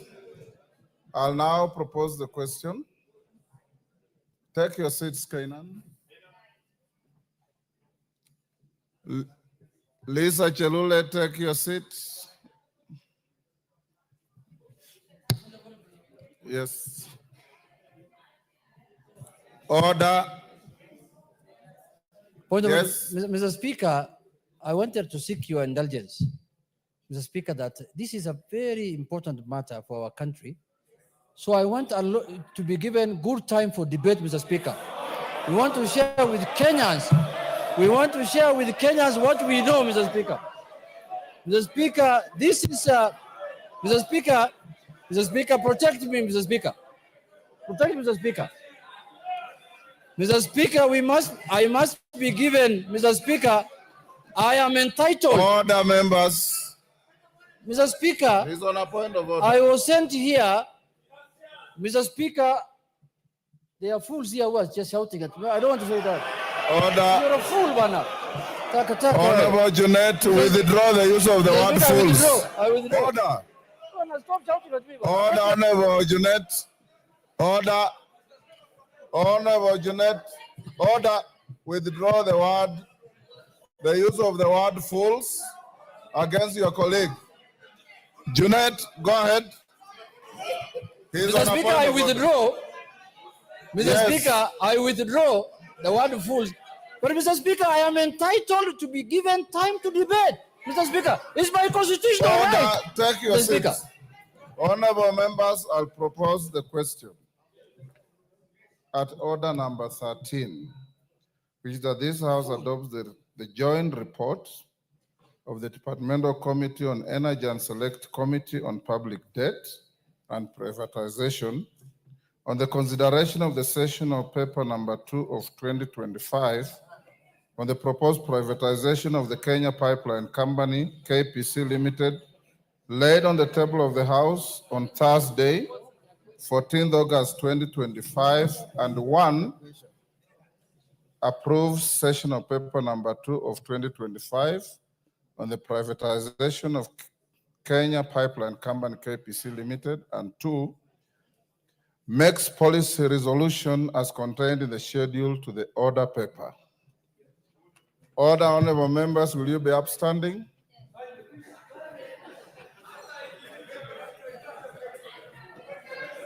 Order, members, will you be upstanding? Order, honorable members. It is not order. Order, members. It is now 7 p.m. This House now stands adjourned until Tuesday, 23rd September 2025 at 2:30 p.m.